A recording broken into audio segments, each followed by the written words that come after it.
적게 해주기. 오늘은 우리 별론데. 으아, 도망쳐. 고들가 인사해. 나 보고 싶었어? 뭐 놀면서 해도 이 정도? 이제 진짜 쉬러 갈 거야.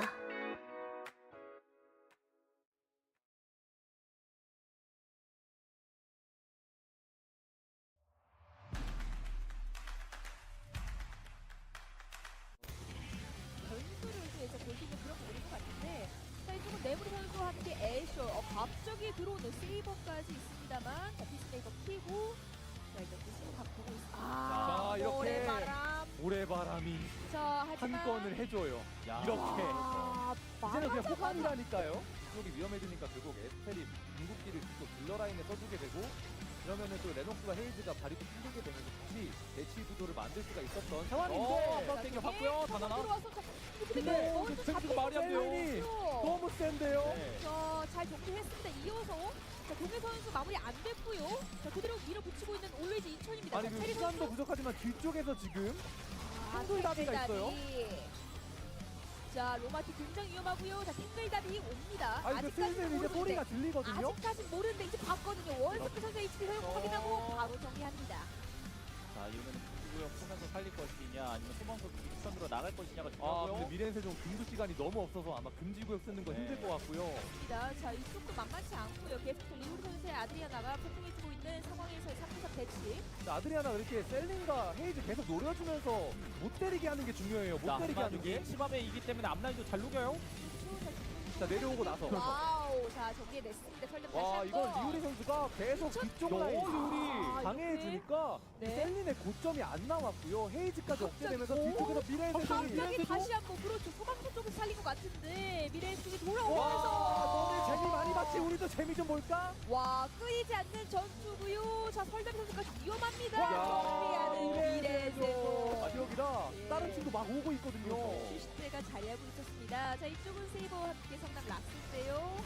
자, 알론소가 시킨 생명에 남고 이어서 와, 바로 여기부터 순식간에. 빠르게. 자, 앞라인 터지면 뒤도 딜러가 한번 터졌고요. 그렇죠. 1대1 교환된 상태에서 자, 아, 잠시만 이거 살리고 싶은데. 아 좀 상자 치워야 되거든요. 네, 상자 치워줘야 돼요. 상자 좀 빼주세요. 차 좀 빼주세요. 자, 차 뺐고요. 아, 차 못 뺐어요. 아직 못 뺐으니 생명이 아 남고 저 그대로 다음 날에 있는 뺄게요. 차. 상태에서 와 블링크. 이게 이게 더 이렇게 뺄게요. 성남 상자 치우라고. 자, 생명의 나무를 빨리 먹지 않은 죄. 중요한 건 이제 칼라가 있는 이 시점에서 잘 어떻게 작사를 맞춰주면서 억제를 시켜주고 그리고 스프린트랩 안 맞는 게 제일 중요하거든요 지금. 네. 자, 그래도 팔이 긴 미래 세종입니다. 헤이즈가 함께 있고요. 근데 이러면서도 스프린트랩을 의식해야 돼요 계속. 이렇게 에키온이 휘젓는 와중에도 상대 레니와 제니의 스킬을 계속 의식하고 있어야 됩니다. 자, 아직까지 사망한 건 없습니다만 다시 한번 자, 총을 피고 버티고 있는 셈이고요. 자, 이제 털 빠졌으니까 이게- 진심이에요. 자, 그래 너무 잘 밀었는데요? 저 그리고 그래 잘 맞고 교환. 교환. 자, 자 이러면 메인 딜러가 일단 교환됐기 때문에 네. 너무 이득이죠 미래세종 입장에서. 자, 승전보도 받아버렸어요. 아니 제니가 없으면은 출시되는 딜이 모자랄 수밖에 없습니다. 자, 그런데 여기서 만약 출시대가 다 잡히면 혼자 남아있었던 네. 반말 선수도 결국 이렇게 되는 그림이 아닌가 싶습니다. 자 이거 그러면은 연못 예. 대횡단 해야 되거든요. 자, 크게 돌아야 됩니다. 그렇죠. 자, 일단은 소방선까지 도착한 출시대입니다. 혼자 남아있는 자, 반말 선수를 자 그럼 미래세종이 빠르게 타느냐 안 타는데. 타느냐. 그렇게 탔어요. 그렇죠. 탔어요. 반말 그리고 타고 오늘 역으로 지금 이거 완결 나가요. 완결의 운명의 장난입니다. 네? 아니 성남 락스가 예. 아니 잠깐만요. 더워요. 근데 시간 두 방만. 시간대도 로마트 터졌고. 이게 무슨 일인가요? 이게 진짜 무슨 일인가요? 자, 이거 점입 가격입니다. 아니 지금 출시대 여기 또 넘어왔고요. 말이 안 돼요. 아, 자, 나 그러면 칼라가 살아있기 때문에 빨리 죽어야 먼저 될것 반발사 같은데요. 그렇죠. 정리하고 자, 바나나 아직까지 혼자 남아 있습니다만 이거 어떻게 해야 되나요? 머리가 복잡할 것 같습니다. 그 위쪽에서 원서클 선수가 있는 것 같기도 하고 전장이 이게 맞지만 않고 계속 힐만 넣어줘도 충분히 출시대가 칼라 잡아낼 수 있죠. 맞습니다. 자, 다시 한번 정말 바닥을 꾹 하고 오는 세비 선수의 에키온 조을 키고 그대로 원서클. 이거 마이라서 아마 버니스가 그렇죠. 꽤나 할 수 있는 게 많이 없을 거거든요. 자, 세이버까지 있을 때. 등장을 합니다만 오, 와 마이의 장점이 딱 나왔어. 그대로 슈퍼 세이브 잘 보여줍니다. 또 마이의 장점이 나왔던. 또다시 슈퍼 세이브 보여줍니다. 또 마이의 장점이 나왔던. 자, 1대1 예, 교환이 빨게 되고 이쪽 자 김빵 선수까지 잡아내면 지금 모두 살아가 있는 상태의 루미아 선이고요. 이쪽은 애쇼와 함께 올레지 인천. 이게 뭐 말리는 팀이 히든 있어서 와, 예. 그냥 자, 다시 한번 체리 쪽으로 헬기호출 불러내고요. 아니 이미 너무 구도가 좋았는데 오히려 자, 구도가 너무 좋죠. 선수 근데 많이 하지만 자, 2명 잡아냈고요. 끝까지 동해 선수까지 쫓아갑니다. 네, 애쇼 입장에서 이거 자, 아직 4일차 낮입니다. 살릴 수는 있는 얀이 크게 돌거든요 지금. 얀이 진짜 보일까요? 크게 돌거든요. 뒤쪽에 히든 다시 한번 여기까지. 야, 암살자 피해를. 깔끔합니다. 자, 다시 한번 놀라운 포지션이 보여주고요. 자, 사태 선수의 좀 쓸쓸한 모험이 이어질 것 같으면서도 여기서 탱글다리가 정리할 것 같은 그림도. 아, 충분히 지금 그런 밭도 보여지- 뛰어는 자, 모습. 앞쪽에 이거 근데 방금 애쇼 블링크 빠진 거 너무 등장. 좋은데요. 지금 스킬이 너무 많이 맞았어요. 다시 한 번 더 애쇼. 결국 마이가 도발을 2명 다 맞춰주면서 당하다 보니까 진심 펀치가 되어버리고. 이게 뭔가요? 사이킥. 이러면 결국 약한 팀들끼리 야, 잠시만요. 근데 이거 아니 사태 선수가 이거 제니를 제대로 땀치면 못 이거 완전 잡았는데요. 비상인데요. 갑자기 여기서 야. 딜게까지 가세요. 와 아니 오늘 이거 사태 선수 이거 와. 루미아 섬을 그냥 뭐 EMP 드론을 많이 활용할 수밖에 없습니다. 그렇기 때문에 밤을 활용하려고 할 거예요. 그런데 얀이 왜 이렇게 안 와? 와, 윌리엄 그리고 향기 선수. 자, 김김박 선수까지 가세요. 자, 그런데 고속 회전 이후에 자, 익스클루시브 들어가고요. 결국 커버를 찾을 수 있는 데는 한계가 있거든요. 자, 이 마이가. 어려운 자, 아이템 밸류, 무게승부 밸류 다 이겨내고요. 또 고르고 분위기가 심상치 자, 않은데. 탱글다비. 아 이거 하트 위치가 너무 안 좋은데요. 이거 시작부터 체력이 너무 없어요. 그렇죠. 자, 이러면은 그냥 텔레비 탱글답 치마에- 입장에서는 계속 쭉 밀고 들어가서 자, 중간 무도까지 들어갔고요. 이러면 이바 충분히 잡지 않을까 싶지만 구입 방출이 후에 뒤로 돌아가서 네, 이렇게 교환 그리고 자, 치밤에 들어가서 쇼 잡히면 쇼. 잡히면 큰일 나요. 하늘 나네. 커뮤니티. 와. 이 한 팀이 전복될 수 있는 네. 위기를 탱글다비가 지금 미래의 세종 상대로 이게 한 방이라도 맞.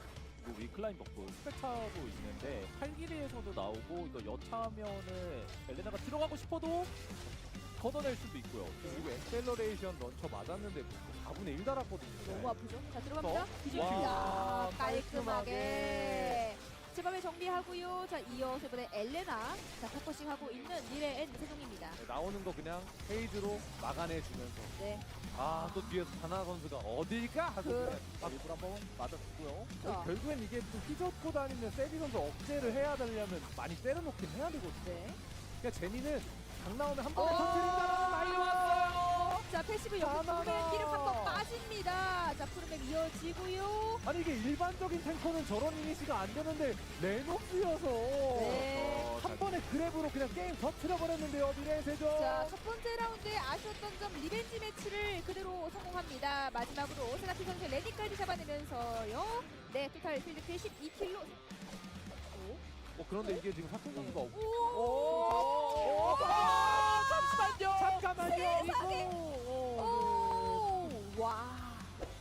자, 그리고 올레지 인천을 와 이거 루미나 선수한테 출시된대요. 에스텔 공격 루미나. 들어가지만 결국에 네. 에스텔이 이렇게 되면 너무 오래 살아있는데요? 아니 루미나 쏘야 끼고 버텨주면서 네, 결국 요 제일 먼저 에스텔 잡았고요. 인천. 아니 루미나 아니 인천 나라면 와 방금 너무 우와, 좋았어. 말도 안 돼요, 루미너. 근데 이거 여기서 더 쫓아가지 않는 게 좋을 수도 있어요. 그렇죠. 지금 팀이 너무 그 많습니다. 방금 맞는데 네.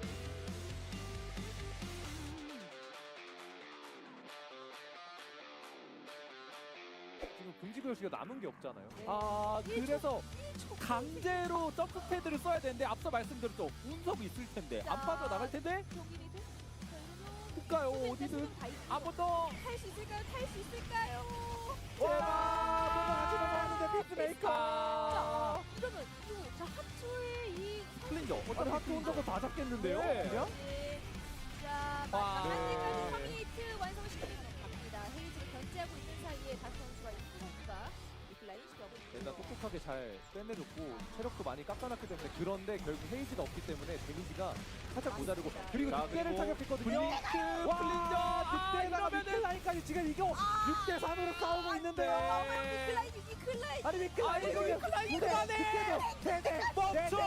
5대 살았어요. 다행히 살았어요. 그리고 게다가 그나마 다행인 잡았고요. 거는 레볼 선수가 다운이 됐었기 그렇죠. 때문에 카티아 받으면서 승전보 받았다는 게 진짜 다행이고.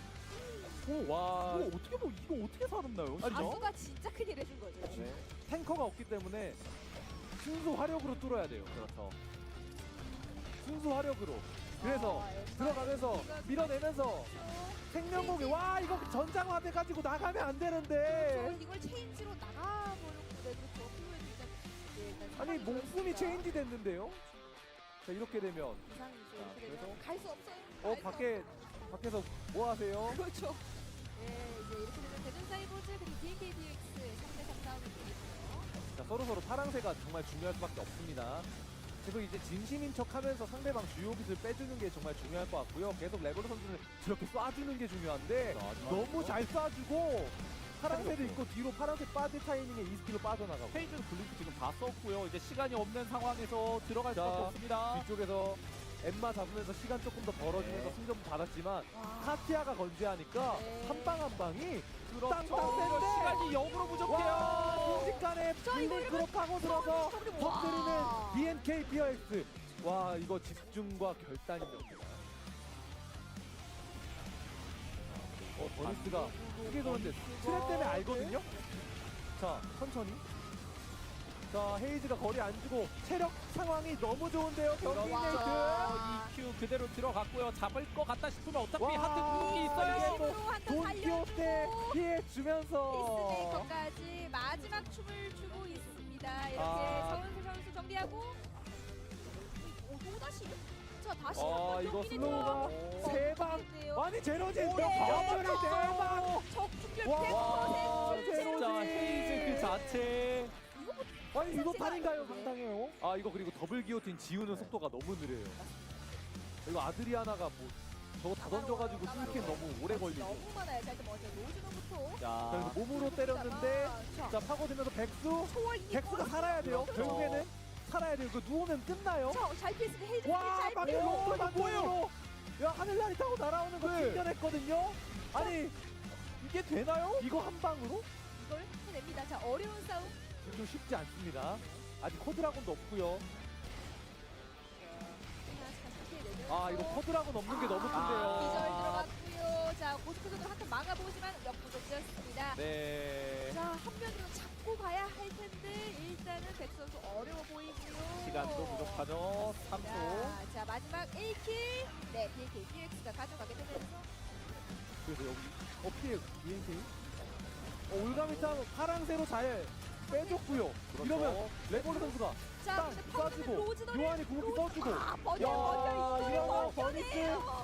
이걸 아, 레볼로 이거 뭐 요한 핸드 쪽에서. 캐논이에요. 자 마지막 타자인데 쏴주면서 터미네이트. 대전선 자, 여기서도 헤이즈를 통해서 사거리 싸움도 어느 정도 쓸수 있는 상황. 와 노래바람 노래바람. 와 자, 두발 경기 네이트. 와 진짜 호감바람. 드디어 나왔습니다. 모래바람 이제 진짜 쓸만하다고 말씀드렸잖아요. 네, 자 막판이 그래도 잘 버텨요. 그렇죠? 막판이 잘 버티지만 그래도 아니, 제로드 이미 선수가 있기 때문에 요한 카티아의 그 강점이 없어졌어요. 아, 와 경기 네이트. 아 방금 따발총을 그냥 진작에 다 박혀가지고 체력이 반이다 이거. 아 이거 기분 나쁘게 하고 있어요 그렇죠. 이거. 그쪽에 시간 많이 태웠어요. 네. 시간을 많이 태웁니다. 이거 이러면 아. 안 나갈 거야? 같이 나가시죠. 그렇죠. 네. 둘다 죽을래? 혼자 이거 해요. 아니 이거를 이거 해요. 친구. 근데 나가야 돼요. 결국엔 나가야죠. 1초 남겼습니다. 오 1초. 이성을 찾았어요. 이거 알아요. 잘 크긴 했어도. 하지만 결국 어딘가에 뚫긴 뚫어야 돼. 자, 와. 이잘 나오네. 와 경기 네이트. 자, 이거를 이거 그만 찔로 셀리 갈변 갈았죠. 갈았어요. 인터보 갈았고요. 생명공유 키면서 근데 제로진 잘 빠졌고요. 미나가 잘 버텨요. 와 경기 네이트 이거 말이 되나? 경기 네이트. 상을 해냅니다. 크레딧 전부 다 털어줬고요. 그러면 이거 옆에서 진짜 고단수를 줬어요. 야, 여기는 체크 안 하겠지인데 오, 비행기 BX. 자, 이 수가 와, 이거를 그냥 안 당해주네요. 돌아요. 아니요 모릅니다. 걸렸어요. 걸렸어요 진짜. 진짜 독하다. 독하다 독해. 이렇게 올가미탄 맞춰내고요. 자, 그런데 한 명이라도 잡아내긴 잡아내고요. 잡아냈죠. 예, 마지막에 필드 깨시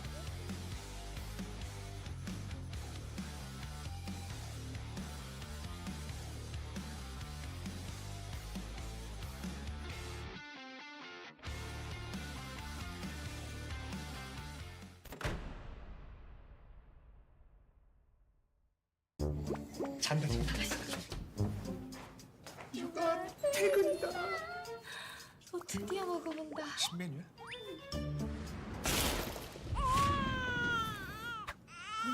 좀 나만 그런 거 같은데 나 진짜. 근데 이거 치킨 이름 뭐야? 크크크 치킨 호랑이 맛 크랑이 치킨. 얘들아 치킨 왔다. 나 오늘부터 다이어트라고 했잖아. 다이어트 한다니까 씹지 말고 녹여 먹어.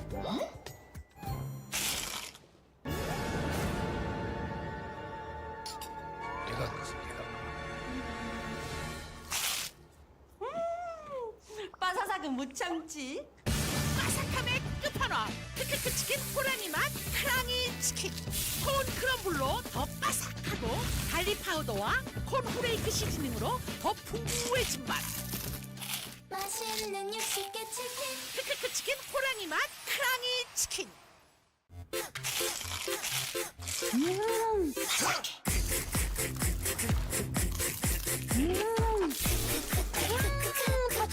맛있어 맛있어.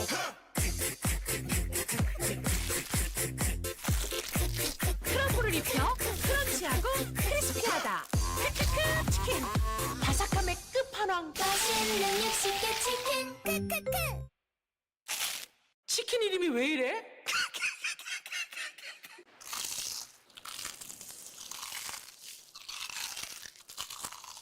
와.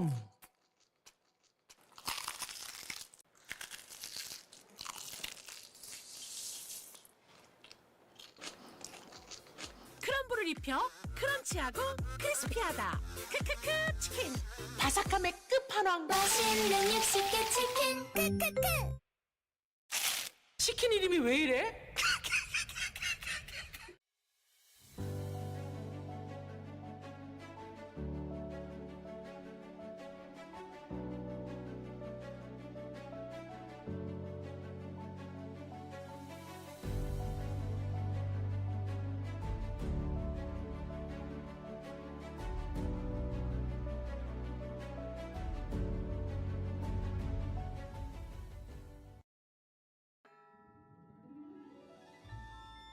네 소리를 듣지 못한 건 참 유감이야.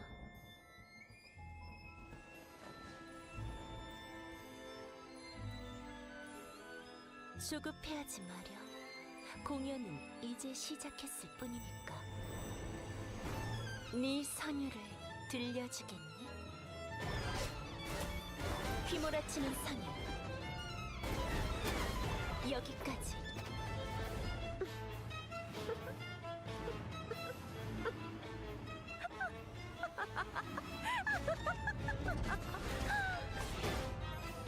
더 크게 울부짖는 게 좋을 거야.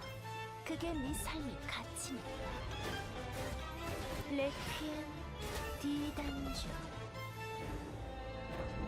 슬퍼하지 마렴. 너희는 내 걸작과 함께 영원할 테니. 그러니 더 울부짖어 보렴. 들려주렴 너의 선율을.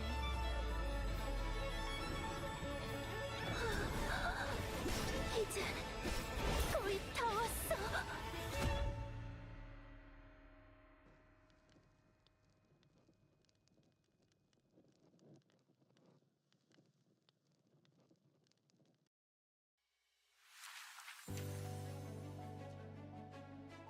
폭죽 같은 건 없으려나요? 해피엔딩이 있기를. 제가 주인공이 맞았네요. 어디까지나 프로답게. 계속 쳐다볼 거면 돈을 받겠어. 재미는 있었어. 잊지 못할 추억을 만들어요. 미안하다고 해도 소용없겠죠? 이런 식의 이야기도 얼마든지 있는 거겠죠. 상대는 가려야지.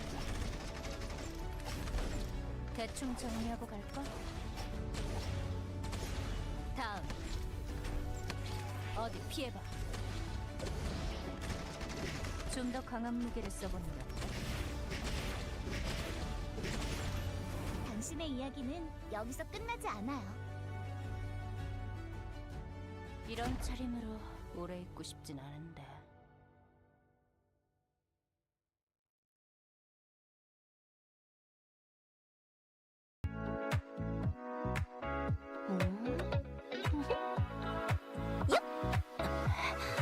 잡히기만 해.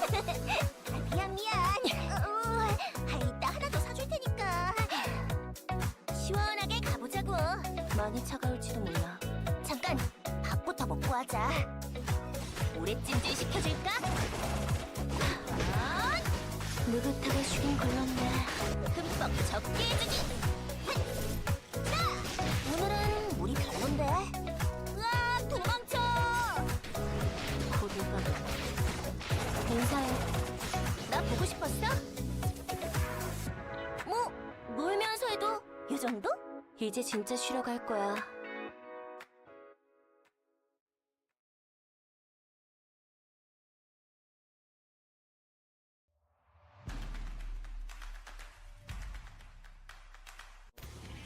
변수를 위해서 볼 수 있는 그런 볼인 것 같은데, 자, 이쪽은 네브리 선수와 함께 애쇼, 갑자기 들어오는 세이버까지 있습니다만, 자, 피스메이커 키고, 자, 일단 피스메이커 보고 있습니다. 자, 이렇게 모래바람. 모래바람이 자, 한 하지만 건을 해줘요. 야. 이렇게. 이제는 그냥 말하자마자 폭발이라니까요.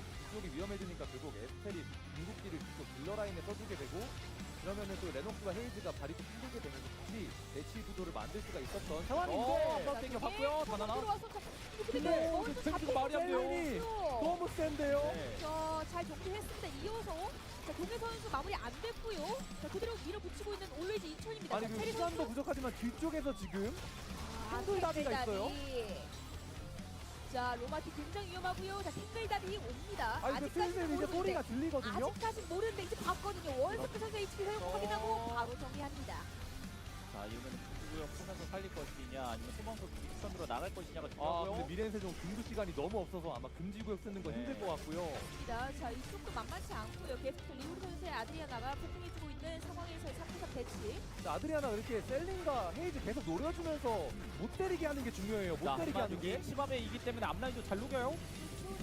자 내려오고 나서. 와우, 자 정리됐습니다. 설렘 다시 와 한 이건 번. 리우리 선수가 계속 뒤쪽 너무 라인 아, 강해지니까 네. 셀린의 고점이 안 나왔고요. 헤이즈까지 억제되면서 갑자기- 뒤쪽에서 미래세종이 갑자기 다시 한번 그렇죠. 소방서 쪽을 살린 것 같은데 미래 쪽에 와 돌아오면서 너네 재미 많이 봤지. 우리도 재미 좀 볼까? 와 끊이지 않는 전투고요. 자 설렘 선수까지 위험합니다. 와, 정리하는 미래세종. 아 여기다 예. 다른 팀도 막 오고 있거든요. 슈시대가 자리하고 있었습니다. 자 이쪽은 세이버와 함께 성남 락스인데요.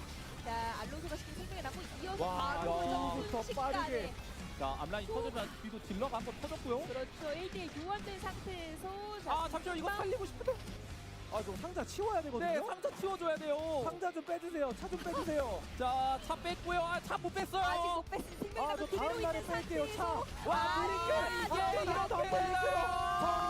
성남학생가. 상자 치우라고. 자 생명의 나무를 빨리 먹지 않은 죄. 중요한 건 이제 칼라가 있는 이 시점에서 잘 어떻게 작사를 맞춰주면서 억제를 시켜주고 그리고 스프린트랩 안 맞는 게 제일 중요하거든요 지금. 네. 자, 그래도 팔이 긴 미래 세종입니다. 헤이즈가 함께 있고요. 자, 이러면서도 스프린트랩은 의식해야 돼요. 계속 이렇게 에키온이 휘젓는 와중에도 상대 레니와 제니의 스킬을 계속 의식하고 있어야 됩니다. 자 아직까지 사망한 건 없습니다만 다시 한번 자 총을 피고 버티고 있는 셈이고요. 자, 이제 털 빠졌으니까 이게- 진심이에요. 자 그 너무 잘 밀었는데요. 자 그리고 그래. 잘 잘 맞고요. 교환. 자 자 그리고 이러면 메인 딜러가 일단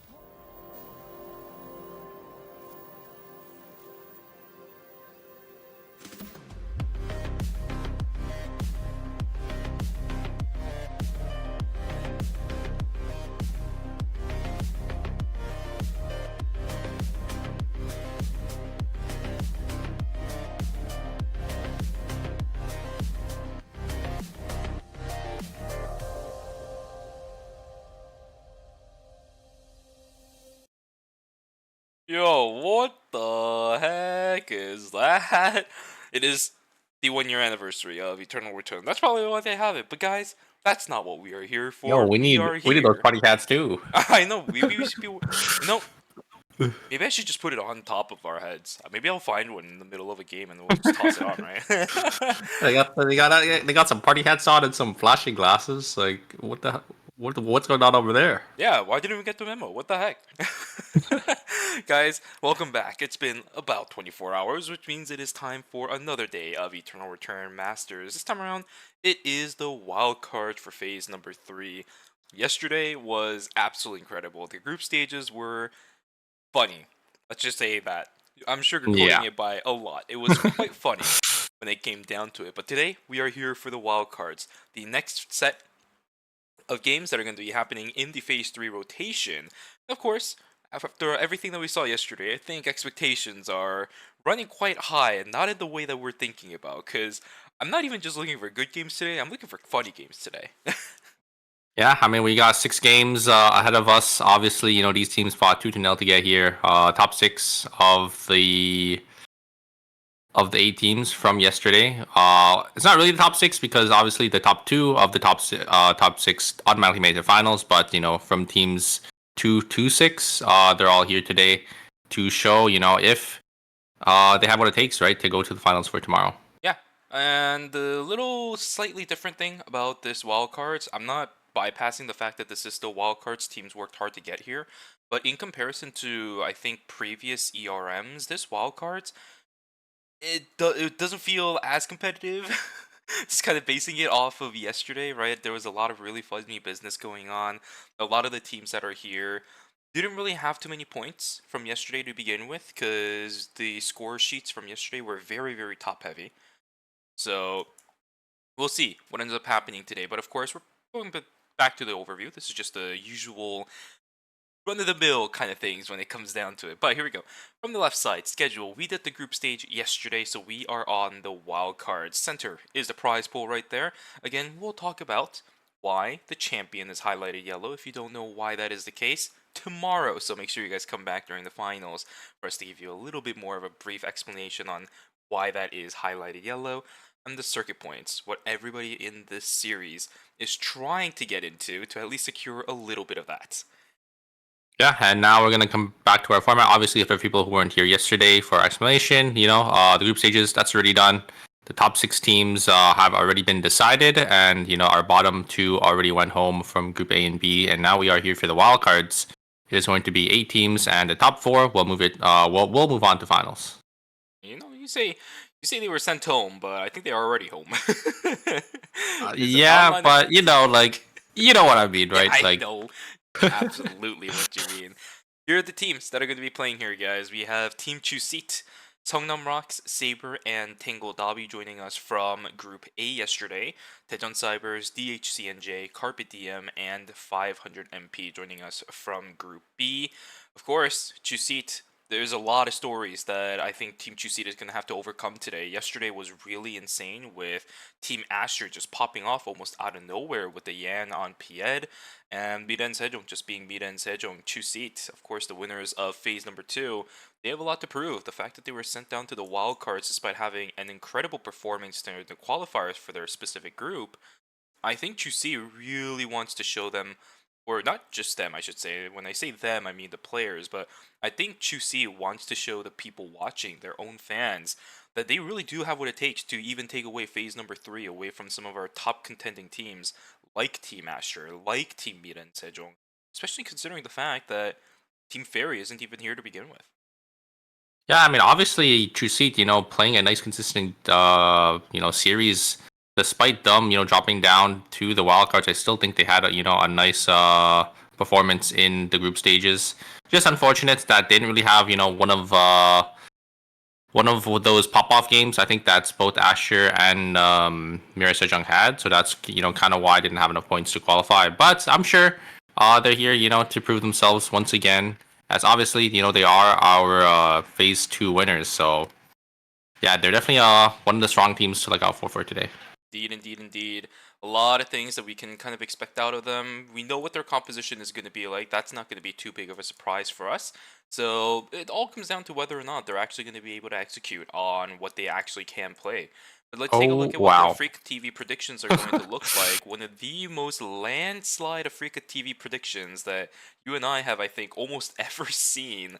Team Chuseat as well as the Daejeon Cyber is having an incredible percentage coming into our series here today.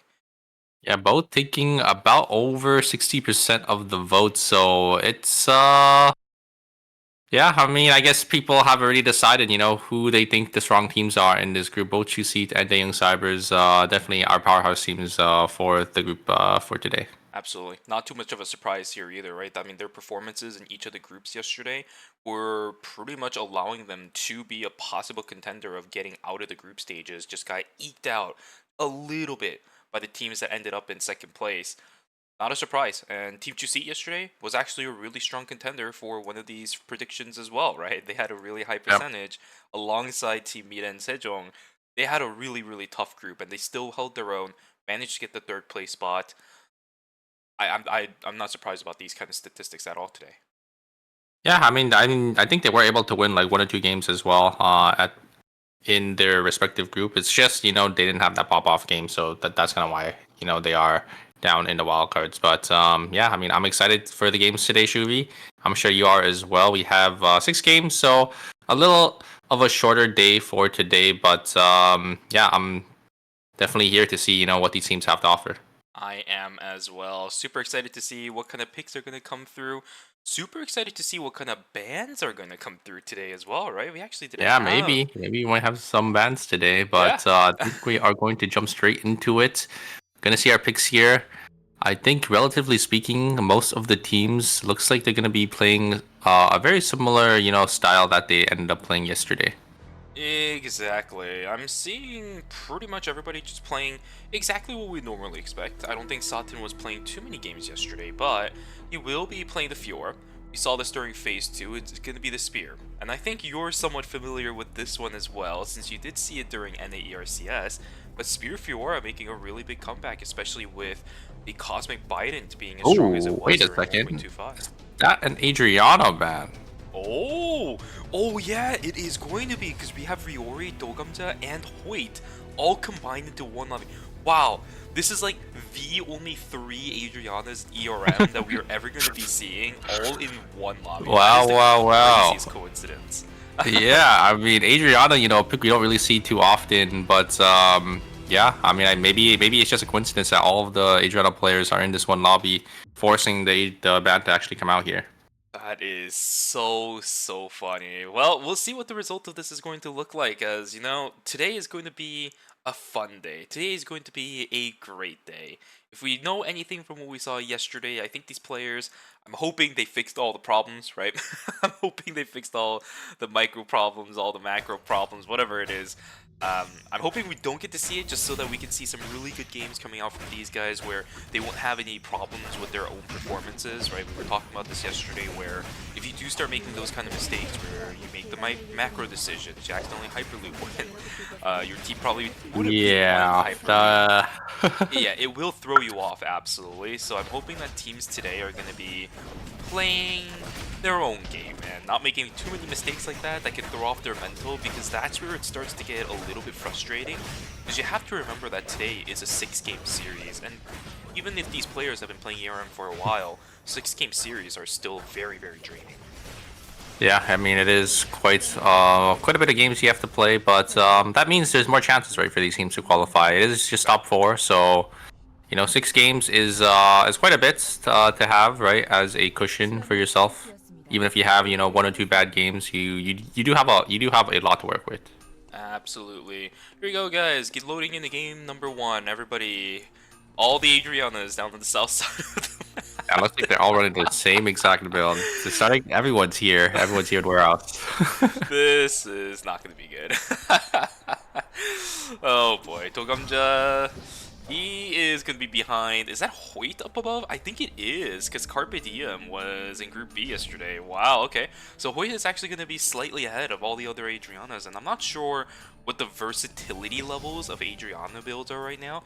From the looks of it, at least the routes are the same. Maybe there's ones or different variants of items that you could run within the same route that at least goes for a little bit of different sets of items. That could be a little bit of a what should I say? Oh, we do have I don't know. early aggression here from Satin. Cadmus is gonna get him out to safety with the speed boost and the heal, and Satin gonna look for some more here, but does end up whipping the ult, and yeah, Magnani is here to counter. They are all grouped up, so we'll be Satin the one to fall here, as yeah, Daeyoung Cyber is gonna be our first blood for this series. Good stuff. Bob also now getting caught out by Sebi, but Hyungi is hanging around here. Do remember that this is a very, very early game Aikion. He does not have any resets. He just needs to solely rely on the overcharge. There we go. On the Envenomization. Ultimate's coming through. It's going to be resulting in a kill for themselves. Early game kill for Team Chuseat. It's going to be a great way to start this game, considering the fact that, you know, it's still early game and these guys don't really have any easy ways to sustain that overflow state. Good stuff coming through from Sebi, and also Centipede joining him towards the end of the fight. Everybody else just casually going. Another slow-paced early game from the looks of it for a lot of these teams. Not that much fights. Yeah, sure, Noma able to, you know, join up as well, but it looks like it's going to be Insane that's caught out here, but the White Lily is up, so I think he's just going to be able to get to safety. Oh, actually, I did not know you could actually cancel the White Lily blast with the other knockbacks, but yeah, it looks like it did end up getting canceled, but, you know, they're not really there to follow up, so not really much comes out of that. Yeah, I didn't know about that either, actually. I think that's one of the more first times that I've ever seen it, since Zildine hasn't really been all too popular when it comes to the number of picks that comes through. My god. Holy crap. Alright, well, there goes one down. Sardabi is going to instantly be eliminated from the fight. Glove is also trying to run away, but of course, as am I. Without the speed gate, it will be a little difficult. Ryori trying to get himself away, but he does now have access to the speed gates. Satin trying to chase this down, he doesn't have the range. And the entire left side of the map seems to be pretty empty, so Tsubame should be coming back in just a moment. Our first team fight of the game, it's going to be Team Saber that wins it. Yeah, great lockdown from the Alonzo and a great follow-up from Satin and the Adina to just, you know, do so much damage onto the Tsubame, instantly killing her and making the fight a 2v3, so very nice, very well played from Team Saber there. Casey though, oh, what a delay, Tomahawk Roundhouse corner kick. That's pretty good. Sebi still trying to chase this through. He will actually get the overflow. Speedgate is not there.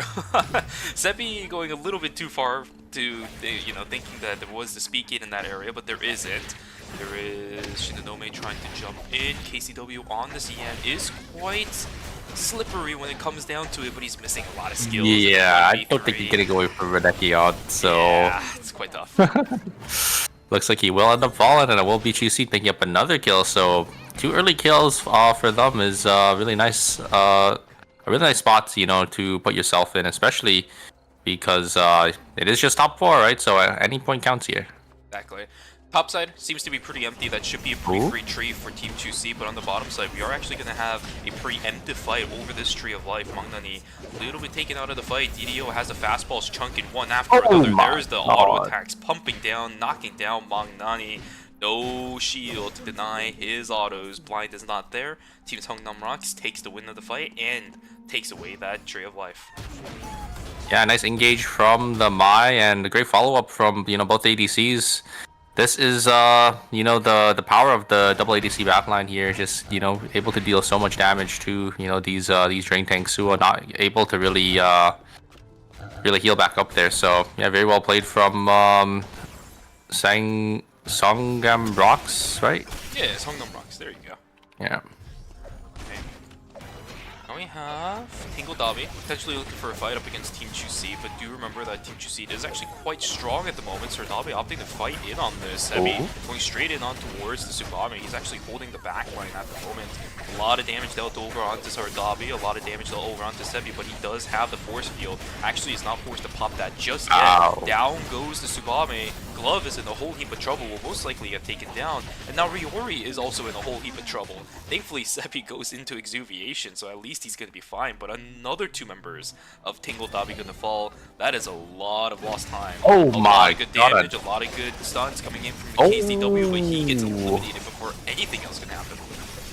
Yeah, I mean, KCW tried to go in there, saw the angle, but his team is nowhere to be found and just gets double polymorphed and instantly locked up by Team 500MP. Very well played.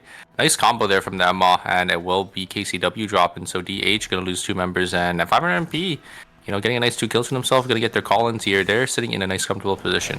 Yeah, that kick would have been really nice. I think if Riori was standing in the same alleyway, he kicked everybody else in. But because Riori wasn't, there wasn't really that much follow-up damage.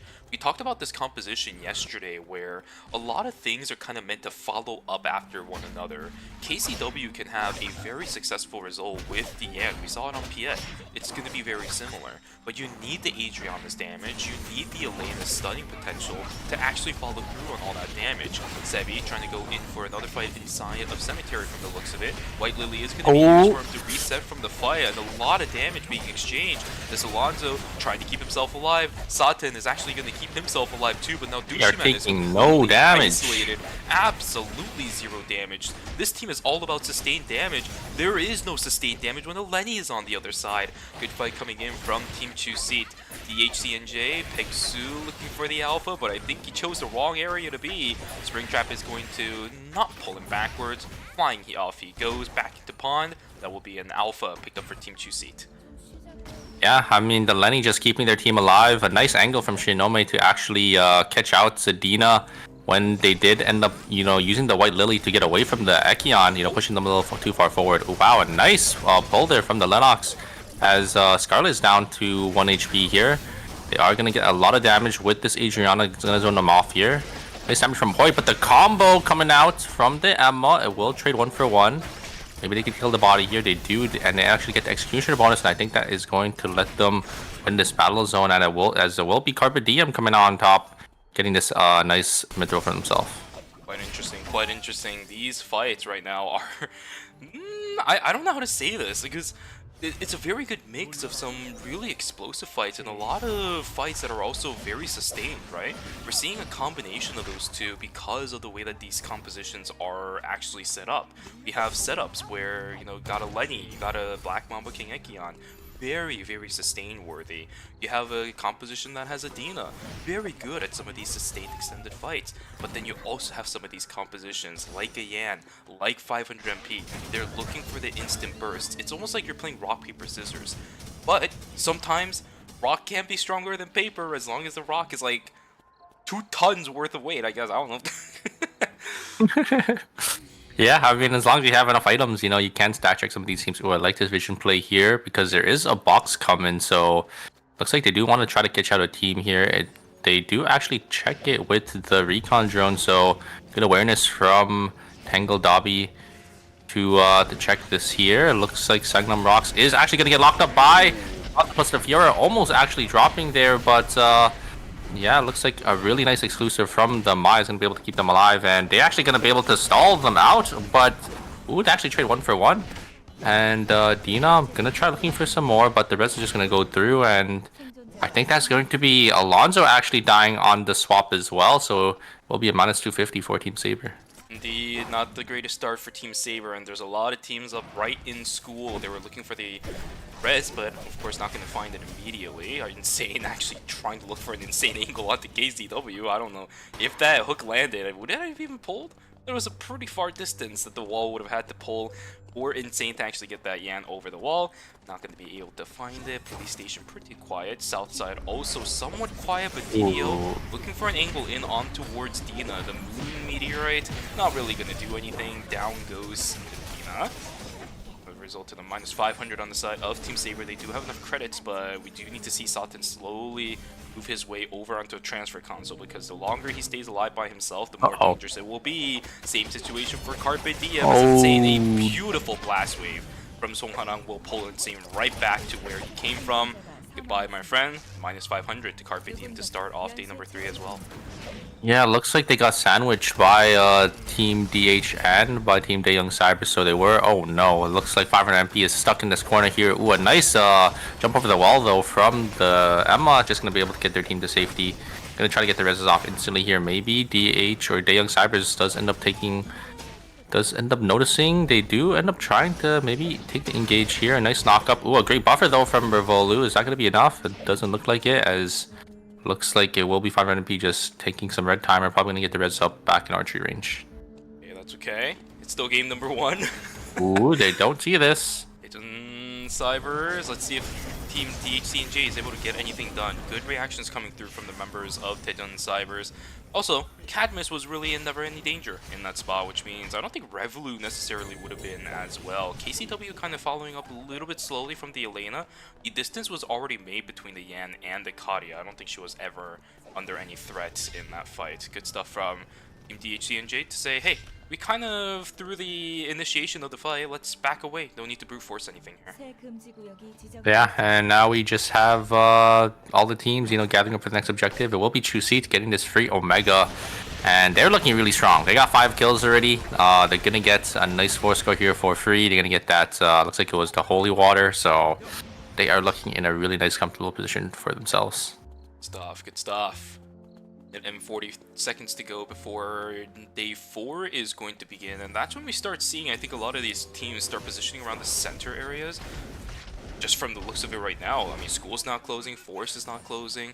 A lot of teams are going to have to look around focusing for that wick line, but the fight is going to begin on the south side. Nice shield tag on Dushiman. I don't know if that signature fireball was exactly what DDO was looking for. Means that the entirety of Team Saber is going to reset for a little bit. If they want to go for the fight, because this William doesn't have signature fireball, they're still going to have to be a little bit careful, because again, this team is all about the sustained damage, and what does a William with sustained fighting capabilities on the other side provide? More chances for these fireballs. Not fireballs, yeah, fastballs. And the ultimate for DDO here might be a little hard. Ooh, but I'm also gonna try looking for the taunt. It does actually go wide here, and Alonzo ult is actually gonna land on 2, and it won't be Sad gonna be able to follow up there. DDO trying to look for some more damage, but it's just not enough. But yeah, I mean, I think that's William not having that signature fireball. He's just gonna make it so they won't have enough damage, and I think the Brenny's walking up a little too far as well. I think the Alonzo get that Altake there, kind of sealed the deal for that fight. It's a little bit tough. It's a little bit tough. I'm surprised that the William didn't have enough damage, because for the most part of the fight, Alonzo didn't actually have a shield up facing forward throughout a couple auto attacks from the fastball. Maybe DDO is just slightly behind on items, or it's just that Dushiman's a little ahead on items. We don't know yet. That's a double pre-stack over onto Dina and Dushiman. What a beautiful setup from Song Harang. He finds the angle, blast waves Dina straight into the Alonzo. 1, 2, 3, and a 4. Pop goes the Weasel. Dina and Dushiman's dead. Yeah, it looks like Mario X, they do hear the ping, so they come back, maybe try to look for a third party, but not able to find anything, and looks like Saber is going to have to walk away here. Not able to register Alonzo, so they are only going to be a duo here with, I think, about 4 to 5 teams in school, so this might be a little hard for them to navigate around, but oh, it looks like Fiora might be caught by Team 2 Seats. I'm not too sure if the Fiora is going to be able to get out of there. They are looking to chase Saturn down. Xenophine also, you know, on the chase there. Looks like he's just going to tank some red one. On the other side, we do have another fight here. Rivoli going to get some nice damage here. But the ultimate coming in from the Subami is just not enough as a sustain from the Johan. Just able to keep Rivoli alive. And Magnani going to try to engage here. As, yeah, looks like they are going to lose 2 members. A nice clean fight from the Young Cybers. This is why you always have to overkill teams that have healing supports like the Johan, otherwise you're going to struggle towards the end. You think, oh, we just barely killed them, that's okay, that's enough damage. No, they're gonna heal throughout it. You saw the Adriana, I think she was a little bit reserved about throwing out her cocktail party while she had the flamethrower going. No, you need to kill the Kadia. You absolutely have to. And then you can start thinking about the Sua afterwards. I mean, quite frankly, you might not even have enough to deal with the Sua afterwards. You might have to run away, but you gotta kill the Kadia. Right, Blink, dodged out by Riori. But he's still in a whole heap of trouble. He has the credits for the res, but look there's nowhere for him to res. Yeah, it works in Avenue. Res in school. It's a little hard for this team, but looks like we do have Carpe Diem being put on the back foot here. A lot of damage going out onto this Alina. Are they going to be able to do enough here? It doesn't look like it, as both teams will just disengage. There is so many teams hanging around a lot of the zones that are open. I mean, it's almost starting to hit critical point at this stage. Yushiman in a whole heap of trouble. He's stuck in the middle of nowhere. There is no support coming for him as Fiora is the only one alive on this team. Down he goes, Saber. Again, it is just not their series. I suppose it's not just a Kathy that is causing that, but for now, it's just their own becoming. Not going to be looking good in game number 1. Another fight inside of Hospital. Again, these critical points, the critical mass of all these players looking for fights. Stogamja just barely dodging out on the snake bite, but it seems like Carpe Diem has actually got the upper hand. Yeah, they got 2. Yeah, they were able to get a nice clean fight there. Loken playing the fights and navigating the fight so well, dodging so many skill shots and just able to do so much damage on this Subame. So they will get a nice 2 kills for themselves. They're going to get a lot of crits as well, so they're going to be sitting in a nice comfortable position. Maybe going to be able to get some buy-ins in Hospital. We have to see, you know, if they do end up maybe saving for this blood on that Lennox, as they are sitting close to 500 credits. But here's True Seat looking for an angle onto 500 MP, but 500 MP don't really want any of it, so they will just walk into red and teleport on out of here. Or actually, they're gonna walk all the way around. It's actually a pretty into good idea. Police Station, yeah. And Saber might be coming up here. Oh no. Well, I mean, he's the only one there, so pretty much wherever he goes, the entirety of Saber goes at this stage. Yeah, unfortunately, you know, they did not have enough credits. It will actually be 2 members, you know, gonna have to write it off for the team. 2 solos, it looks like. We do have Carpe Diem. Maybe gonna look for an angle onto ROX here. Be a little bit careful, Logan, if he doesn't get easy access over onto the back line. Ooh, Balmosa's initiation actually not really looking to be a great start. And DDO going a little bit too close means that there's a lot of crowd control to deny the uptime on that fastball. Health bars both on the sides of Team Songnam Rocks and Carpe Diem looking a little bit tough. But with this Bernice popping these ballistic advantages, it will buy the rest of Songnam Rocks a little bit more time to heal. You can see DDO at max HP. Balmosa also about to reach max HP as well. Signature Fireball up in about 5 seconds. DDO can fight again in just a moment. Yeah, but no exclusive for another maybe 15 seconds here. So this is the opportunity that Carpe Diem need to take if they do want to take this fight. It's probably going to be up by the time ROX do look for an engage here. As the Soul Stealer is procced. Here is the dash forward, a nice flay backwards. It does end up counting Loken, and Insane is just taking so much damage. The ultimate does come in, the exclusive is good, but it's the 1v1 between Bernice and the Subame, and they do actually end up killing the Bernice here, so they just need to play it slow. Loken able to get so much damage, spacing so well. Hoyt's gonna be able to get some poke off as well as Loken comes back in, and he will drop DDO, and it will be Carpe Diem coming out on top. Masterfully played by Loken, just navigating that fight so well. Incredible fight from Team Carpe Diem. They have a very long way to walk. Insane. Yo, you got 15 seconds of time. Wait, does he even have enough to start walking? Oh, he might be in no. a little bit of trouble. 10 seconds. Remember, this wind stream is facing the other way. I don't think he's got it. Unless he has Blink. He has a blood sample on his body. That's a -1. He will drop. Oh the blood no, sample. that is a disaster. Greeting for that blood. Just cost him the game here. And I think that will be it for Carpe Diem, as they do end up getting spotted out by Daeyoung Cybers. They played the fight so well. It's a thin corridor. Wait a second, maybe Adriana can do something here? No, it's not enough. The Johan just out heals everything. And guess what? Now Team Daeyoung Cybers gets a free blood sample. Oh, this is tragic. Is this going to go into the Widowmaker for Revolu? I mean, what are the items that this team can run? No, it's going to go straight into a Red Shoes from Mangnani. So maybe, just maybe, Revolu is already sitting on that high noon at the moment. What a disaster for Team Carpe Yeah, that Diem. is so unfortunate, because you have to wonder, right, if the downstream was in their favor. They definitely would have made it in, right? So. Yeah, but that's not a direction where the downstream ever faces up. It's always down. Oh, is that the case? Oh, Yeah. wow. I think so. I've never seen that one face upwards. I don't think Oh, they're that's so right. unfortunate. But yeah, it looks like the Lenny on Chuseat is already dead. So I think it will come down to a Tangle Dobby versus Daeyoung Cybers 3v3. I mean, we're gonna have to see if Chuseat is going to be able to. Oh, wait a second. No way. Oh, wait a second. They're teaming over. No Oh, way. and the TP right into the hands of Daeyoung Cybers.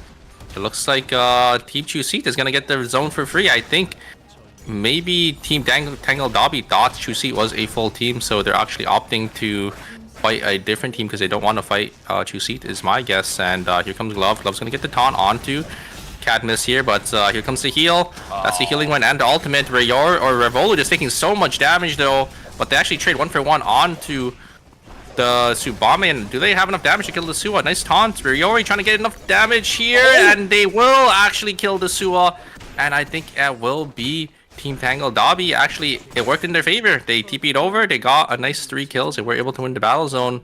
But Chuseat's all back up and alive, so is this really in their favor? Because maybe they could have just killed Chuseat and then they could have won the 3v3 at the very end. Yeah, I'm not entirely sure what the idea there from Tangle Dobby was, because they should not... Okay, they don't have information, of course, because it's right before the temp zone phase. They don't have access to CCTV, but they should have an idea of what the map state looks like. They should have an idea of what team is hanging around there. They should know, right? I mean, I think they might have, yeah, I think they might have thought Chuseat was a full team because obviously, you know, it did go down to 3 and then it was question marks. But oh no, triple the TP trumpet! Triple Yeah. trumpet to stun everybody. Ryori is just so isolated away from this fight, and there's And that's no gonna be it. shot.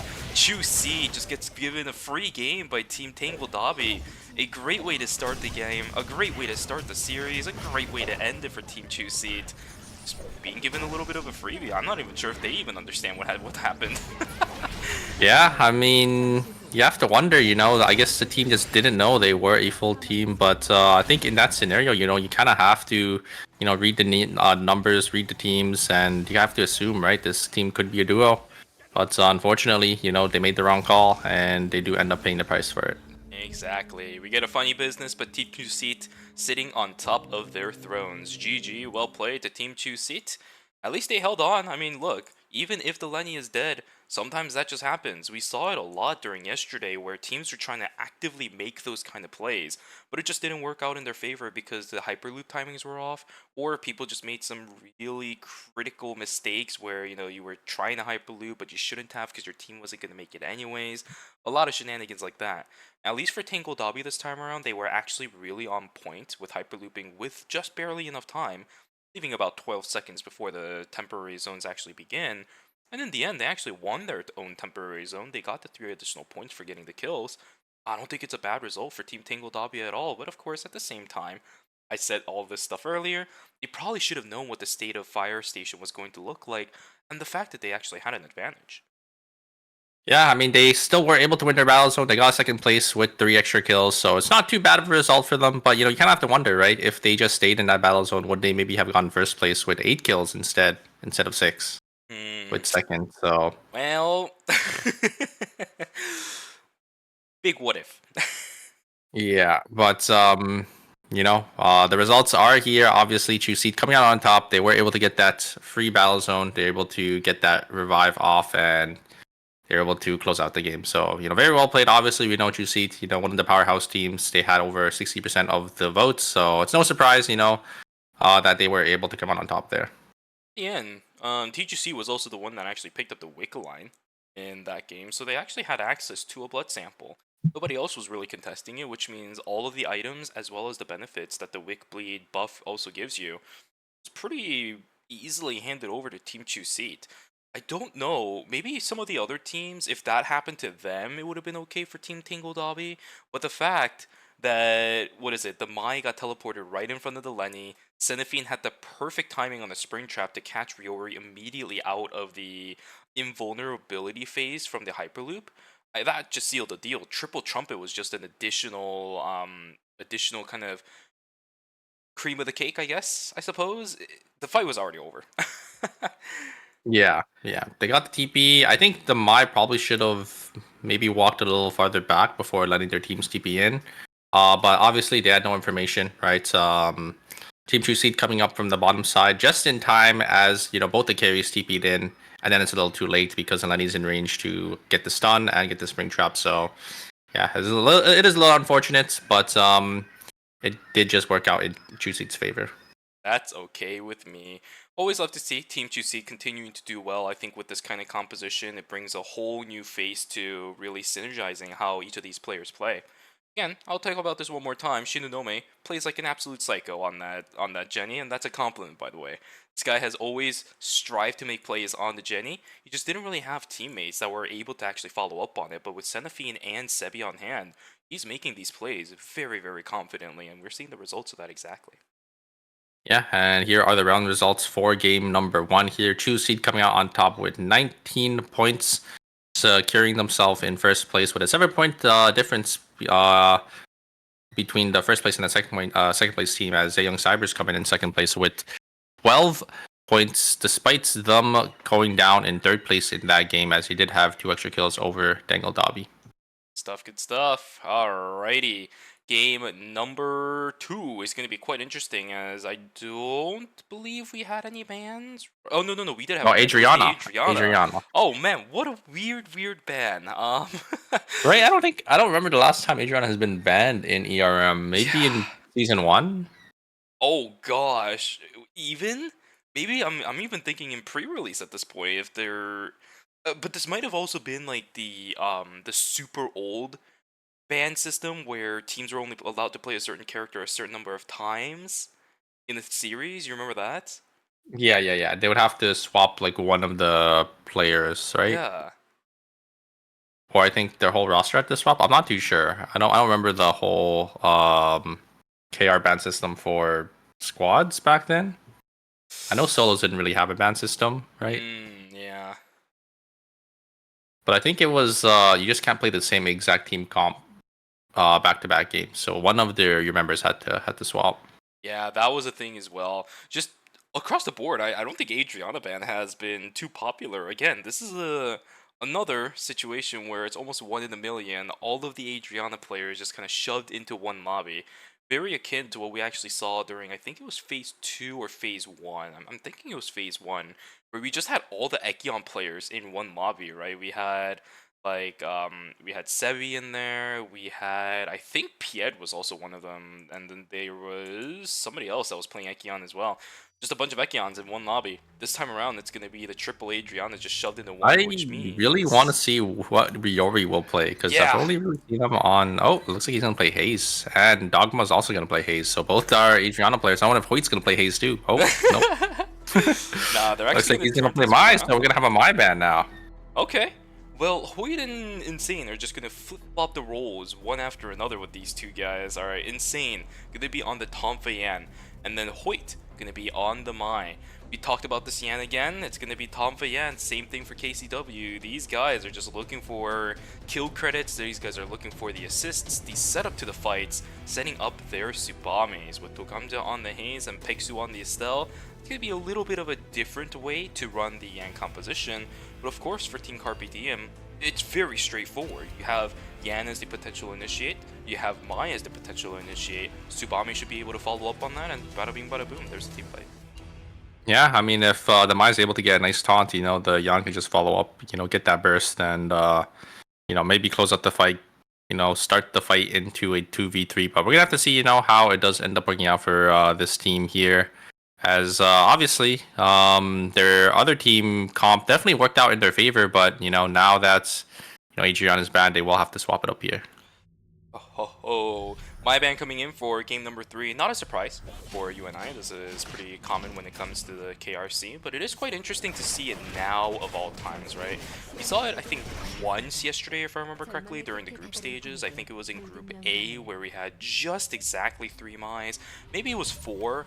Not entirely sure during Group B. I'm kind of mixing some of the history of what happened yesterday because it was so wild. There was one game where there was a Mai ban, and I think it was 4 Mais that caused it. I can't, again, remember if it was in Group B or Group A. But this time around, we're just going to see a simple Mai ban coming through in the early stages. Very versatile character, very utility-focused character. But all the other teams running different kind of tanks, I mean, they all have things too. There's a reason why we were seeing multiple tanks being picked out yesterday. A max of 7 different tanks in one lobby yesterday during, I believe it was Group A. Yeah, I mean, a lot different from obviously Phase 1, and I'm not too sure if Phase 2, if there was a lot of Mai bans there, but Phase 1, Mai being such a dominant tank, but I think after, the nerfs onto her in the patch, 1.25, it definitely does affect, you know, these tank players from picking her. So that's why you kind of see like a lot more variety now, which I think is definitely a good thing, right? But obviously, Mai still dominant in the meta just because, you know, of her kits with her exclusive, her taunts, you know, even her damage is still, you know, somewhat high. So yeah, I mean, just a really nice versatile tank to play, and it's no surprise that we do see her getting banned, but looks like we do have an engage here from San. Gonna pop the ultimate here. Magnani not really gonna take any damage here, as Dina also coming into the fray, but Magnani actually getting chunked down from the Fiora all 3, and Dina just gonna be able to get that nice Sun conjunct, and yeah, looks like it will be the Young Saber's gonna lose 2 members, as Saber's gonna pick up 3 kills in the early game. It actually looked pretty good for Team Taejun Cybers there. It's almost a repeat of what happened in game number 1, but this time around, Taejun Cybers, they were not ready for the entirety of Saber to all be together. And the big damage portion of that fight was the fact that a Sun Conjure from Dina just came out of nowhere from inside of the bush. Nobody in Taejun Cybers actually knew the Adina was coming. They saw the timings from last game and thought, hey, maybe we're going to be okay taking this fight. Absolutely not. Just gets demolished by the power of the Sun. Another kill going into the hands of Team Carpe Diem. That is going to be the first one of the game, actually. Down goes I think that was Togamja, I believe. There's so many hazes. Yeah, a nice exclusive forward into the blink, and the Yan's just going to be able to lock up that haze. So a nice early kill for them as well. These early kills definitely add up for these teams, and you know, if you're a tournament player, you know how much you know, these early kills can matter, and it's just a nice morale boost as well, you know, getting, you know, these nice early points. And it looks like Sebi is gonna try to get the resets here, almost getting away, gonna do a lot of damage. I think he tried to look for that white lily, but unfortunately wasn't able to get out there, and it will be Sebi gonna drop there too. Carpe Diem gonna pick up another kill for himself. Yeah, unfortunately, I think the amp drone being up from the Yan just allowed barely enough damage for the Ekion to be taken down, right? Because he dashed through one wall, he dashed back, and he tried to get to the White Lily, but dashed through another wall, all within the time span of the amp drone being up. So he ate a whole ton of damage from each of those walls of the Tetragon. This stuff coming through. I mean, these are pretty much the early game kills that you and I would normally expect for a lot of these teams to be grabbing here and there. But now we should gonna get caught again. See these things not working. There's the pull. Oh, it's not gonna Great work. ultimate. Sebi gonna get taken down. Exactly. And it seems like Insane is actually bringing on a lot of the things that we saw yesterday from Piet. The success on the Yan really comes down to catching people off guard, making sure that your Tetragon is in place to knock down a lot of the fighting potential of the other team by just bouncing around inside of the Tetragon. He's doing that right now as well, and yeah, it might have only been a pick. It might have been a situation where Sebi is not exactly in favor of the fight, but it's still the Ekion that we've always been talking about. It's Sebi's Ekion, one of the slipperiest Ekions we've seen in quite a while. He's still doing it. But on the south side, we're going to see another fight. A 4-stack with the my as well as God. Glove. A lot of good damage going down onto the tank. Glove does not have the Shaw Veil. A little bit too late on the activation. He will get taken down. On the north side, fight between two teams. This time around, it's going to be Carpe Diem and Team Chusi looking for the Tree of Life. But this time around, Chusi is all grouped up. Carpe Diem absolutely not wanting to take that fight anymore. Yeah, Sebi just, you know, living through everything there with that. Lenny is going to be able to get that tree for himself. Probably going to upgrade his weapon maybe, or probably the chest piece. We're going to have to see what they use this tree on here, as it will be Carpe Diem just going to walk away. But, you know, it's not too bad for them. They did get a nice 3 early kills for themselves, so they're just going to look to maybe buy here and set up for the next objective. Good stuff. Basically, what we want to be seeing. No funny business in this game right now, right? All these players are locked in. They're doing exactly what they need to be winning fights. They are doing exactly what needs to be done to win the game. But pulling yourself straight towards your teammates like that is not exactly part of the training regimen. Down goes Glove. Sirdabi now getting chased down by Dushima, and I don't know if he wants to continue chasing this, especially with those level 12 wolves chunking away at his health bar. Will back away, but man, that could have definitely gone worse for Team Tingle Dobby. Just have to understand when you gotta cut your losses as a Mai as well. Yeah, the burst damage coming out from the Fiora is just too much for this Mai to tank, and it will be the Mai from Tingle Dobby just dropping instantly as Saber picks up another one. 5 kills already, so they are looking comfortable here to score as many points as possible in this game. Oh gosh, oh gosh.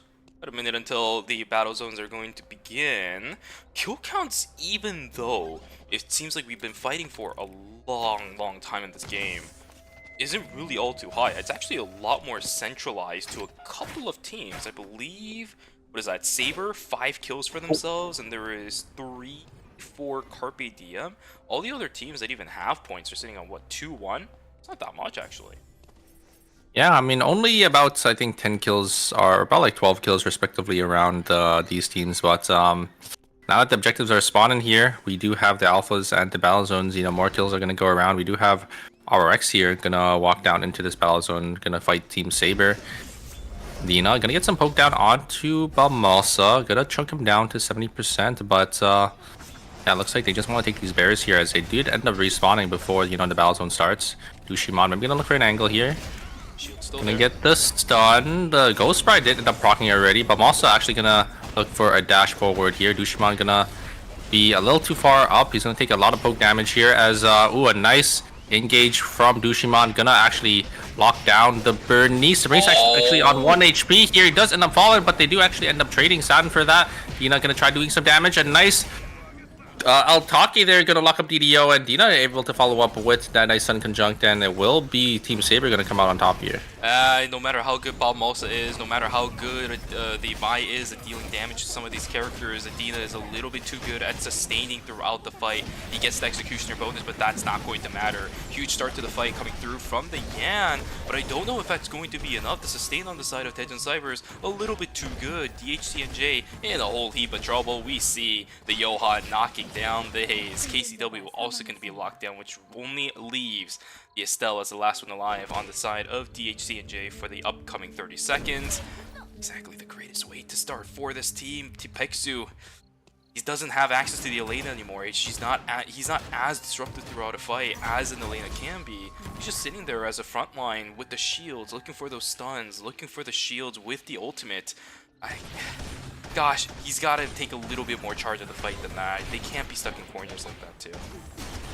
Yeah, and I don't know if they have enough damage to really kill, you know, the Sua Johan team, but we'll have to see, you know, if they will be able to kind of adapt. I think that's probably one of the teams they should avoid, as you know, as a Yan and Haze.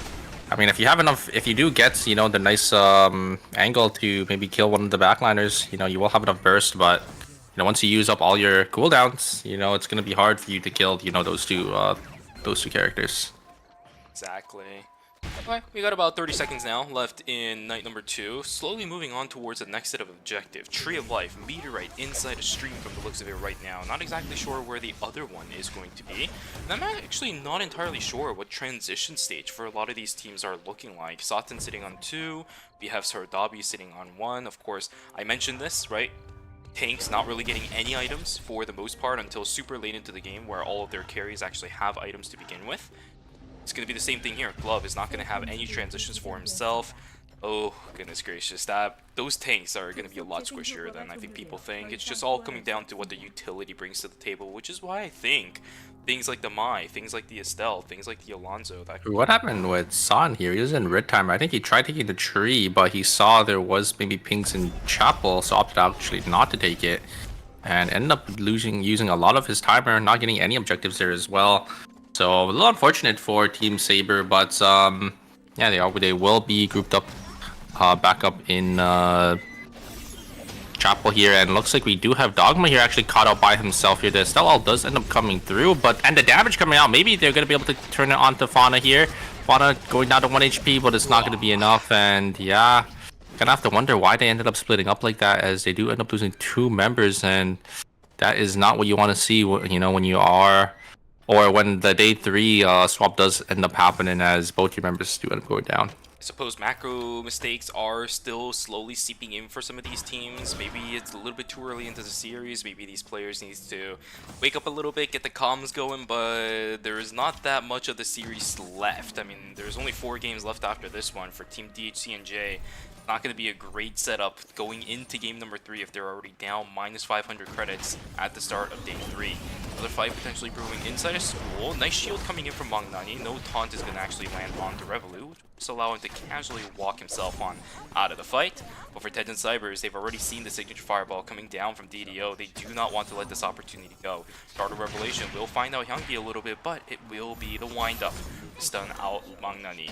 He's trying to run through the shields, and the traps are down on the ground. Cadmus trying his best to actually follow through. Multiple targets hit with the Inablitz. A lot of damage dealt over onto Bob also, but the distance has been made. third But not for party! them. The third party is there. They couldn't watch their back, and Carpe Diem just assassinates Cadmus. I didn't even see them, honestly. Same. You know, I didn't even know they were behind them, but yeah, looks like Carpe Diem just, yeah, like you said, just assassinates Cadmus there, and Young Cybers is forced to, you know, lose their member, and they don't really have enough credits right now to buy, so they're not looking in a comfortable position. It will be DHC and J gonna be able to get the res off here in Cemetery, but it's not really looking too good for them as Team Saber's in the area. They're taking this Omega for free, and they're gonna look pretty strong. I'm surprised that a lot of these objectives are being taken as freely as they are, right? I talked about last game how Wickeline was taken pretty much for free by Team Chuseat. This time around, Team Saber actually has sole control over the Omega.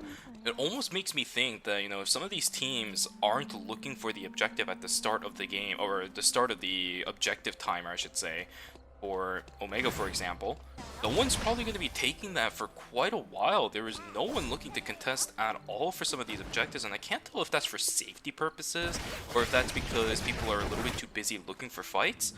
But we've seen how many fights there are in the middle of the game. It's actually not that much compared to yesterday. Teams should have a little bit more leeway in focusing down some of these objectives, but we're not seeing anything.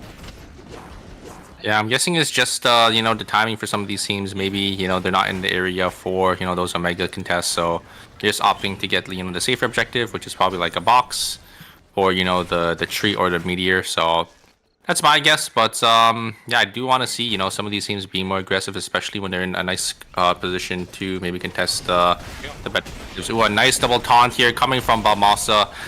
The Bola does end up coming through as well. DDO just going to try jump on the backline. Nice flash forward there. Just going to instantly kill the Subame, and that will be Ryori also going to drop here as well. But the Mai is going to be able to get away. But wait a second. I think the Mai does end up getting caught out here by Carpe Diem. Are they going to be able to get away? I think they are. It looks like the combat pings are finished here, as you might have another fight on the bottom side here between Team Saber and Team DHC and J.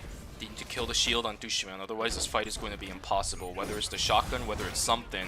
Ooh, shield nice is going buffer. to allow Pixu to get out. 7 seconds left for Saten, but again, Dushiman's shield is still alive. Pixu needs to kill that with anything on his kit to allow KCW to actually catch that character out, deny all the crowd control, but that's not exactly the start time of the fight. Dushiman still is so healthy. Down goes KCW, down goes Pixu, and that right there, guys, is the reason why you break Alonso's shield before the fight begins. KCW can't stack like that when the Alonso is not going to be cancelable.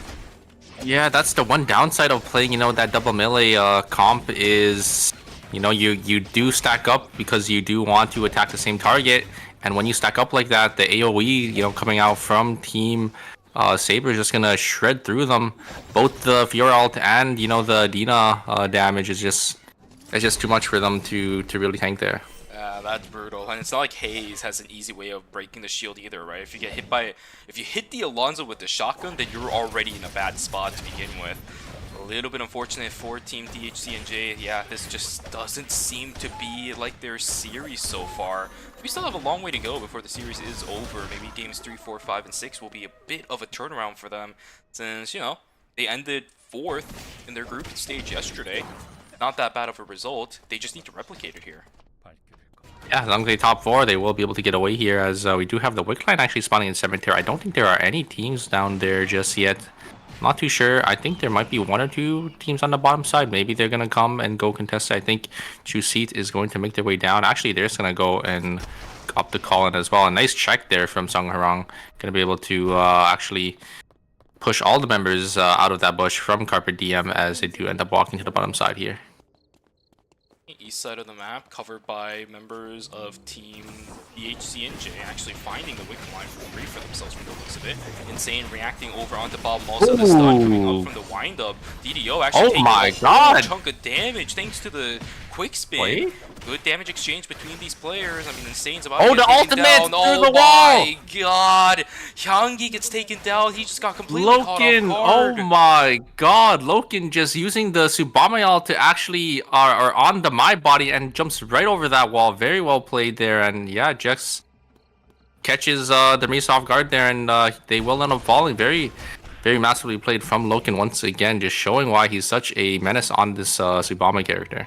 Dude, I keep forgetting the fact that Higurama's death seal is just death assassination technique is just so good at closing the distance. I mean, especially for Bernice, he doesn't have any mobility to get away from that easily.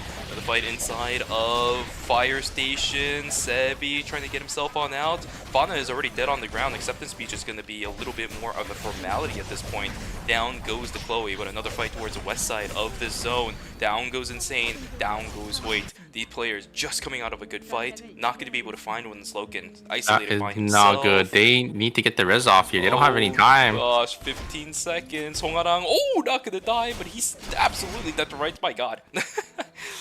Yeah, where did Loken TP here? He needs to get this res off here. I don't think he's gonna be able to get it off. It looks like that is gonna be very unfortunate. So Carpe Diem only gonna be able to play on one member, but a stun coming out from Dina, gonna be able to lock up Scarlet down to 1 HP here. As Ushiman gonna be able to engage onto Farna, and Scarlet actually does end up falling. I think he might have missed the jump over the wall, it looks like, and yeah, it looks like Saber is gonna pick up another 2 kills. Loken did end up getting caught out by the HCNJ, so that will be Carpe Diem also falling down there. Not a bad game for Team Carpe Diem, though. 6 kills right now. They're actually 2 ahead of all of their adversaries that are dead right now, too. 500 MP sitting on 4, and then Tingle Dabi also 2 points behind 500 MP by 2, sitting at 2 kills. Yeah, I mean, Carpe Diem finding these nice kills, but just unfortunately, you know, just I think the macro play just isn't there yet for this team. Yeah. But I'm sure, you know, they still have 2 more games here. Oh, looks like Sebi's gonna get a nice engage onto the backline here, taking no damage, gonna be able to do a lot of damage on this Haze, but the return fire, nice CC from KCW trying to help here, but the sustain coming out from Xenophine is just too much, and yeah, looks like this team is just gonna be on the back foot here. Gonna walk back in. The rockets coming out is gonna be enough. I don't think so. Sebi gonna jump in onto the Stell, and the Stell's gonna fall here. Dogma tried to look for some angles onto the Lenny here. It's just not gonna be enough, as Sebi just gonna get his ultimate back up, and that will be it. Ooh, a nice actual double stun there from KCW. Gonna be able to keep them alive for a little longer here. I think KCW is just gonna end up falling, and yeah, it looks like the HCNJ gonna lose 2 members. Actually gonna get caught out by Team Saber, and they will end up wiping. It's actually crazy how controlled Sebi's Egeon feels. It almost feels like every single part of the movements that he does never takes him over anywhere he wants to go. Wherever he sends any of his dashes, it lands him exactly where he wants to be. His resets are unstoppable. Wherever he goes, there's a target. He tries to dash on through, he calculates everything down. Oh, miscommunication here, as they actually TP 2 separate zones. I think they might be caught here. Shinonome gonna get the ultimate off here. Gonna be able to live, but the play dead does end up proccing. Are they gonna be able to finish here? It looks like no, and they're just gonna run away, and they're actually alive. Wow. I can't believe it. The fact that they have stayed alive throughout this. Tejon Cybers does want to chase this down, but school is a very, very vastly open area. Not going to be the easiest to try catching up to a, what is it, an Egeon, a Lenny, as well as a Jenny. You try closing a little bit too far on this. Shinonome will be able to turn the fight around a little bit, but this is exactly what Tejon Cybers do. Yeah, I think they just want to reset and wait for the play to come back up here, as that is a pivotal ability for these team fights. So they're just gonna play it slow here. The temporary zones are going to proc, so choose seats. Yeah, looks like they're just gonna back away. They're gonna wait for this this play to come up. Kadia is going to be massive. The range advantage, the containers, we talked about school multiple times in the past.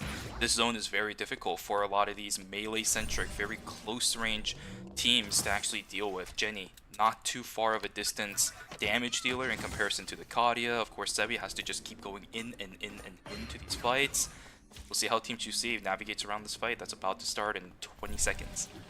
And yeah, they need to look here, as we do see Xenophine's timer 15 seconds. It's not the full 30, so they gotta look for a down a little early on here, or they will end up head exploding. Looks like Team Daeyoung Cybers is gonna back away here. Sebi does having all. Just gonna engage here, gonna get a lot of damage onto Revolu. Just gonna stick on him here. He's gonna be able to do enough here. Wait a second, Magnotti explodes! Oh, that is devastating! And another breath of fresh life as Team Chuseat. What happened to Bangdani? I think he's standing right on top of the barrier. Yeah. Right on top of the barrier, and he gets taken down. How this is happening? Oh no!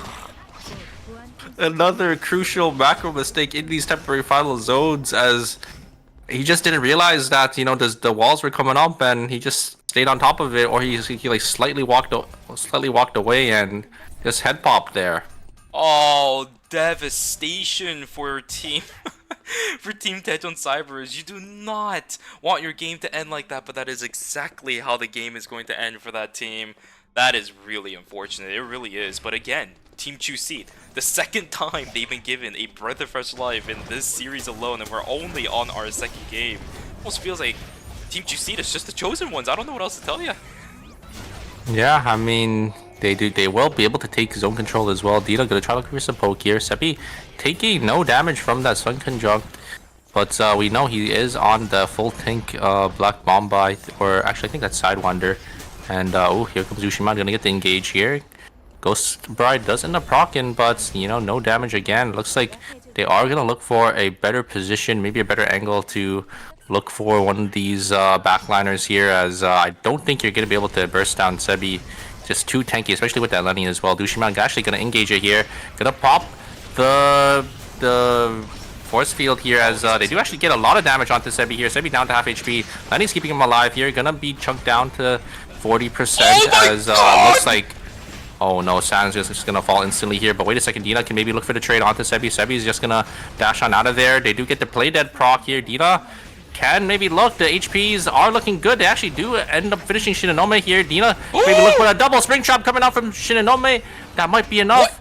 What? It looks like Sebi actually falls as well. I think that was to the burn there from Dina's probably Suns. Yeah, I think. Oh my god! Wow. How did this fight happen? They do end up winning. Oh my god, Team Chuseed, they got such a beautiful combo off on site and acceptance speech. Spring trap, by the way, from Senafame. Pulled the Spear Furor back in.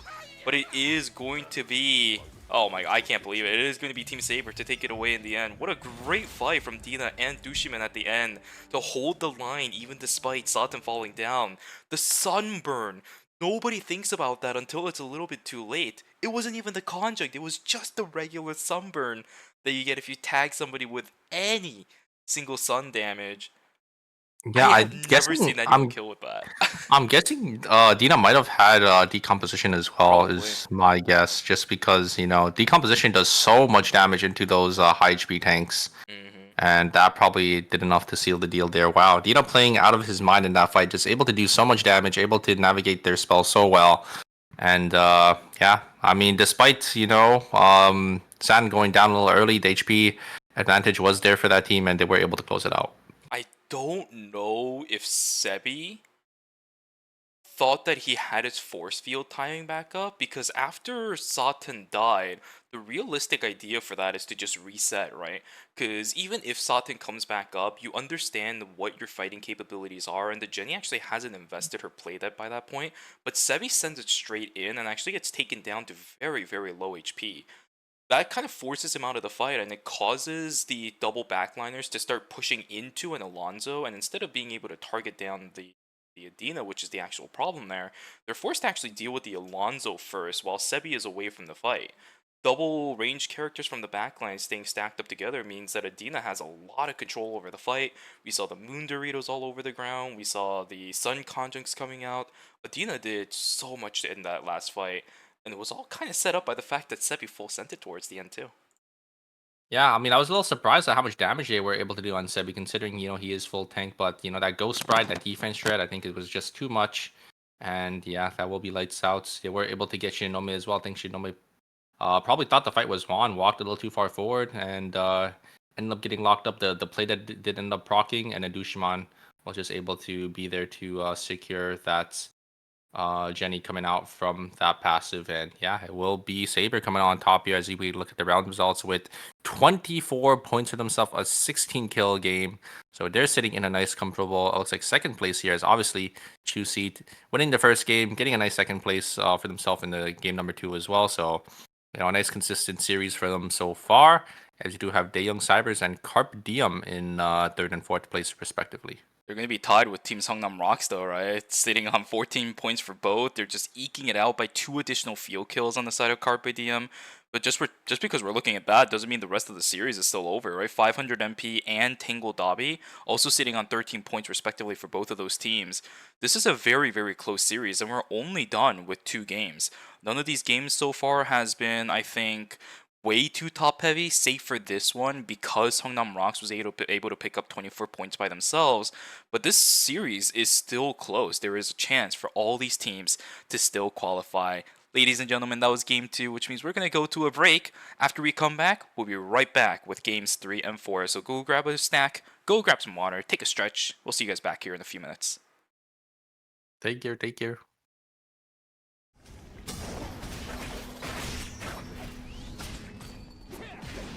새 경기구역이 지정되었습니다.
잠시 후 최종 안개가 펼쳐집니다.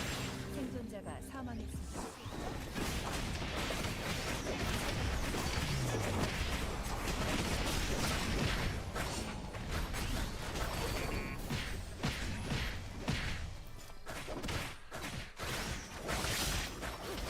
생존자가 사망했습니다.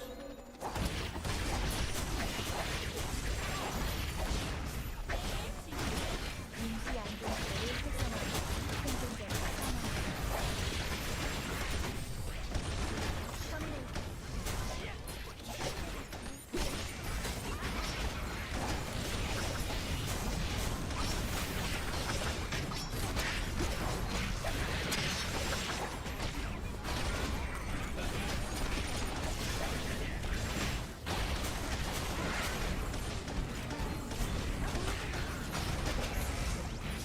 생존자가 사망했습니다. 생존자가 사망했습니다.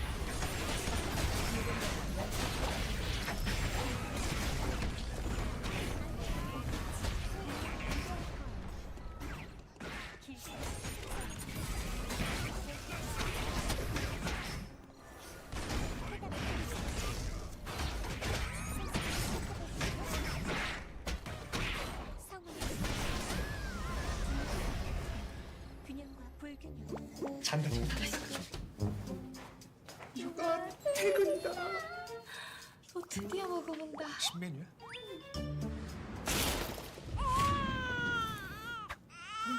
좀 나만 먹는 거 같아 맨날 진짜. 근데 이거 치킨 이름 뭐야? 크크크 치킨 호랑이 맛 크랑이 치킨. 얘들아 치킨 왔다. 나 오늘부터 다이어트라고 했잖아. 다이어트 한다니까 씹지 말고 녹여 먹어.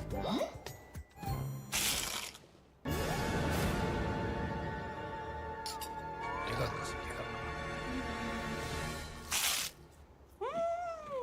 빠사삭은 못 참지. 바삭함의 끝판왕 크크크 치킨 호랑이 맛 크랑이 치킨.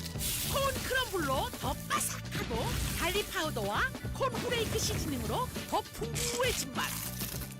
맛있는 육식계 치킨. 크크크 치킨 호랑이 맛 크랑이 치킨.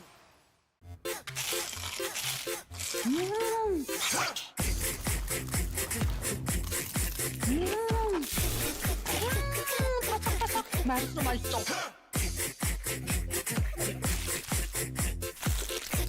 크럼블을 입혀 크런치하고 크리스피하다. 크크크 치킨.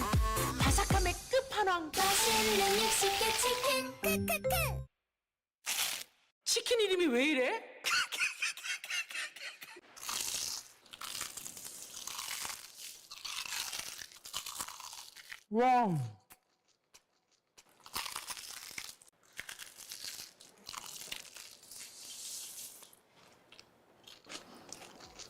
크럼블을 입혀 크런치하고 크리스피하다. 크크크 치킨. 바삭함의 끝판왕. 맛있는 육식계 치킨 크크크. 치킨 이름이 왜 이래?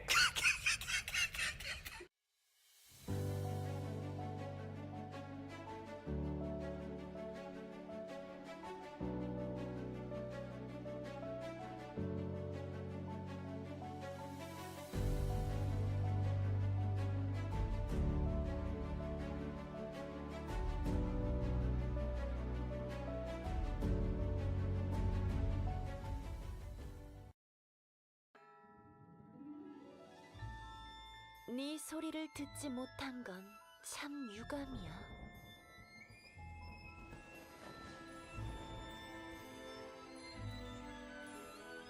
조급해하지 마렴. 공연은 이제 시작했을 뿐이니까.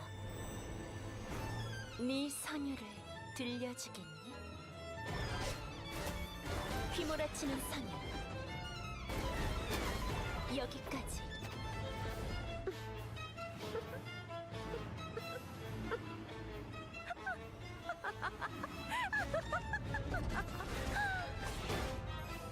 더 크게 울부짖는 게 좋을 거야. 그게 네 삶의 가치니까. 레퀴엠 디단주. 슬퍼하지 마렴. 너희는 내 걸작과 함께 영원할 테니. 그러니 더 울부짖어 보렴. 들려주렴 너의 선율을.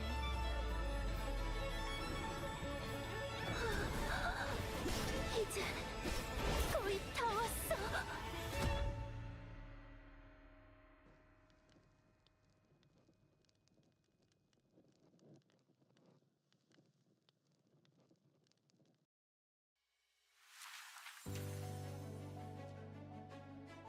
폭죽 같은 건 없으려나요? 해피엔딩이 있기를. 제가 주인공이 맞았네요. 어디까지나 프로답게. 계속 쳐다볼 거면 돈을 받겠어. 재미는 있었어. 잊지 못할 추억을 만들어요. 미안하다고 해도 소용없겠죠? 이런 식의 이야기도 얼마든지 있는 거겠죠.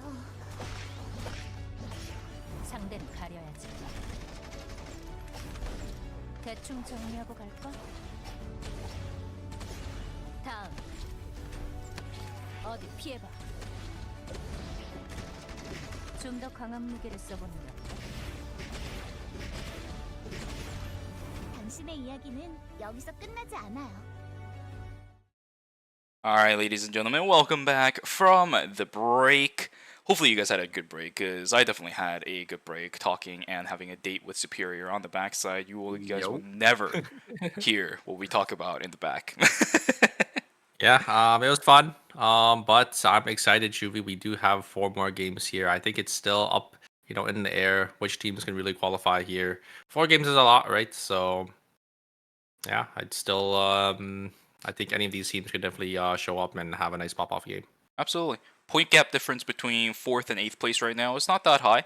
And if you want to really talk about it being close, if you start going down the list from 4th place, it is even closer, because I believe it was 14, 14, 13, 13, and like 6 or 8. It is an extremely close series towards the bottom of that leaderboards right now, which means top 4 is attainable for any of our teams. All you just need is either a pop-off game or consistency for the rest of the series, and I think some teams have a very, very solid chance of going in, even if their performances during game 1 and 2 were a little bit weak. That's okay. Yeah, it's only, I think, the top 2 teams, I think, that have a lot of points over the rest of the lobby. So, yeah, it's a pretty top heavy weighted series, I would say. But I think we're just going to jump straight into it, Chuvi, it looks like. As, yeah, our picks are coming out here. Adriana back on the table. Will we get another Adri ban here? Will teams swap back to it? We do have Riori already swapping back. Hoyt gonna swap back as well.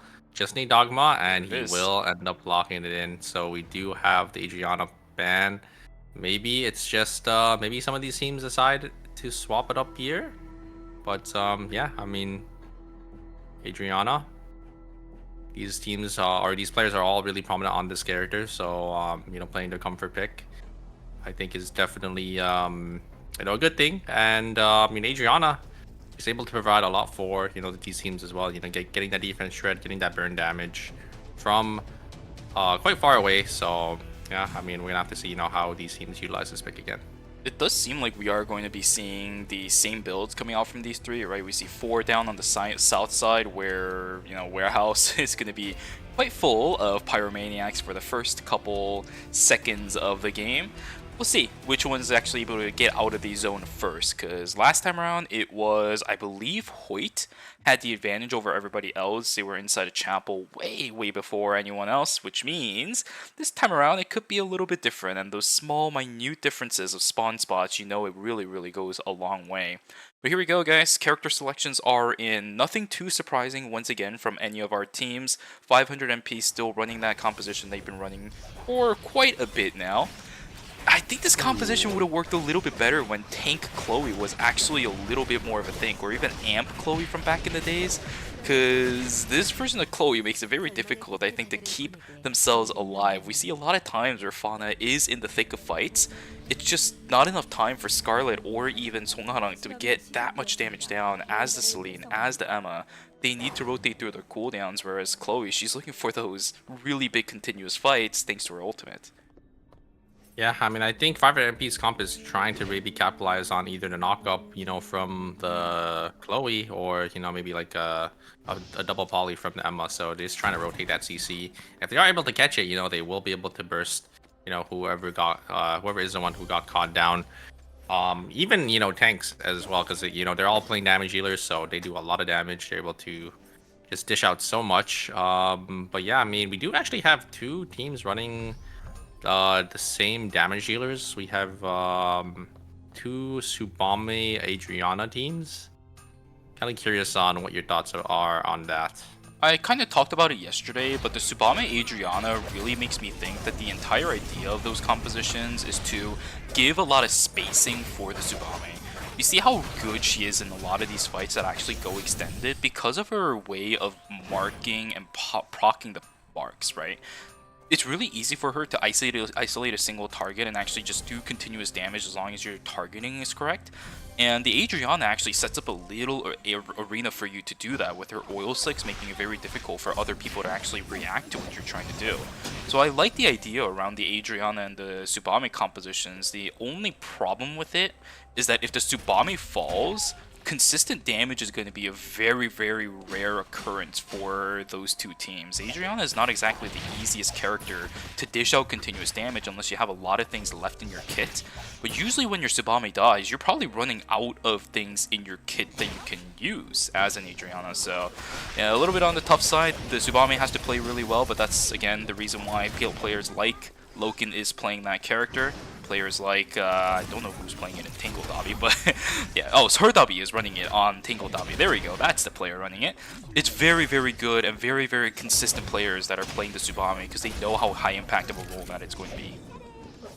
Yeah, and it looks like we do have a fight on the bottom side here. A lot of damage coming out onto Revolu, but the heal coming out from Cadmus is going to keep his team alive here. Scarlet, maybe gonna try looking for an angle here. Magnani gonna get a nice bookmark here. The totem actually comes through, and yeah, it looks like they are gonna follow up. But wait a second, the return damage isn't gonna be enough. No, it's not, as the ultimate actually coming out from the Johan is going to keep the team alive. 4-bomb does end up hitting here, as Fauna does end up losing Nina, so I think they will end up falling as well here.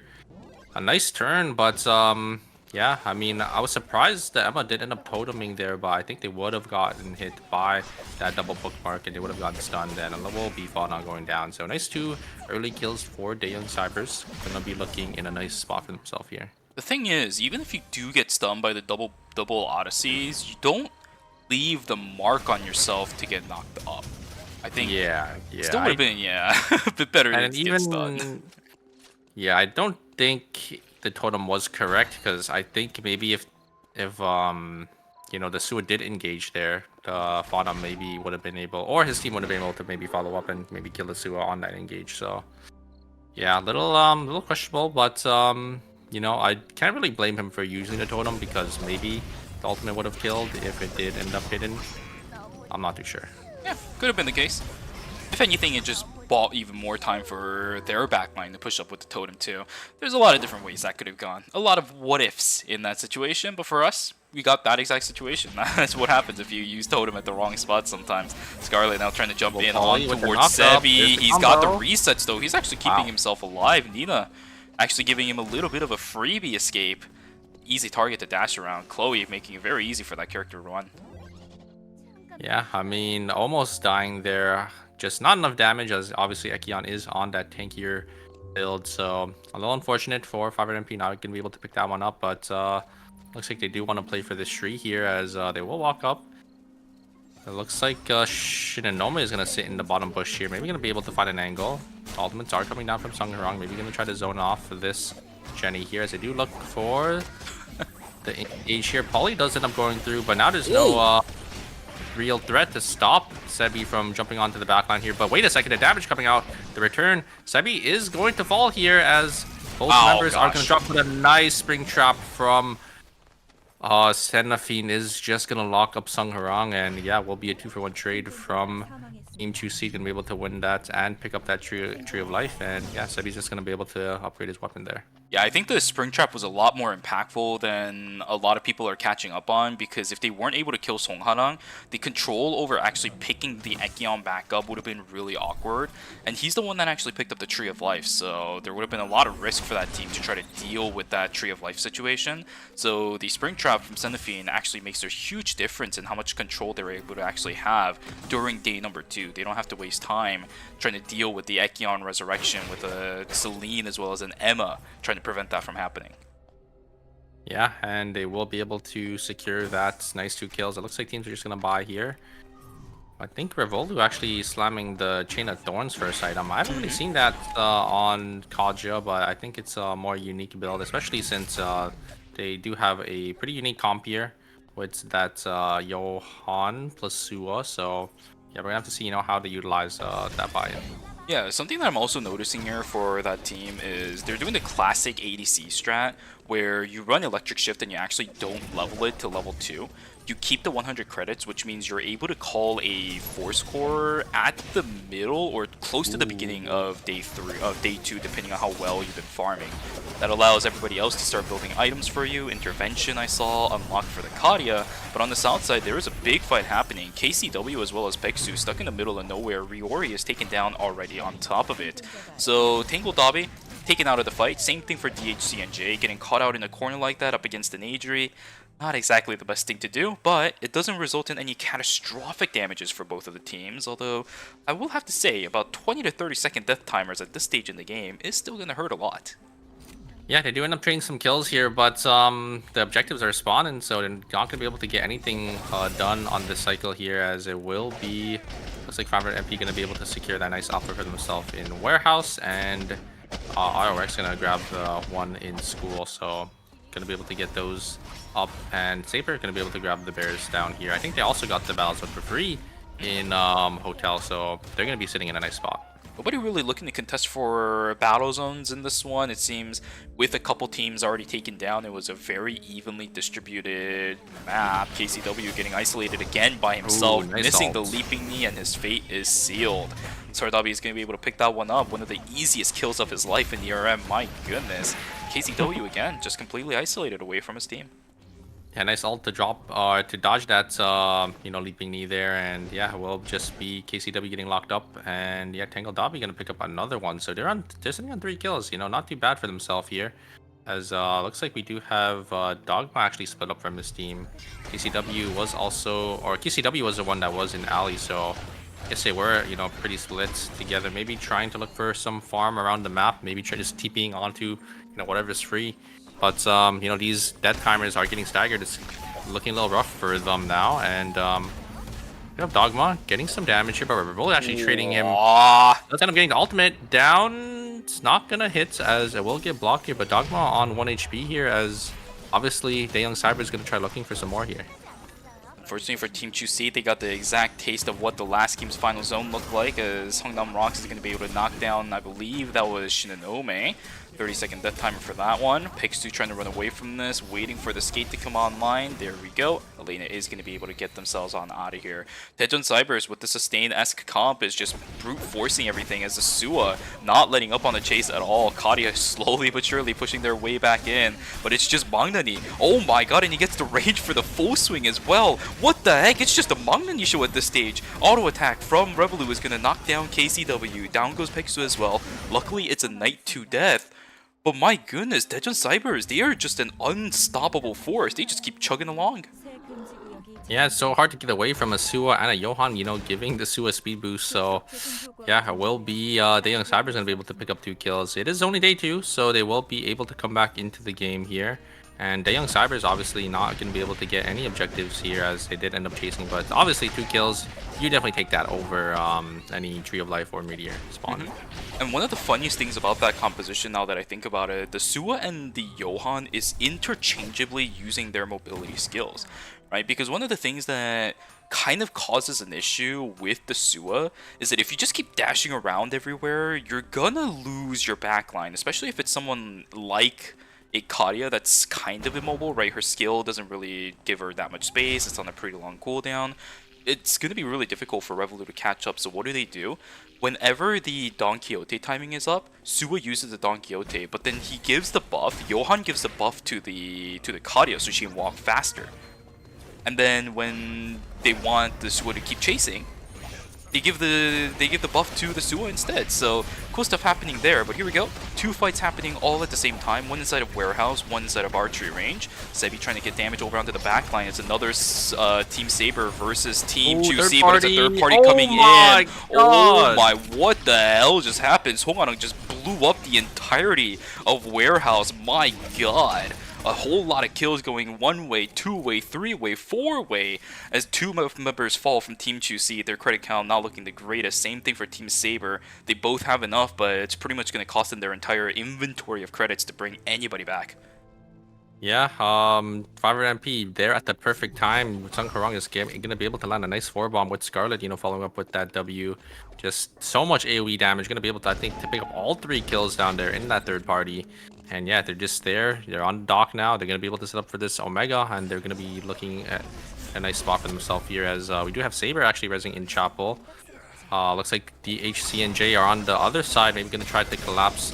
Looks like we do have the Lena going in here, taking a lot of damage, but looks like San is actually getting locked up here, but they actually trade for KCW, and it looks like it will be Saber coming on top in this fight. I'm not sure if their targeting was the right decision, right? Satan is kind of tanky. He's still a melee character, right? Spear also has a lot of really good internal defensive stats. And once you get caught out by the Alonzo, I mean, it's just free pickings for meteorites. The moons to come through from the Adina. You saw exactly how KCW fell. He got pointed by the Alonzo, and while he was rooted and stunned right there in the ground, a moon just falls over his head, and then he's dead.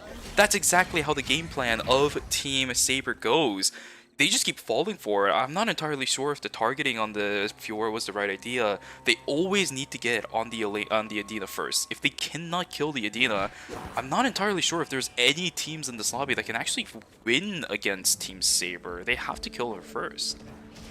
Yeah, but obviously Dina obviously gonna not allow that to happen, right? Dina is one of the best, or probably the best Adina in Korea, and they're just able to space so well. But it looks like we might actually have a fight on our hands here, as ROX is a little split up here. I don't know if you saw, but Bernice full items. I think the William had a chaser already, so they are looking really strong here. DDO gonna walk up. Briori gonna be able to blink on out of there. Actually gonna blink that Bola. Gonna be able to get to safety, as Team ROX, I think they know they're caught in the middle of 2 teams, so definitely want to look for something. Probably gonna try chasing Tangle Dobby down, as they do see that they are relatively weak. The White Lily does end up going through from the Alina here. Are they gonna be able to get away? The stun does end up proccing here, as the Yan is gonna try jumping forward. No, actually they are gonna be able to get out, and yeah, on 1 HP. Wow. Force field value is just so huge there. Now, the issue for Team Tingle Dobby is that they had a long way to walk up on the north side, and we also just saw that Songnam Rocks is able to easily dispatch this team. Although Wait. Carpe Diem, they're they're not actually grouped, really they're not grouped. split. They can't take advantage of this. Yeah, they're not grouped up, so a little unfortunate that, you know, they weren't able to capitalize on that random TP into stream there, as looks like the members of the HCNJ went back into Cemetery and they got punished for it, as 500MP was there to capitalize. God. As Kalina is actually gonna be able to get away, and yeah, it looks like it's going to be Glove just gonna go on forward. There's Saber. So Dobby, try to do there it damage, is. but the ultimate from the Tsubame is just gonna be able to get onto Adina, and they're just gonna be able to capitalize on that and kill Dina here, as it will be, I think, Saber fully wiping there. Exactly as I said, right? You have to kill the Adina, and Sardabi finds the angle. What a fantastic fight coming through from Team Tingle Dobby, all of the back of the Tsubame being able to execute that Adina. There is no additional crowd control, no additional healing. Good fight coming in. And I know what you were looking at. 1 second left on Dogamza. There is nowhere for this team to run. A beautiful combo coming in. Dogamza effectively taken out of the fight. He's still chugging down damage with those cocktails, but is it going to be enough, as KCW is going to take the fall? DDO pumping out the damage. Pixu is going to take the fall. It is just not the game of DHCNJ. So many blinking health bars on the bottom side of our screen. Loken about to get taken down as Carpe Diem loses a member on their side. 0 kills for that team right now, but their credit count 527 on side of the Lennox. I think the Adri just reses here. Yeah, I think you save for this blood. I think the blood is going to be quite strong for this team, so I think they are going to let the Adriana get the res off so that the blood can be bought maybe for Loken. We're going to have to see. Yeah, it looks like the Adri did end up resing here, and is the blood going to be bought? Yes. There it is. OBF is going to be bought for that team, so and despite them losing one, it's only a minus 250. They're still looking in, you know, not too bad of a spot for themselves here, as it will be Daeyoung Cyber is going to be able to get this wick line for free. Good stuff coming in. Unfortunately for Magnani, it was just the Zen Vitality that came in. No additional transition item from the side of Wick. But they are going to hold on to that Wick buff for quite a bit now. Taking a look at Carpe Diem, they actually ended up picking up a red shoes. I'm not entirely sure if that was from a box. I've been kind of keeping track of them, and I don't know if they actually built a weapon with the blood sample. We'll maybe check that later down the road when we do see the items of the members of Carpe Diem. If they haven't built the Black Lotus Shuriken already, then I think you go for that over the Chaser, because we've seen Loken on the Tsubame being such a threat in a lot of these fights. Whereas, as I said earlier, the main idea around this Adriana is to set up the arena so the Tsubame can actually isolate targets. Oh yeah. I do like that Carpe Diem are sitting in this bush. I don't know if any teams know that they're in here, so maybe the Young Cybers are gonna buy here. Oh, they don't know yet. End up checking. Oh, nice shot. They do. Oh, what a nice pull! Is that gonna be enough? The spell shield does end up going through here. Magnani's gonna do a lot of damage, and Loken getting chunked down to 1 HP. Revola gonna try looking. Oh my god! Out, and Hoyt does end up tanking it, and they're actually okay. Jesus, that was so scary for Team Carpe Diem. I thought they had the damage, but the reaction coming through from Magnani denied the whiplash back from Insane. And unfortunately, I believe there was enough time for... Loken! No! Is gonna get assassinated. Songarang is just way too good at gauging his blast wave distance. Frame and pixel perfect to pull that Tsubame back. Absolutely no reactions coming through from Loken, which is going to put Hoyt in a really, really bad spot. 5 seconds left on his timer. 6 teams left in total. We are down to 16 members alive in this game. Hoyt has to somehow go all the way till the end because his team right now sitting on 0 kills. They need something happening in Game 3. Yeah, but he has no timer as well. Here comes the polymorph, but the spell shield just denies it entirely, as looks like 500MP is on full retreat now. Oh my god, the damage coming out from Revolut. These auto attacks are just chunking these damage dealers, as obviously, you know, when you are playing a triple backline comp, that is what you are susceptible to, just, you know, getting bursted down by these. Oh my god! Does end up connecting, and it will be Scarlet dropping, and now 500MP down to only 2 members. It's not looking too good for them. I think ERM Phase 3 in Season 4 has been one of the best representations of the capabilities of control mages in a lot of these fights. Xenophine has been really good, But the fact that he's able to pull out some of these spring traps like he did in phase 2 in combination with Song Ha-rang playing again, and you see a lot of these Adriana players controlling these fights throughout these games, it is incredible how strong of an archetype those kind of characters are. Hoyt isolated, will get found out, will get taken down. Goodbye, my friend. Carpe diem. 0 kills and 6th place. They will at least get 1 point from the placement, but that's all they get off of game 3. Yeah, right into the hands of Tangle Dobby. That is a little unfortunate there, as you know he did end up getting caught out. But now we are down to 5 teams for this temporary zone. Kind of want to see what these teams decide to do and which zones they decide to contest here. As maybe RX gets the free zone. Maybe RX I think is looking like they are the strongest team in the lobby here with DDO sitting on that chaser. I think both Bramasa and the Bernice on full items as well, but who knows, maybe True Seat does end up coming down to contest here. We're gonna have to see. I'm actually quite interested in the option for the Bernice to take the Psyche's Blade, because Psyche's Blade is a pen item that actually loses out on a few stats in comparison to something like the Chain of Thorns. You've been sitting on full items for quite a while now. That makes me think that they've had enough time to buy a 4-score, or even something like the Mithril Armband, which was really popular on the Bernice for quite a long time. But no, they just opt to go for something else instead. We'll stick onto the Psyche's Blade for the remainder of the game on this Bernice. Team Chusei being pushed towards the back a little bit. And here we go, the fight is going to begin. The full swing is actually going to pull Xenophine back into the wall, which means he's been a little bit problematic. The triple spring trap is so good, and the damage is just not there. Holy crap, the sustain coming in from this Johan is absolutely bonkers. Zeppi's about to get taken down. He doesn't have force field. The health bars on the side of Tejan Cybers is just refusing to go down. Shinonome again is going to get taken down. There is no play dead to save you from that one. Sebi and Xenophine has to book it out. 4 teams left. They're looking for an angle back in on this, but I don't know if Team Tejan Cybers is even going to risk it. But they have to go back in. This is the only zone they can go back to.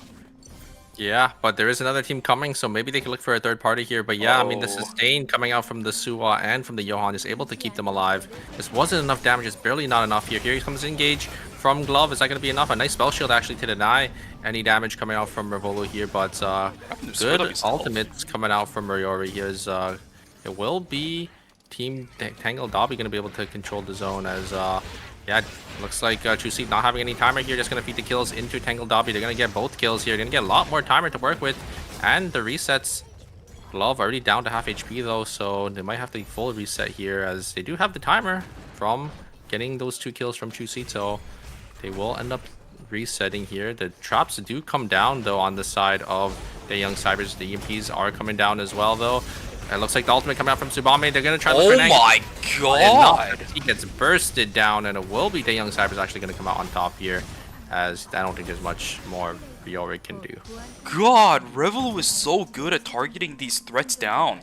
A lot of times these 80 series, they're not going to make it. They're not going to make it. Oh my god. Oh my god, but they have the ballistic advantage. Holy crap. Imagine if it wasn't for the sniper skill. You could have checked over the wall. Really, really good check coming through from that team. But yeah, I mean, what a great fight coming in from Tejan Cybers. This team is just dealing with all these threats so reversibly well. Usually the Tsubame goes in like that. I mean, the ADC is dead, but Cadmus just popping out all the heals exactly when he needs to. Sitting on the Elf Dress, he's able to give the additional buff over onto Revolu. He's sitting at 375 attack power right now with, what, 20% armor penetration sitting on that Chain of Thorns? If he gets a single Sharpshooter and the Ashen Reaper auto-off, like, you're gonna get chunked. Yeah, and this is not adding on, I think, the... Oh god, nice blink. Yeah, nice blink out coming out from the Bernice. Bernice already down to half HP though. Looks like we're really just gonna E-ship forward, gonna try to do some more damage here, as I think RX is gonna be forced to reset. So the Young Cyber is gonna be able to control the zone here. Maybe oh get some my down. god! The advance actually hits all 3, so that will delay RX's chance to reset. But yeah, I mean, here comes DDO. Maybe he can look for an angle. It does have the 3 fastballs. DDO has to go big. DDO has to go big. Full information for Tejan Cybers. They know exactly what's going on, but there's no blink this time around for the Bernice. Hyungi gets taken down. Mangnani sets up the fight. Revolu getting out the damage, but it's going to be enough. He will go down, but in the end, DDO goes down to Ashen Reaper auto attacks over the fastballs in this game. Down goes Bob Malsa. GG's to Team Tejon Cybers. As the camera just okay. Bye. Oh, yeah, it pans over to the right. But yeah, I mean, Magnani there coming out big for that team, getting a nice double stun, eating forward, getting that bat skill, just locking up that Bernice. Bernice not able to do anything there, as you know, they were able to use or get the blink out a little earlier in the first engage. And yeah, that will be it for Team ROX. And yeah, the Young Cybers coming out on top there with, I think that was 11 kills. This was what I was talking about yesterday during scrims. A lot of these times when these teams are kind of forced into these very small areas, like final zone, for example, right? Sometimes it's actually really good to just make someone on the enemy team blow a really big cooldown like the blink. Not entirely sure if Hyungi had it up to level 3. I don't think it was because the Bernice didn't have it up again in the next fight. But if you make somebody actually use those blinks and keep track of the timers, you can do exactly what Mangnani was able to do. Bernice does not have any mobility skills to get out of a double Odyssey, especially if he gets caught out by the middle of the first one. It was just a really good first one I think opportunity. sealed the deal because they got the slow and then the stun and then a nice capitalization, to dash forward, get that bat skill. That's the difference between obviously, playing bat and hammer is, if you are able to get that crucial bat skill in these team fights, you're just able to, close out these fights really easily for your team. Oh yeah, I'm really glad that throughout all the chaos and atrocities that we've watched throughout the course of the weekend so far, this game was a lot more by the books. I don't think there was anything too crazy about this one. Everything was genuinely just down to textbook. Even the fight in the cemetery temporary zone was pretty much textbook coming from both of the teams as well. Final zone was a lot more controlled than I normally expected it would have been. But yeah, that's exactly what we want to see from these teams. And funny enough, actually, Seongnam Rocks doing something they used to do, I believe it was in Season 2 or Season 3 Super, where they just play for the final zone. Remember that? Yeah, I do remember. I think they went by Team Strike back then, right? They Yeah. just always, got Wick Line, played Final Zone. They were able to always get that nice third party off. Like they just knew exactly when to come in for that third party. And yeah, it was just, they always just played a nice textbook game. But yeah, I mean now, right? They can't really do that, right? They can't really go for those parties anymore because obviously the zones are locked up. But with that, we do have the round results for this game. Obviously, the Young Cybers coming out on top with 19 points, 11 field kills. So, yeah, I think they're going to be sitting in a nice, comfortable spot for themselves. Good stuff coming out for that team. Seongnam Rocks, unfortunately, even though taking away first, they just couldn't get that many field kills in this game, which, again, if we go back to Season 3, this was kind of the way that Seongnam Rocks played, even back as Team Strike. They really didn't get that many kills in the early stages of the game because their main core idea was to get the Williams set up towards the end and then just play for the final zone. A lot of their points came from the placement because they ended up winning so many games after the wick line into the final zone. This is, exactly as you said and exactly as I said, textbook for Team Seongnam Rocks. It will actually jump them up to 5th place in the spot right now for the total leaderboard, just 1 point behind Tingle Dabi, who is holding the line with 27 points.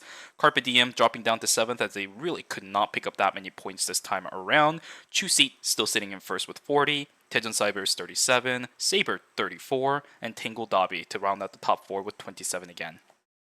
Yeah, the top 3 is getting a little wider for the bottom half of the teams, but I mean, if you look at the difference between 4th, 5th, and 6th, it's only 2 points. So it's still anyone's game to qualify here. Even Carpe Diem only 12 points behind. There's still 3 more games left. So there's definitely still room for these teams to get that pop-off game and get their spots to the finals. For sure. Just really excited to see what they're going to be bringing to the table in game number 4, because I do believe we're going back to the Adriana ban again, which means players like Ryori, Hoyt, as well as Togamja, they're all going to have to play something else. We saw some of the options they were able to bring to the table during game number 2. A couple of them was the Adriana coming from, I believe it was Togamja and Ryori. Whereas on the flip side for Team Carpe Diem, they opted to run Insane on the Yan and then Mai on Hoyt. So we're going to see something similar again where Insane and Hoyt are going to flip-flop their roles, or are we going to see something else? I'm not entirely sure what Carpe Diem has prepared, because yesterday was pretty much just a straight beeline for the exact same composition they decided to run. Yeah, I'm guessing they're gonna go back to it because I think it did look pretty good for them. Just unfortunately, they did end up getting third party, I think, in that game. So Yeah, we're gonna have to see. I think it might rotate between this Mai and this Adriana ban, but yeah, who knows? Maybe some of these teams have, you know, another unique team comp or maybe another pocket pick in the back here that they will end up pulling out.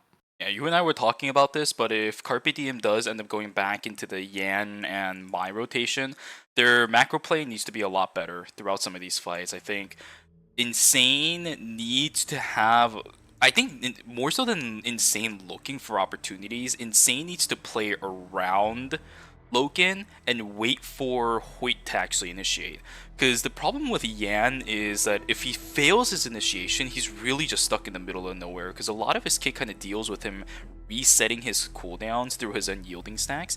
And if he's not able to weave in auto attacks here and there, even when you're playing Tonfa, it's really difficult to do that, even with the Tetragon up nowadays, where cooldown is so low that sometimes you just don't get those skills. Sometimes you get those skills a little bit too fast for you to build up those unyielding stacks.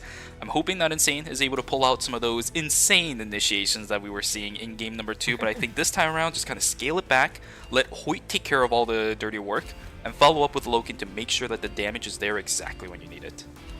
Yeah, it looks like Hoyt is going to go back on the Mai, but we have Balmosa swapping or staying on the Shukai this time, not swapping back to the Mai when it is available. So we're actually going to have no bans this game. So, you know, it's the first time in this series so far that, yeah, no character bans are picked, I think. We have a lot of duplicates, though. We do have like 2 Mais, 2 Yawns. I think we have 2 Hazes as well, but once again, you know, none of the characters are picked 3 times, so there will be no ban. Exactly, and a fairly unique pick, as the observers are going to figure that out for themselves as well. The Aiden coming in for Sirdabi. Not too surprising, I think, of a character that Sirdabi is going to be able to play for himself, right? I mean, we knew him way back in the days for his Luke. This time around, it's going to be the Aiden. KR loves their Aiden, man. If this guy is even remotely, like, I think even remotely, if NA considers him B tier, over in KR he is getting overplayed to hell, so not too surprising. He will be boasting that false oath for himself, so definitely looking for kill opportunities on that Ampere pistol. We'll see if this Aiden pick is going to work out for Team Tangle Dobby. They got a pretty good game off in game number 3, just couldn't round it off in the end of the game phase. See if this time around it's going to be a little bit different with this unique character pick that not a lot of people are going to know how to deal with in the competitive stage just yet. Yeah, we're gonna have to see, especially since obviously, you know, we know his ultimate got changed as well, how he can take it, you know, without hitting any targets. But yeah, it's no surprise that you know, KR does love Aiden. Aiden is, you know, one of those really high skill characters, especially, you know, in the higher elo lobbies. Obviously, you know, these players can definitely perform on these characters, you know. Yeah, I think it really helps in a lot of cases for these players that they are running such low ping, because it's been pretty common knowledge that there is a lot of animation canceling on the side of Aiden. It's really muscle memory for a lot of these players. They know exactly how this character works and the exact time they need to run this character to get maximum efficiency on every single one of their skills. I really like the Aiden pick, and again, we are going to see THCNJ taking the fall inside of Forest. This time around, just completely isolated is going to be this Estelle, no additional support coming in from the backside. So reviving back and forth, he needs to find a couple more items, and then after that he should be on out of here to support the rest of his team. Yeah, Saber getting a nice kill. You know they always group up here, and wow, Magnani actually gets a double spell shield. Does end up blocking the poly, but it will be Fauna gonna blink on forward there and gonna lock him up. And yeah, it will be 500 MP gonna be able to get a nice early kill for himself here, as I think Magnani tried to get, or tried to look for, you know, an early kill, but obviously, you know, when you see there are, you know, these players that are isolated in the 1v1, you know their team is hiding somewhere in the shadows, and you're gonna get jumped by another member. So I think that's exactly what happened to Magnani there. Absolutely. More skirmishes happening across the board. Okay,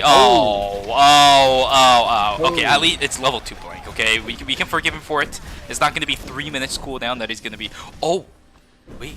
Oh, it is 3 minutes, because the change to blink cooldown level 1 came in this patch with 1.26. Okay, so, man, it could have been worse, but it's not going to be just yet. Assassinated is going to be KCW, taken down to the ground by his counterpart, Yan.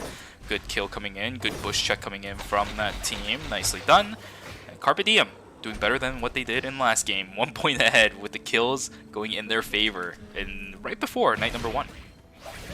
Yeah, I mean, it's nice to see, you know, this team getting some early kills for themselves, as yeah, getting that nice early kill is always a good sign, and it will be actually the Bernice from Team RX gonna fall to Shinonome. I think it looks like they are maybe splitting up. Maybe they saw stream, you know, say, you know, there's 0 people, so maybe they just TP'd in there to try to get some extra farm, but yeah, looks like they got baited, and looks like, yeah, Insane actually gonna dodge out, but the triple man knockup actually coming out from the Estelle. Is it gonna be enough here? Is Loken taking a lot of poke damage from this Estelle? Estelle's gonna try jumping back in, actually does end up socking their dash mid away. Maybe Loken can look for an angle here. KCW gonna heal back up from, you know, the regen from the food here as he's back up to full HP. Loken gonna dash on back here. Void, maybe they can look for an angle. Taunt does end up going through onto the Estelle here, and a nice lockup. A great stun coming out from Insane the wall, and that is going to be it. Dasu gonna fall here. KCW gonna try looking for an angle, but the kite back coming out from Loken is just too much. That is exactly, I think, the way that I wanted to see Team Carpe Diem play. See how Insane never really overreached and tried going for anything crazy after he was initially taken out of the fight by Team DHC and J. He was actually playing around the sole source of his damage on his team outside of himself, which was Loken. He never really went too far away from him. I'm pretty sure if you were looking at the specific camera POV of each individual players, he was probably able to see Loken the entire time if he kept himself on locked cameras. Nice spring trap to push Bob Malza away. This is going to allow QC to actually secure the Tree of Life. Shinome looking for a little bit more. My god, dude. Hold off. You're okay, don't worry about it. You guys already won with the objective. They're still looking for it though. Dude, Cenopine and Shinonome, I swear, these guys are a match made in heaven. What the heck? Oh, the poke comes in for DDO. Spring trap here, and oh my! DDO gonna be the one God. to fall. Oh, the Lily passive almost doing enough damage here. There and it is. Shinome's gonna dash forward, and yeah, it will be DDO to fall. How and, yeah, I was crazy surprised is as well that? that they just decided to you know, aggress her, but you know, there's no real risk, I guess, because you know the Jenny still has the play dead, and you know there's Lenny there to support. Jeez, would you have ever followed up on Shinonome if you were his teammate? Like you yourself, would you have ever done it in that situation? I mean, if Shinonome is going, you know, like he probably knows something better than I do. So I guess you know I kind of have to, right? Goodness gracious. And this is what I was talking about before, right? I mean, Shinonome plays like a psycho. We know about this. And again, it's a compliment. It's not a bad thing. This guy just goes in and sets up his own fights. This guy does that all the time. But there hasn't been anyone to actually follow up on it. And the fact that Centipede just follows, it's just like Shinonome has a personal pet just kind of following after him that just does everything he asks for. With no questions asked. It's full-on loyalty over here. It's great. I love this. Yeah, and definitely is working in their favor as yeah, they're able to get, you know, DDO. That spring trap coming out big for, you know, that team. And oh, we actually might have another fight on our hand here, as we do have Dushiman coming over through the bush there. Saturn gonna jump on forward there, gonna get the ultimates procs onto Glove, but a great exclusive actually to counter Saturn's R3. And is Briori gonna be able to return any damage here? Maybe gonna be able to trade 1-for-1. Yes, they're actually gonna be able to kill Saturn as well. So yeah, both teams are just gonna lose a member here, but it will be Team Saber gonna be able to pick them back up in time for the battle zone. I think they're going to be able to get a free battle zone for themselves on the south side too, because the only team that was hanging around here was Tingle Dobby. They've already lost the Mai, and the corpse is confirmed. So free objective going in favor of Team Saber. They're going to either pick themselves up a Tree of Life or a Meteorite. From the looks of it, it is going to be guaranteed to be the Meteorite for themselves. Songnam ROX is also going to pick up themselves a Meteorite from the looks of it for their own free battle zone. But on the north side, inside gas station, two teams are going to have to fight for it. Here we go. CNJ versus Team Carpe Diem. Who is going to be able to win it out? Pixu doing a lot of damage, but this Estelle is going to be forced to use the Helitack stat. Healing Drone is keeping Insane actually relatively healthy. Perfect quick spin coming in, and it is going to be the exclusive to deny even more of where that came from. KCW looking for a little bit more of an angle back in. Loken straight into a quick spin is not looking too great. He's still keeping himself alive, and they take the battle zone. Loken's positioning and kiting is absolutely off the charts. Yeah, and here comes the... Oh my god, that was a really nice bowler there coming out from the Bernice, and it looks like Cadmus will fall as well. Don't know where Magnani is. I think it looks like Maybe they thought, you know, the zones were free. He is in Temple, and yeah, will be 2 members of the Young Cybers gonna fall here, but it is still day 2, so they will be able to get back up in time with no repercussions. It's quite rare that Tejan Cybers actually has 0 kills at this stage in the game, right? Usually they just kind of push their lead if they even have one. Even if they don't, I think they're relatively confident enough with the amount of sustain that this team has to just straight up brute force some of these fights. Tejan Cybers sitting on 0 kills, not exactly sure what happened there, but maybe they'll start picking up their pace as soon as day 3 hits, because starting from there, Super, minus 250 is a go. Yeah, and it looks like we do have ROX grouped up on the bottom side here. Gonna get able to grab all the farm. I think the Tree of Life is probably gonna be free as well. But on the top side here, we do have Hoyt. Maybe looking for an angle here. Does end up getting back, and the taunt is still lingering, and it will be Glove getting taken down here. Very nicely played from Hoyt. Actually gonna be able to hold their E2 in time. I don't think Glove realized that Hoyt still had his dash up. Yep. And yeah, getting locked up there. Very nice follow-up from that team. And yeah, will be Tangled Dobby's mind just gonna fall there. I think he was waiting for his own opportunity to go back in, but by the time he actually opted to go back in, his Shaw Veil was gone. And the timing from timing from Hoyt's initiation back in with the Straw was actually really good, because again, it was right when the Shaw Veil was gone. So Tsubame actually dealing a ton of damage in that fight was actually massive. Carpe Diem doing actually pretty good for themselves, sitting on 4 kills. Of course, the 7 from overalls, team kills is in their favor, but those 3 points are not going to count. Sebi, yeah, I think it will himself. be Carpe Diem just gonna grab the box, and they're gonna try to get on out of here. But True Seat looking to maybe look to fight here, as sure nobody's gonna dash on forward there. Boy taking go, and they gotta fight now. I think for Carpe Diem, they just gotta go. Yeah. Oh my god, it looks like Loken's taking so much damage, but the ultimate coming back, and it's not going to be enough as the Spring Trap coming out, as Void does end up getting locked up. So we'll be a minus 350. They did end up getting the box, so not too bad for that team. But now, look at their positioning. They are in a really bad spot, as they are stuck in between 2 teams here. Oh no, Insane getting caught out here. Tried to blink on over the wall, and yeah, it's not going to be enough, as will actually be a minus 500 now for Carpe Diem. I think in those kind of situations, you just have to send it. I mean, Chusita is just going to full send, right? The Psycho gameplay, Senafine and Shinonome, once they lock in on a target, they're just going to go. Look at them go. They are just eating all the haze rockets and grenade launchers in the world, but they're still going. Sevi going to reset his gauge, reset some of his cooldowns, especially the dash. He is still charging forward. They are not letting go of the sights of Team CNJ. They don't really take any poke damage because the lineage just keeps them back up, and Sebi gonna try looking, but I think they do know that they were gonna get third-partied, and they just back away. Saber, I think, knowing, or actually they're actually a duo, so that's probably why they didn't want to engage there. My god, yeah, teams are gonna actually have to deal with Team Chusi. They're just gonna, you just have to understand that they're going to chase, right? They have to just kind of come to peace with that and actually deal with them. Because as soon as I said Carpe Diem should have fought, they needed to turn. I think that was a really great opportunity for especially Insane to go in and get a triple Tetragon bounce back with the Tomahawk Roundhouse, but he didn't take it. He was a little bit too scared. He still was trying to run away from Team Chuseat. You gotta go. They're gonna chase you infinitely, and they're actually not that bad at poking, especially with the spotlight on the side of the Jenny. And Senafine, if he ever gets an angle onto Spring Trapping you, yeah, you're gonna die. You might as well just fight.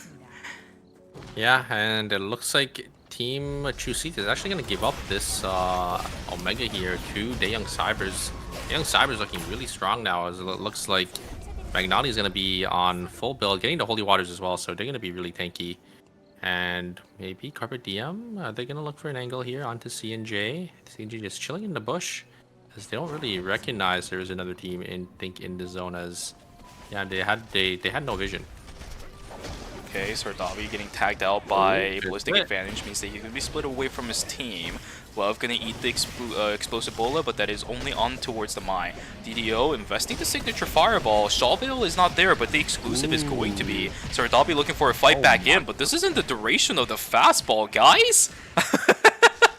Yeah, I think the Aiden thought, you know, he had an angle onto DDO, but DDO just able to dash on back there. But here comes the burst damage onto Sebi. It's just not enough. They don't really do enough damage onto this team, as the heal the healing wind comes through as well, and they're just able to keep their team alive. As yeah, the Lenny is just having so much sustain for this team, and they're just having not enough damage. As a third party comes through as well. Oh no, it's gonna be Saber gonna wipe to that third party from 500MD.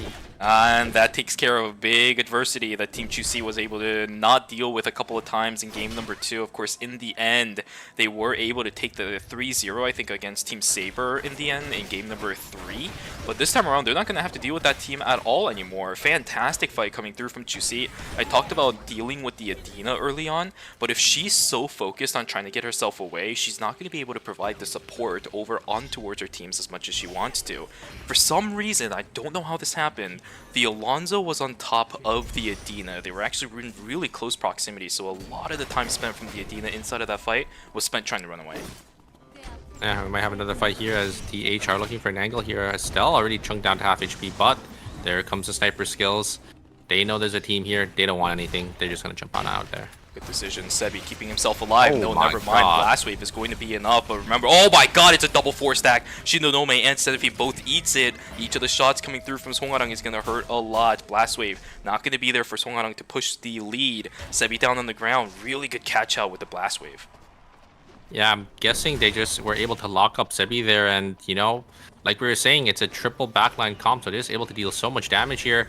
As it looks like Insane has caught a nice bull coming out from ROX, and he will end up falling, so will be another -250 for this team. As I think there's another team nearby trying to look for these two rats here, as they do know they're not really split. As here comes the call. I think they do see Loken is gonna be caught out here, as they're just gonna walk into red. I don't think they have enough timer to TP, so yeah, it looks like they're forced back up here. As if DH do end up checking, or RX do end up checking, might be the end for Team Carp DM, as they don't have enough timer to get on out of here. Yeah, this is really bad. They're stuck in the middle of nowhere. It's about to turn into night 4. All of the consoles are just in the worst spot possible. The moment they step out of that corner, it's not going to be good for them, but they're going to be forced to in just a few seconds.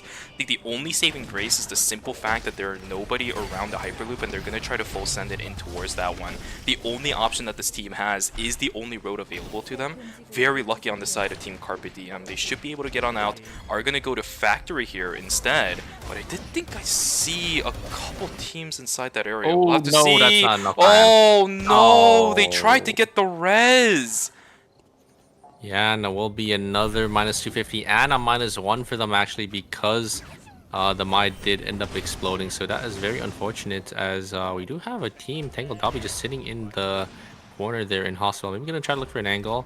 Going to try to jump, some of these teams that maybe are going to try getting those wolves on the top side here, as Chusi do end up funneling into pond here. So we have 3 teams in this really small zone. So we're going to have to see, if these teams do end up taking the fight. So console is going to be taken now, and I think teams should recognize that probably shouldn't take this fight here, as Chusi is going to be able to see everything. Yeah, at least ROX should definitely know there's a team hanging around here. This is why they're so cautious about even taking this fight, putting a camera down just so they can keep track of Team DHC and J. But those cameras on the left side are just solely there to deny any other teams from looking for opportunities. DHC and J, they're getting pushed into a corner. Explosive Bola is invested. The shield is actually going to soak up a ton of damage. And look at how methodically Songnam Rocks is playing. They're still refusing to push because they know there's a sandwich possibility still coming through. Yeah, they know there's another team in the zone. They know, both teams don't have console, so they're not going to push too far in. They're just going to try to maybe force the other team to maybe jump on over, or maybe, force the other team into the team that's, on the console. So it's like they will end up walking around here, and Team Chuseat is going to be the one that's in the sandwich now, as Xenophine is a little split from his team. They're split apart right now as well. The camera near the jump pad should signify to Team Chuseat that they are the ones in the sandwich situation. DHC and J, seeing that they're could be another team. I think they have an idea of the fact that there is 3 teams hanging around, right? Because Sebi is not part of a team that has a sniper rifle on their team. So yeah, seeing that should signify stuff. A lot of good damage over onto Scarlet. These pops. Oh my god, 1, 2, and 3! They have to send it! God. It is not the day for 500 MPs. Hongharan gets taken down. Scarlet gets taken down. Fauna has to invest the Soul Link. That's going to disappear. Revolu's on the chase. The Wolves are not going to help. And down he goes in the corner of Factory. You cannot tank a triple ultimate from Kaja as a triple battling team, as it just does so much damage, right? So, you know, not having that tank, you know, definitely did end up costing them their lives there, as, yeah, 500 MP just ends up going down. As, you know, great ultimate from Revoli going to be able to hit all 3 members of 500 MP. That right there is where the value of something like Chain of Thorns starts to come in. The amount of damage that you do with the in a blitz is going to be amplified by so much when you hit targets like that. Again, a lobby just kind of made in match for heaven. So for Revolu, I suppose, the build of this doesn't usually work a lot, right? A lot of people actually opt to go for the radar instead just because of the photon cannon and the additional crit. But in this kind of lobby where you do have possibilities of landing multiple in a blitz shot up against very, very squishy backline characters, oh hell yeah, you'll take the Chain of Thorns. I think both, you know, there's like a little standoff between Chuseat and DH there, because I think they know there's another team nearby with Rocks having the console, and okay, the ultimate does go wide, and he does end up walking away from his team, so he will just end up falling here. As, yeah, I mean, Aiden not really working out for this team, it looks like. It's a little bit awkward. Very difficult for Aiden to walk up in a lot of these matchups, because the only one that he can actually get stacks with his Q is just the tanks, and a lot of these tanks are utility-based tanks, so they have stuns, very easy sources of crowd control. Every single team here, where what? I don't think there's any team on the bottom factory zone, right? Look at how many teams are here. Just Tsubame? Oh, maybe Carpe Diem gets the free res here, correct? Right? No way. I mean, look at team, what is it? Team there Ted are and Cybers. 5 teams, yeah, in this zone. What the hell? 1, 2, 3, 4, 5. Yeah, it's only Tsubame in the factory zone, so it looks like Carpe Diem will actually get the free res. There's and no come back Hyperloop. up for free. Yeah, and there's no Hyperloop in the zone, so we are going to have quite the fight on our hands here, as 5 teams are going to fight for the zone. Ain't no way. There is 35 seconds, but there are too many teams in this area for anybody to start moving for free. This is problematic. Songnam Rocks is going to try full sending it. They know what the situation is. They don't want to get stuck in the situation, but Hyungi getting stuck in the middle of nowhere. He's still keeping himself alive. Down he goes. Revolu gets taken down, though. It now needs to come down to Mangnani. He needs to win out on this fight. Get the blinds off onto DDO. The fastballs are chunking through everybody's health bars, but the damage, the remnant damage is still there. The res is going to come through, but the third party coming in. DDO, the knockup gets cancelled, but the Rockets raid true. Cadmus gets eliminated. Down he goes. Magnani gets locked out. Oh no, he gets locked out again. 2 games in a row, and all he can do is just sit back and watch as Carpe Diem will come back. Chuseat gets annihilated on the north side too. Yeah, looks like it will be C&J coming out on top here. What? And I think they will be the ones to win the battle zone, as they're the full team alive. They're the only full team alive now. What the hell? Magnani is gonna give the kill over because he does not want to -1 his team. Carpe Diem, they're all back up and alive, so if they can, maybe they could get a buy-in here with those credits on Tsubame, they could be looking in a comfortable spot. The Rocket's coming out from Riori, chunking down Dogma down to half HP, and KCW. Maybe they can find an angle here. Oh, the quick spin! Quick spin coming out from KCW, and that is going to seal the deal, as C&J gonna come out on top on this battle zone, as it will come down to both Carpe Diem and the DHC and J. Carpe Diem is wondering what the hell just happened. I mean, these guys were just kind of chilling in factory for the whole time. Yeah, there were 6 lobbies. There were 6 teams alive. That's crazy that there's 6 teams and they got the zone for free. Yeah. Okay, well, I mean, we take those, especially for Team Carpe Diem. They're not too behind on items, right? I don't think...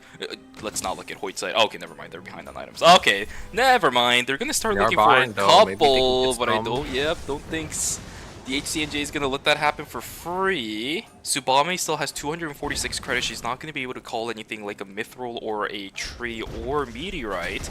They lost positioning on the transfer console too. 15 seconds to go until final zones are going to start to pop. It's inside of Hospital. It's a pretty open area. Very good for things like the Yam. Very good things for like the Tsubame to make use of all the space.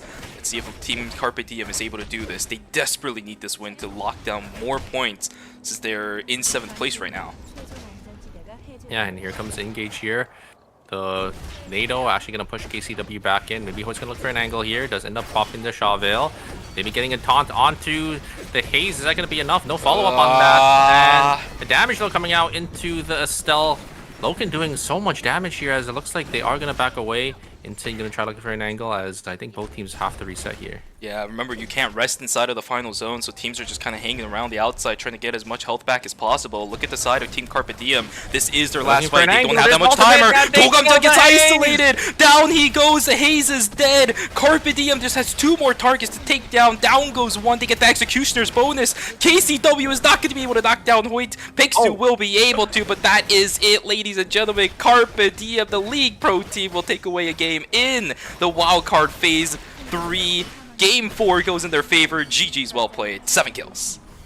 A nice angle from Loken jumping onto that Haze. Just able to lock him up with the follow-up on the Mai, and that will be it for game number 3. We'll see the Tsubame victory pose. Absolutely incredible game coming through from Team Carpe Diem. A very quiet, but albeit very useful day number 6, I believe, for that team. The temporary zone is just going completely for free in their favor. And ladies and gentlemen, that right there is why you never give up hope in the current day and age of Eternal Return. Unless you're absolutely in the down low, you don't escape. You just wait it out, maybe pray that you get a single isolated temp zone. What a storyline. 6 teams, they get the final zone and factory for free, and yeah, they're just able to close out the game there. Getting that pick onto the Haze definitely ended up winning. Definitely letting them win that team fight there. Absolutely bonkers. Oh my goodness, that is the funniest way for a game like that to finish. But for Carpe Diem, it's a breath of fresh life. A very, very good, what is it? Oh, I'm forgetting the term, but it's like the saving grace? No, there's a different term that I'm looking for. Something with like a line. You know what I'm thinking of? Huh? Lifeline? There you go. There's the word. The lifeline they've been looking for. Thank you. What would I do without you? Yeah, I mean, just able to get that that needed win, right? Because obviously they were in 7th place. They didn't have a good game number 3, but coming out to winning game number 4. Not too many kills, but you know, getting those first place points is always just, you know, something nice to have for your team, especially, you know, going into the last 2 games here. I talked about how for some of our bottom place teams, consistency is what matters.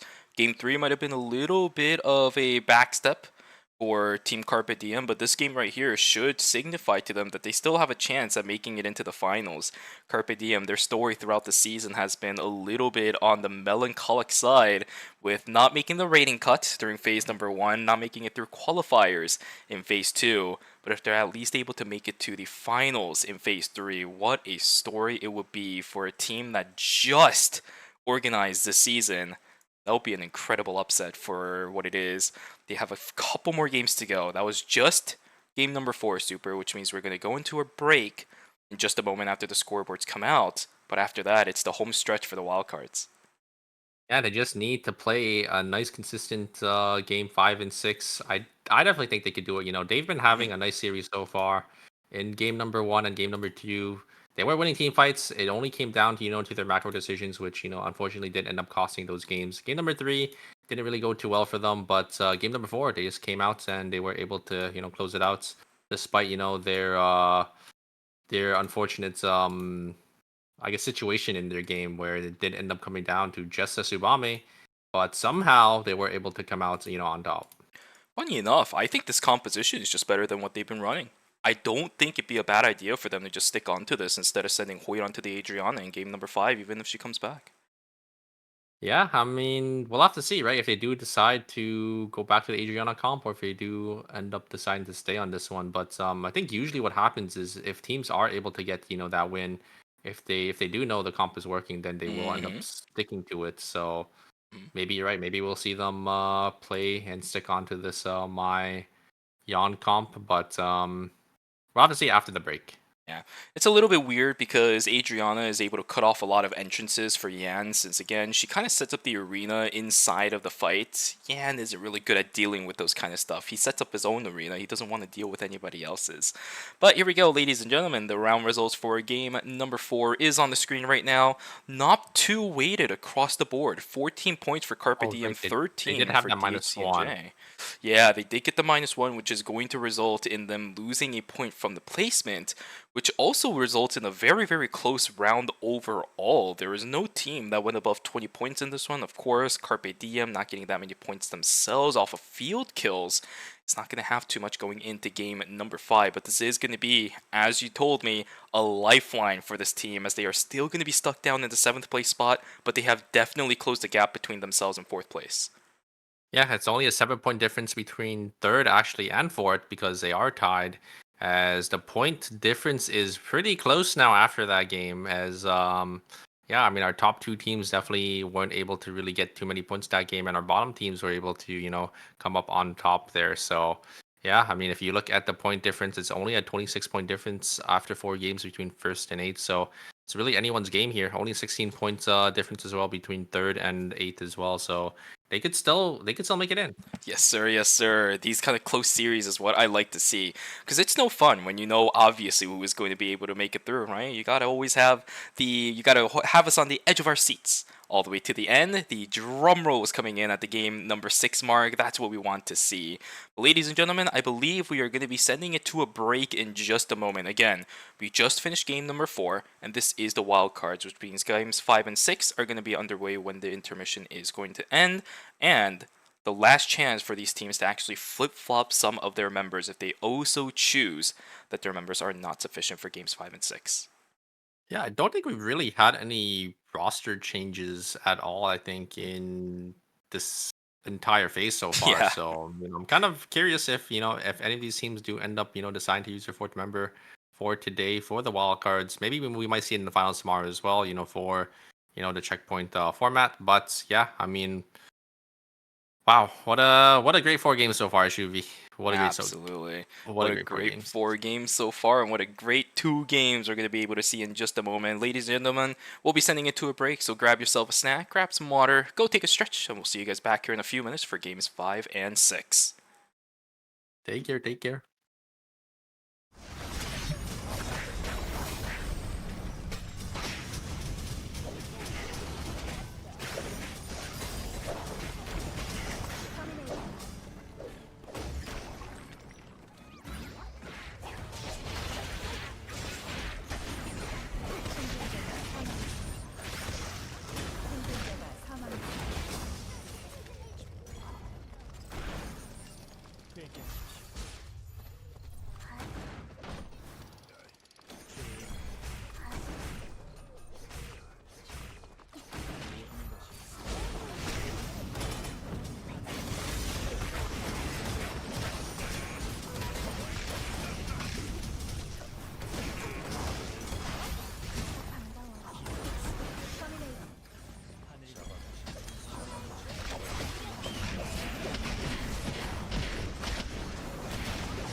잔다.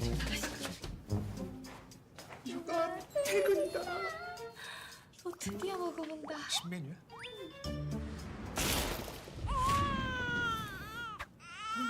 좀 나만 그런 거 같은데 나 진짜.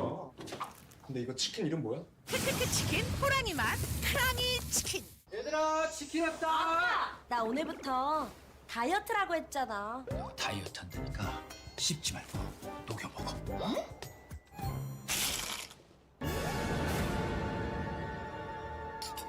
얘가 그래서 얘가. 빠사삭은 못 참지. 바삭함의 끝판왕 크크크 치킨 호랑이 맛 크랑이 치킨. 콘 크럼블로 더 바삭하고 달리 파우더와 콘 후레이크 시즈닝으로 더 풍부해진 맛.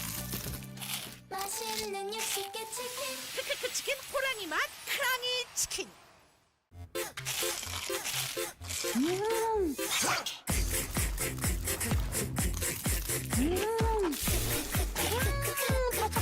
맛있어 맛있어.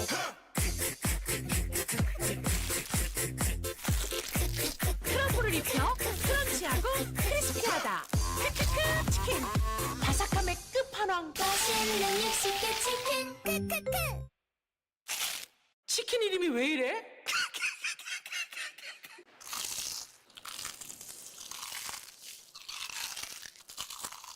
와.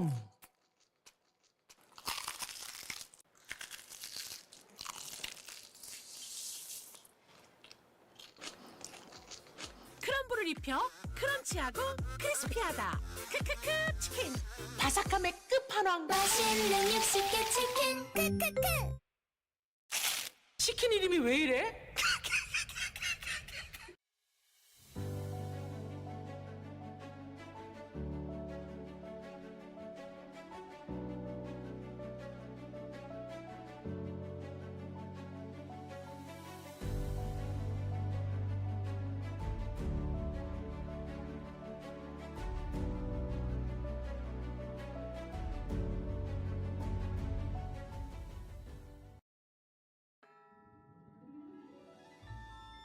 네 소리를 듣지 못한 건 참 유감이야.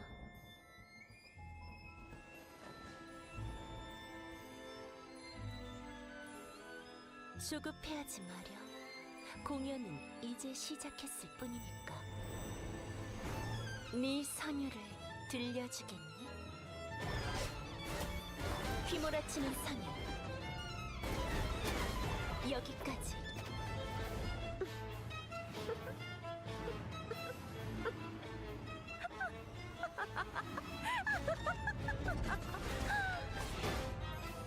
더 크게 울부짖는 게 좋을 거야. 그게 네 삶의 가치니까. 레퀴엠 디단주. 슬퍼하지 마렴. 너희는 내 걸작과 함께 영원할 테니. 그러니 더 울부짖어 보렴. 들려주렴 너의 선율을.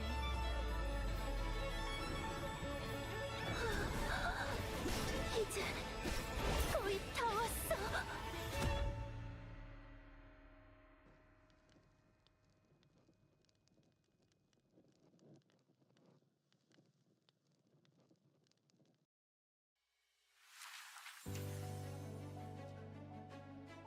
폭죽 같은 건 없으려나요? 해피엔딩이 있기를. 제가 주인공이 맞았네요. 어디까지나 프로답게. 계속 쳐다볼 거면 돈을 받겠어. 재미는 있었어. 잊지 못할 추억을 만들어요. 미안하다고 해도 소용없겠죠? 이런 식의 이야기도 얼마든지 있는 거겠죠. 상대는 가려야지. 대충 정리하고 갈까? 다음. 어디 피해봐. 좀 더 강한 무기를 써보는 게 어때? 당신의 이야기는 여기서 끝나지 않아요.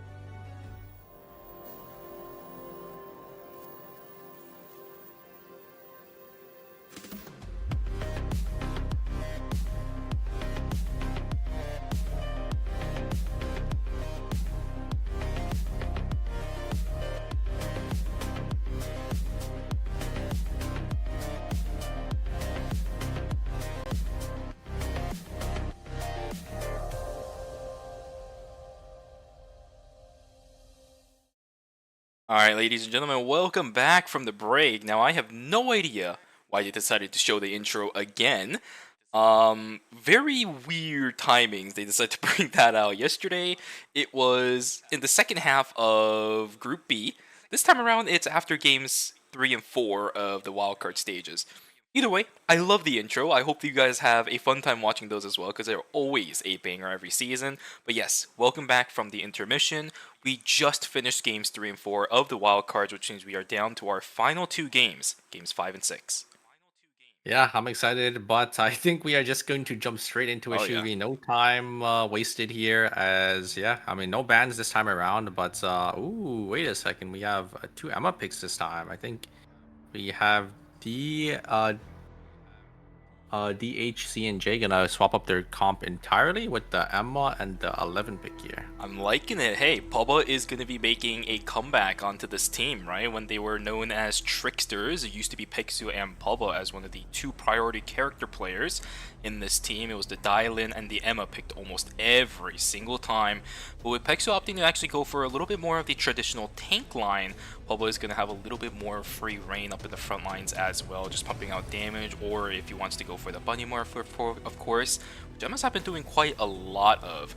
Pixu sitting on the 11, it is absolutely depressing for me, if I'm going to be honest with you, as a Lee Dylin enthusiast, to see a man ejected from his hopes and dreams and relegated to the tank position. Yeah, Carpet Diem also swapping their comp entirely as well. They're sitting on the Lennox, Theodore, Kaja now, so all 3 of them are playing unique characters that we haven't seen. I'm guessing it's because they probably, you know, didn't really vibe with the other comps, because although they did end up winning the game, you know, they didn't really have like a good early game, and they probably weren't winning team fights. So they just decided to maybe swap up everything entirely. But like you said before yesterday, you know how yesterday we had 7 unique tanks. I think we have the same thing in this game here, as I think we have 6 unique tanks here. We have a Lennox, we got 11, we got a Mai, we got Alonzo, we got a Shoot Guy, and we got Nehia. Freaking 500 MP and Tejon Cybers, man. Where's our tanks? It's alright though, they were playing their own unique compositions, and if it works out, it is great for both of those teams. Tejon Cybers, we've seen it time and time again throughout the course of the morning that this is a team composition that actually works in an environment like this. They're able to just push their issues, give the boss as the Johan to whoever is deciding to fight it out up in the front lines, whether it's trying to help Magnani catch up, or if it's Revolut helping him to catch up to the rest of his team. Quite honestly, because Ikaria is a little bit slow to catch up to everybody else. Fantastic team composition, we've seen it succeed, we've also seen it have its problems. On the flip side though, Super, 500 MP, I mean this composition is very unique in that we are seeing the triple backline, but we are absolutely seeing the faults for teams that actually know how to deal with this. Yeah, you know, one of the big downsides to obviously the triple backline is you have no frontliners to soak up any damage, so everyone is really squishy, but at the same time, they also are able to deal so much damage, you know, back. So if they are able to get these nice picks from, you know, the Polymorph or maybe the Chloe knockup, and then, you know, both teammates are able to follow up, they can, you know, burst these tanks down, but you know, if they aren't able to do that, you know, the faults do end up probably outweighing the benefits for their team comp. Exactly, and one of the things that I'm noticing about the composition of 500 NP, as a couple people are going to get it taken down in Cemetery, is that when you compare it to something that we know a little bit much more familiar with, right? Like C-Draw running the classic triple mage composition every now and then, we saw it in ERCS, we see it in scrims every now and then for that team as well. They have a heart, right? Patar runs heart. And the heart is really good in that we saw it in the clips, you saw it during the podcast as well, where she sends the Peacemaker, and if a frontline is a little bit too isolated, they will get punished. The double backliners are going to be eventually able to chunk down the health bar on the Alonzo, and he will die. Whereas on the flip side, the other 2 damage dealers are doing absolutely nothing because they're dancing around having a good old time by themselves. This is not a composition that does that. Yeah, Heart is one of those backliners that can enable your 2 other backliners, because, you know, of that Peacemaker, you're just able to get, you know, that nice 3-man Peacemaker, and just able to isolate, you know, some of these teams here. And actually, we do have a lot of members falling down from both Saber and the HC and J, and it looks like we do have 500 MP able to clean up actually and get 2 kills for themselves. So they're sitting in a nice spot now, as despite, you know, their early mishap in, you know, the early game skirmish, they are able to bring it back here, as we do have Bernice gonna drop a trap in the bush, but you know, the trap in the bush doesn't really see too much here, but they are gonna be able to walk away. Good stuff for him. Consistently split apart. I've seen a lot of these Bernices, right? It's really weird why they're the ones opting to split apart when they're the most immobile on their team.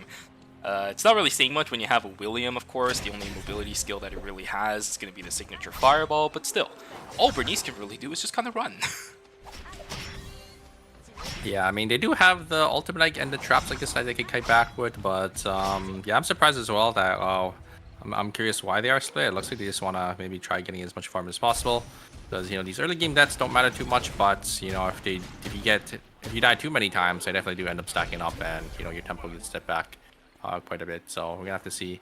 I think now at this time every team should be grouped, and they're gonna be looking forward to the next objective. Actually, Magnani not grouped with his team, as he is gonna try looking for an angle here, maybe thinking that you know, Seraphine is split from his team, but yeah, it is not gonna chase. It is a Suwa, you know, it is hard and almost impossible to really catch a Suwa, you know, in the early game. The entire north side is just completely a blank slate for pretty much every team outside of Chuseat. It's a good idea for Magnani to not risk anything, especially so close to day number 2. Oh, Cadmus. Oh yeah, goodbye my friend. This Johan, you know, you can pray all you want, but you're not going to be able to leap yourself on out of archery range. Goodbye my friend. The finger point will reign supreme, as Dushiman is going to be able to lock that player down. Good kill going in favor of Team Saber. They're going to have full control over archery range when those mutant hordes start popping out. That's going to be a good meal Saber is going to be able to eat. But on the side of Cemetery, oh my god, that ultimate from Glove is going to save Ryori, as the blast wave was a beautiful start to the fight, but that's an exclusive already expended. Song Hanang already putting down the pressure. Serdabi, he is not going to be able to walk up until Song Hanang leps him. Yeah, and the top side here, we do have RX actually winning the team fight. They're going to be able to get, I think, the Tree of Life for themselves too. So he's going to walk back in here, going to try getting some damage. It looks like they do get the tree this time, so will be RX coming out on top in this game. Finally going to be able to get that tree early, as usually it is Chuseat that is the one that does end up winning the skirmish. But yeah, now they are going to be able to get that nice early game lead. So maybe RX is going to be able to have a nice footing in this game here, as Sebi going to dash on forward here. Going to be cut into that exuviation very soon, as yeah, looks like both teams are just going to walk away. I actually wonder what the difference was this time around for Team Chuseat versus Hongnam Rocks, because we had this situation earlier up on the north side, and Hongnam Rocks actually lost that fight. They got pushed away, right? But this time, I don't know what they did right. Whatever they did, it was the right thing to do. Yeah, I think this time Sungdam Rocks was in the position where they were on the tree side, so they were, so Chuseat had to be pushed into them. Right, which is why at the very end of the fight you saw, you know, their positioning. It was on the top side here, as oh no, Carpe Diem actually getting a buy here. Sebi just gonna jump onto the backline. Loken doing a lot of damage on this Kaja here. Is gonna be enough, as Insane taking so much damage, but is able to get the proc from the passive, as the damage return here is too much. As yeah, looks like Insane is gonna be able to get them, and I think they're gonna wipe. Chuseat is going to get wiped down here. As are they gonna be able to get the box in time? A nice play, the double Holly does end up going through, but Insane maybe, oh, I'm surprised he didn't use the bush there to proc his passive, but he is going to be able to get away here just in time. So yeah, they get a nice 3 kills. They're able to wipe Chuseat, the lobby leaders, and they get the box, so you will take that any day. Carpe Diem putting their foot on the ground, and it's exactly as you said, Super, actually. You predicted it right. I mean, this team was maybe, considering the fact that the composition they were running before, yeah, they won the game, but the early game was just not sufficient for these guys' satisfactions.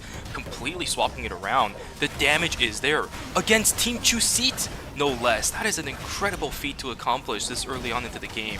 Absolutely well done. The damage return, and he pulls him forward here. A little bit more. It's a Suwa 1v2 situation. Ryori just doesn't have the lockdown potential. The blink is going to come in. There's the Don Quixote. Stabs Ryori right in the heart. Down he goes. Love's going to take him down in just a moment. There we go. There's the bookmark clap coming in with the Odyssey.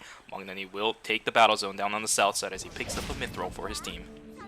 Yeah, nicely played back by Magnani. They're actually able to catch the Tsubame. Going to be able to, I think the Tsubame got a little too complacent there. Ended up getting hit by the bookmarks, and Magnani is able to, punish that. and they will be able to close it out. So yeah, nicely done by them. As looks like on the top side we do have DHCNJ gonna be able to get this alpha, and it's a couple of barriers for themselves, so they're gonna be sitting in a nice spot as well. Stuff, good stuff. I like the pace of the. I like the change of pace in this game. I mean, Chu-Si falling down.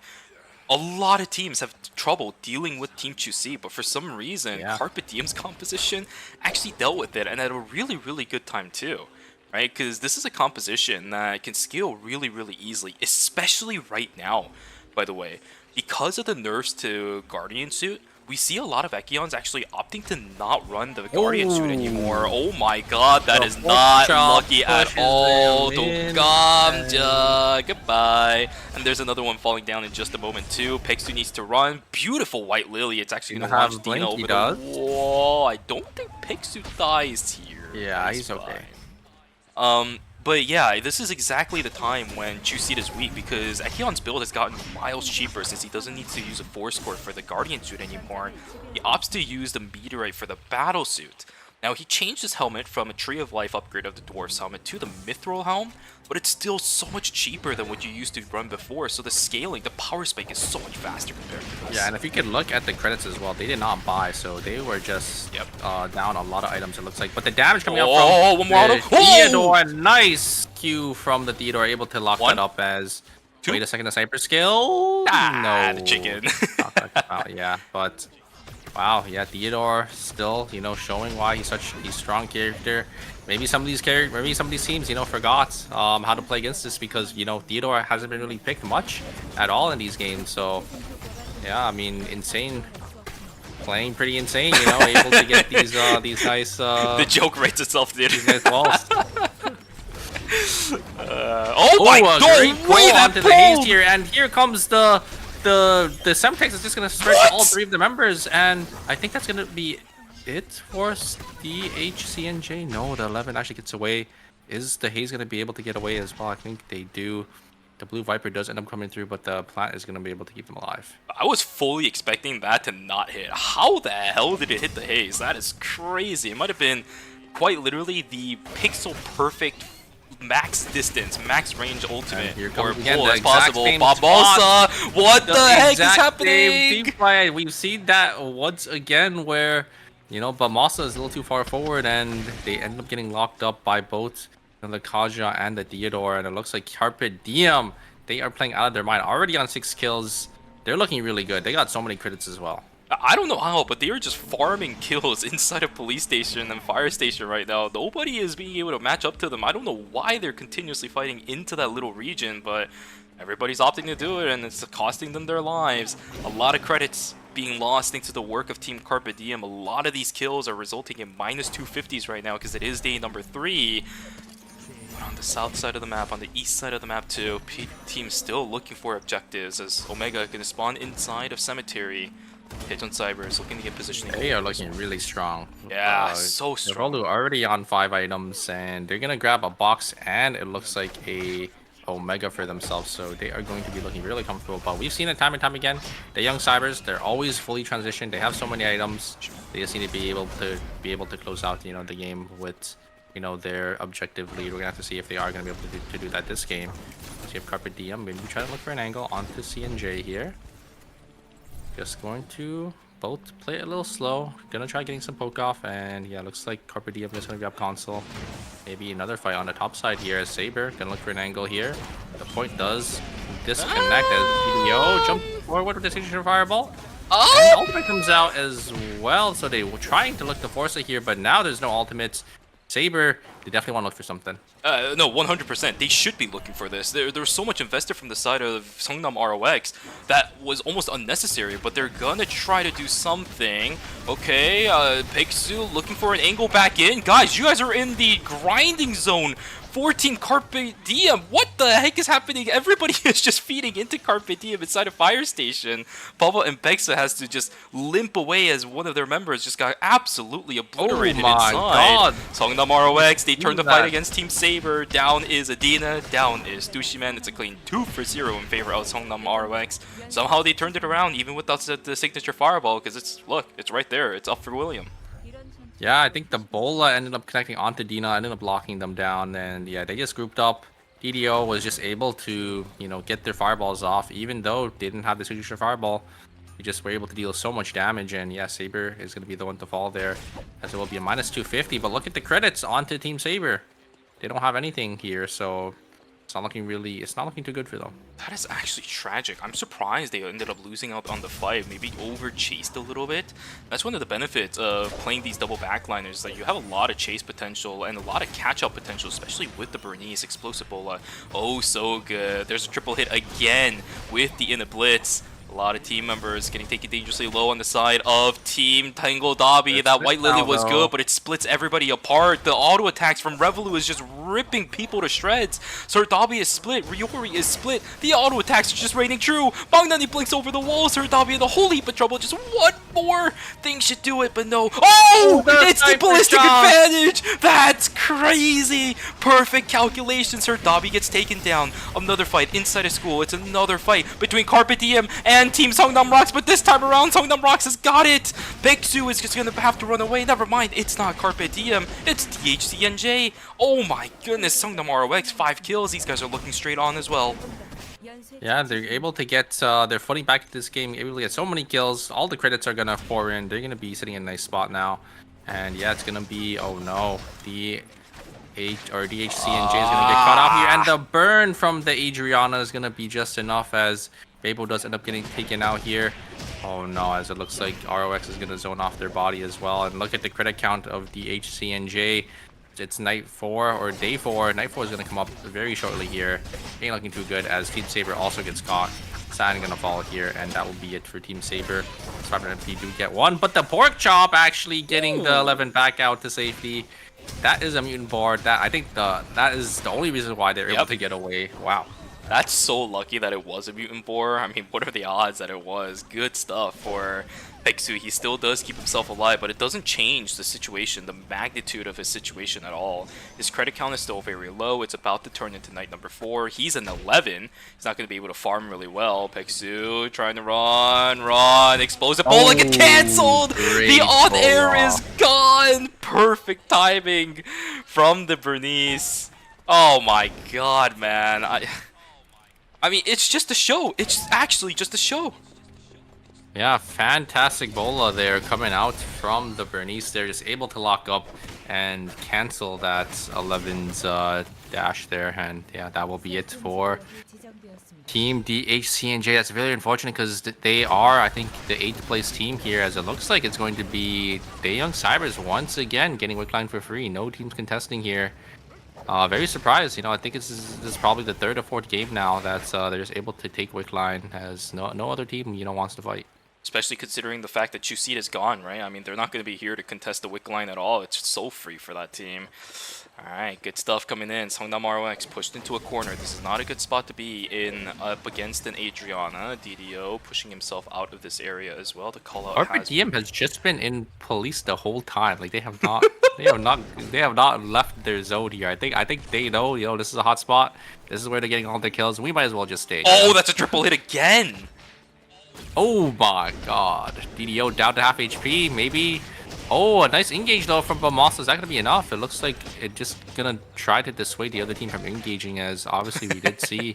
Oh my god, was that Bernice's bird there? Did you see that? Yeah, I love seeing that bird.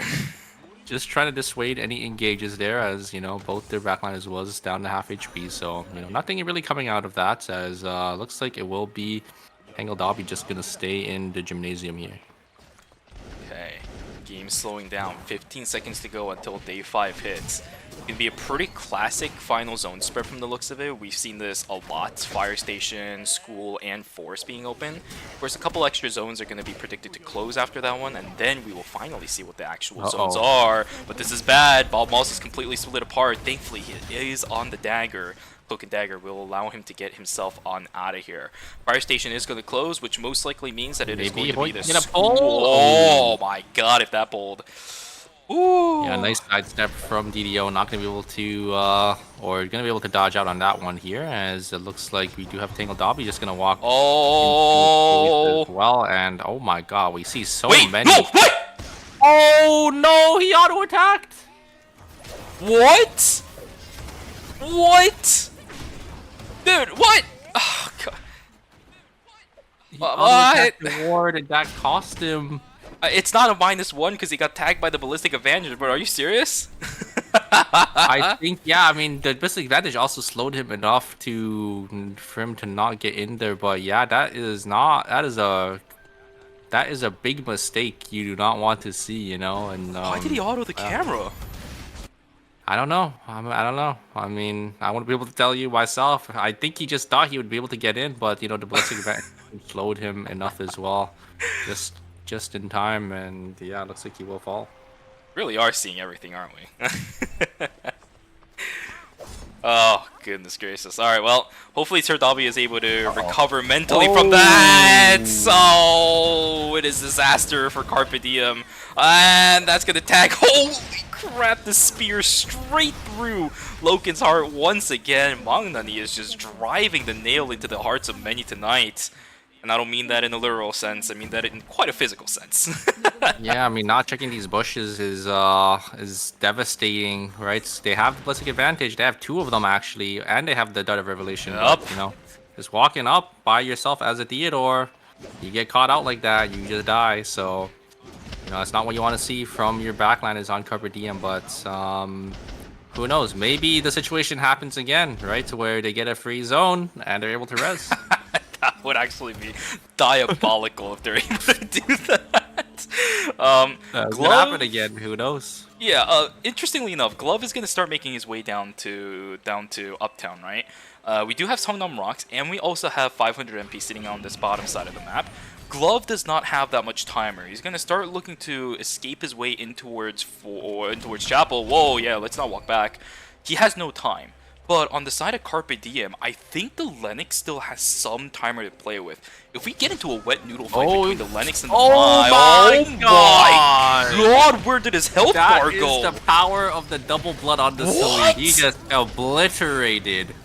That is a full tank. That is a full tank shoot guy with like, I think at least 3 or 4 items, and he just obliterated. That's the power of the triple backline team when they have items. What the hell? What? What did we just witness? Alright. Well, 500 MP, sitting on 7 kills. There is no shot they leave this area. There is no shot Taejeon Cybers leave this area too. There is a little bit more of a possibility that 500 MP decides to leave because their temporary zone is a lot closer to the Hyperloop than it is for Team Taejeon Cybers. You can see that they have absolutely no intention of leaving this area. You can also see up at the top side of the screen, these players know that it's a 3-3-1-1 spread. It could be a 3-2-2-1 spread, but high likely chance it's a 3-3-1-1 spread. So, yeah, they're just gonna hold their own. I like this, right? We saw some teams doing some funny business in the past couple of days. This time, no funny business coming out from 500 MP and the Taejeon Cybers. Glove will most likely fall first. He doesn't have that much timer in comparison to Carpe Diem. And he's just gonna try waiting out, maybe try to get that extra placement for himself, but there is no dice. He's already lost too much timer. Yeah, it looks like he will fall here.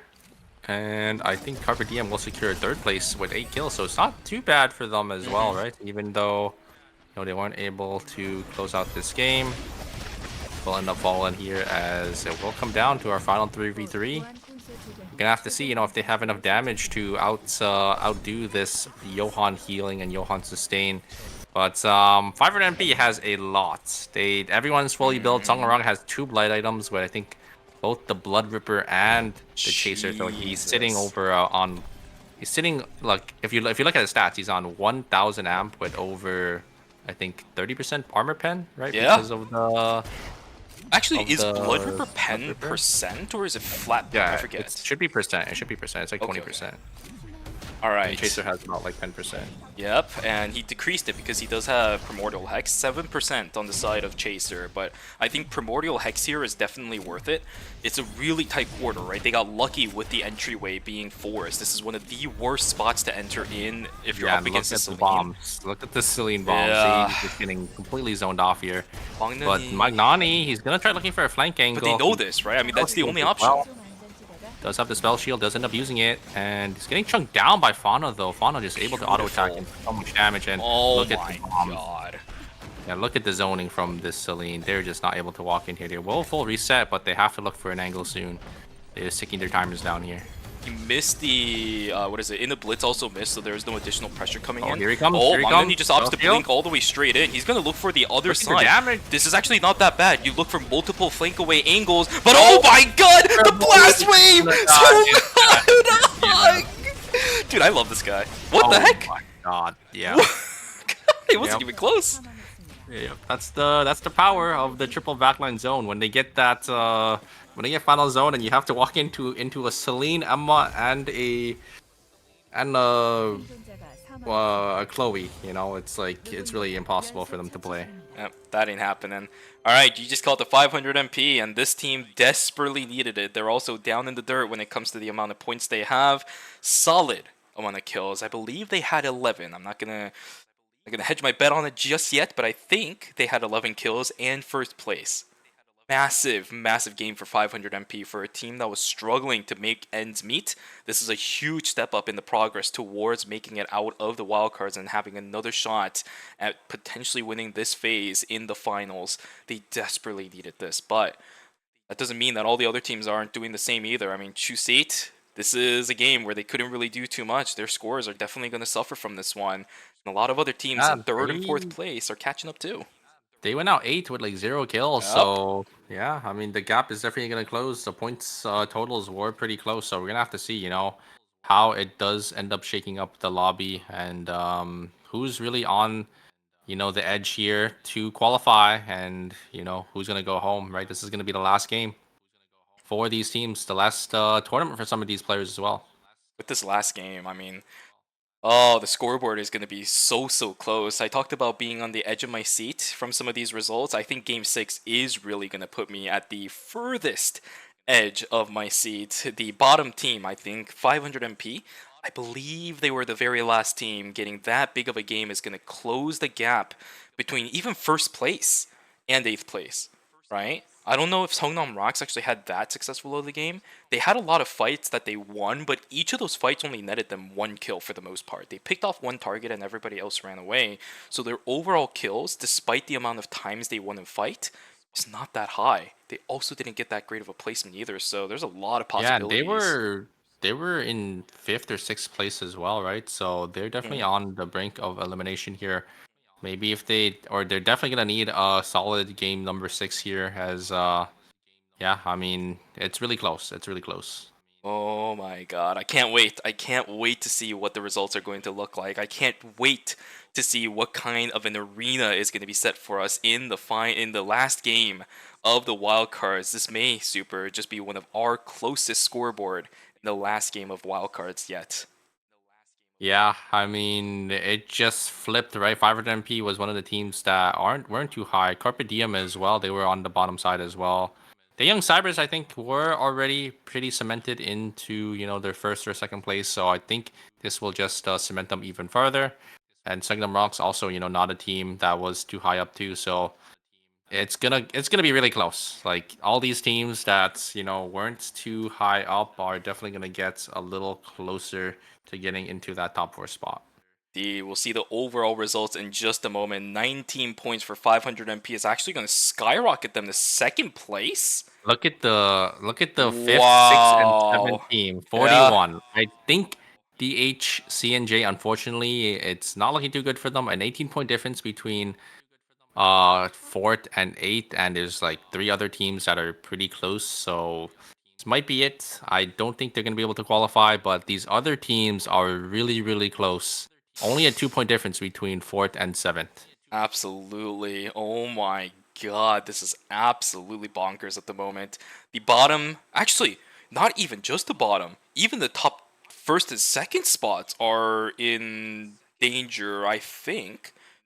A lot of these teams have been playing very aggressively. We've seen games where multiple teams are above 10 kill counts with really good placement. Yeah. If that happens and Daejeon Cybers gets a bad game, or even Team 4ㅅPhase 500 MP. Yeah, I think 4ㅅPhase is also not safe yet. Oh, right? yeah. It's only a 5-point difference between 3rd and 7th. I think the top 2 are relatively safe because they have a 9 and a 14-point buffer, but the bottom 2 are definitely not out of the picture just yet. Oh my god, this really is one of our closest leaderboards yet in the final game of wildcards. What an absolutely insane mark for us to be in. 28 kills for Songnam Rocks, 26 for Carpe Diem, 25 for Tango Dobby. Performance-wise, of course, Songnam Rocks seems to be the most consistent when it comes to the amount of total field kills, but Tango Dobby is doing better when it comes to placement. Carpe Diem just kind of snug fit right in the middle of those two. We've seen how successful this team composition can be, especially the idea that they need to change up their composition so they have a little bit more of that early game fighting prowess. It worked out. Fire Station was theirs pretty much the entire game. Until it closed, they were sitting in that area for pretty much the whole time and were just fed kills over and over again. Yeah, and then unfortunately, the deer are walking a little too far forward without, checking the bush, end up getting caught by the Suwa, and, Magnolia just able to, go to town into that team. I'm excited, Shuvi. I'm excited because, like you said, usually the wild cards, it's pretty top weighted, right? We have one or two teams that do dominate, but it's really up to anyone to qualify here. Even in game number 5, there's still 7 teams that come into question on who's gonna make it out here. Exactly. And the fact that it's not that top weighted of a score sheet also means that, quite frankly, all the teams that deserve to go to the finals got there. They really did. The teams in the wild cards, I mean, they don't deserve to be here necessarily when it comes to they did really badly during the group stages, but they also are fighting really hard to stay in contention for the finals. They definitely deserve to be here because they played well enough to get into the wild cards from yesterday. But the fact that all of these teams are just this close together when it comes to the scores, I mean, this is mind-boggling to me. I have never seen this close of a wild cards in the life of ERM ever. Yeah, I mean, it's gonna come down to the wire. The game 6, it's clutch time. We're gonna have to see, how these teams work under pressure because this is their tournament life on the line. Oh yeah. Oh yeah. For 4 teams, this is it. Last game they're gonna play for Phase 3, possibly for the rest of the season, as LCQ is on the horizon for UNI Super, but LCQ, a whole different monster of it in and of itself. I've been talking about it over and over and over again throughout the weekend, but I'm emphasizing it because it is going to be reality soon for so many of these teams. Oh, I am so excited for this final game, Super. How about we just send it straight in? Yeah, we won't have any bans for game number 6, so every character is on the table. We're gonna have to see, what these teams bring to the table here. I think most teams are going to play their same team comps. We're going to play the comfort picks. I don't think we have any swaps from the previous game here. As, yeah, looks like we have 500 MP on their triple back line. Carpe Diem actually going to stick and going to stay onto the theater comp that, they did have, success on in the last game. Liking it. I'm liking it. I'm liking it. Last character being selected by Glove. Considering the mine at the moment, no bans means everybody's going to be able to play whatever the heck they want. Ina going to be sitting on the Stellar Charge for himself as well, and Glove really going back to a classic favorite of his, right? I mean, this is the character that Glove made a name for himself on. It's the Nikki. Yeah, I like it. I mean, Nikki still, a nice tank, gonna have that pure jumper cut for that lockdown, and maybe the Adriana and the Tsubame are gonna be able to follow up on that. I love it. This is gonna be the all-out blitz that we've been looking for all weekend long, Super. So many of these teams, this could be it. The final pressure is underway. Character selections have been locked in. We know what the weather is going to look like. Absolutely no bans. This set of characters, guys, is going to be it. It's do or die for half of the teams in this lobby. I mean, of course, for DHC and J, it might not be over just yet, right? The final game, you never know what's going to happen. They could absolutely pop off and just completely flip the scoreboard on its head. Realistically speaking, we're down to 7 teams contending for the top 4 spots in the wildcards, with the bottom 3 team tied with 41 points. 4th place holding the gate with 43. The gate is crumbling right now for the top 4. It is clear weather, so that will work into RX's favor because they are playing that shoot guy.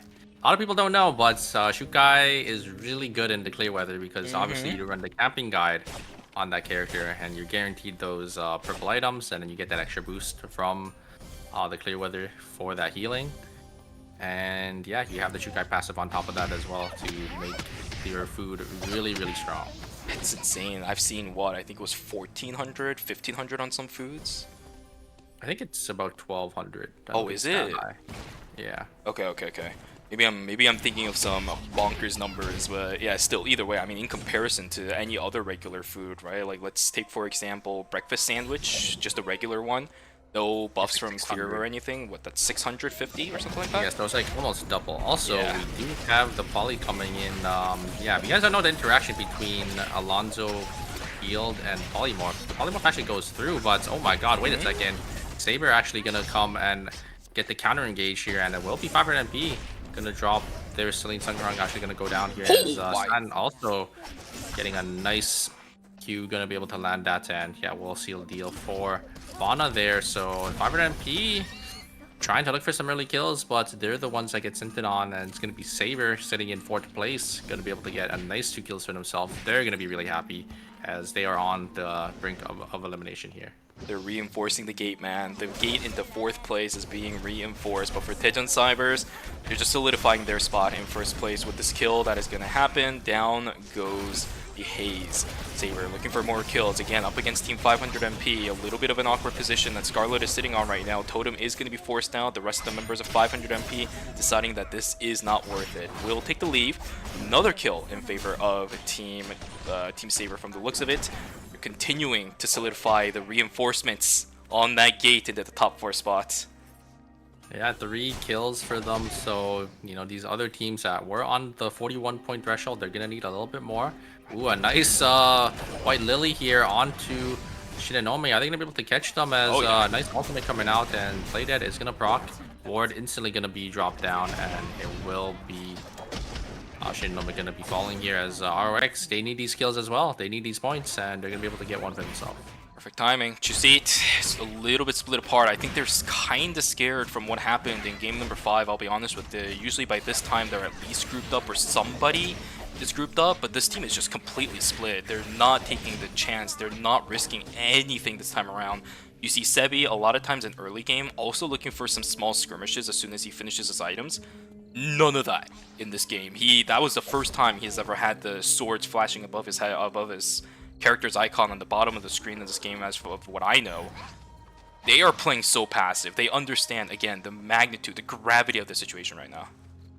Yeah, I think most teams, looks like there's actually a lot of teams that are split up for, you know, this early game farm.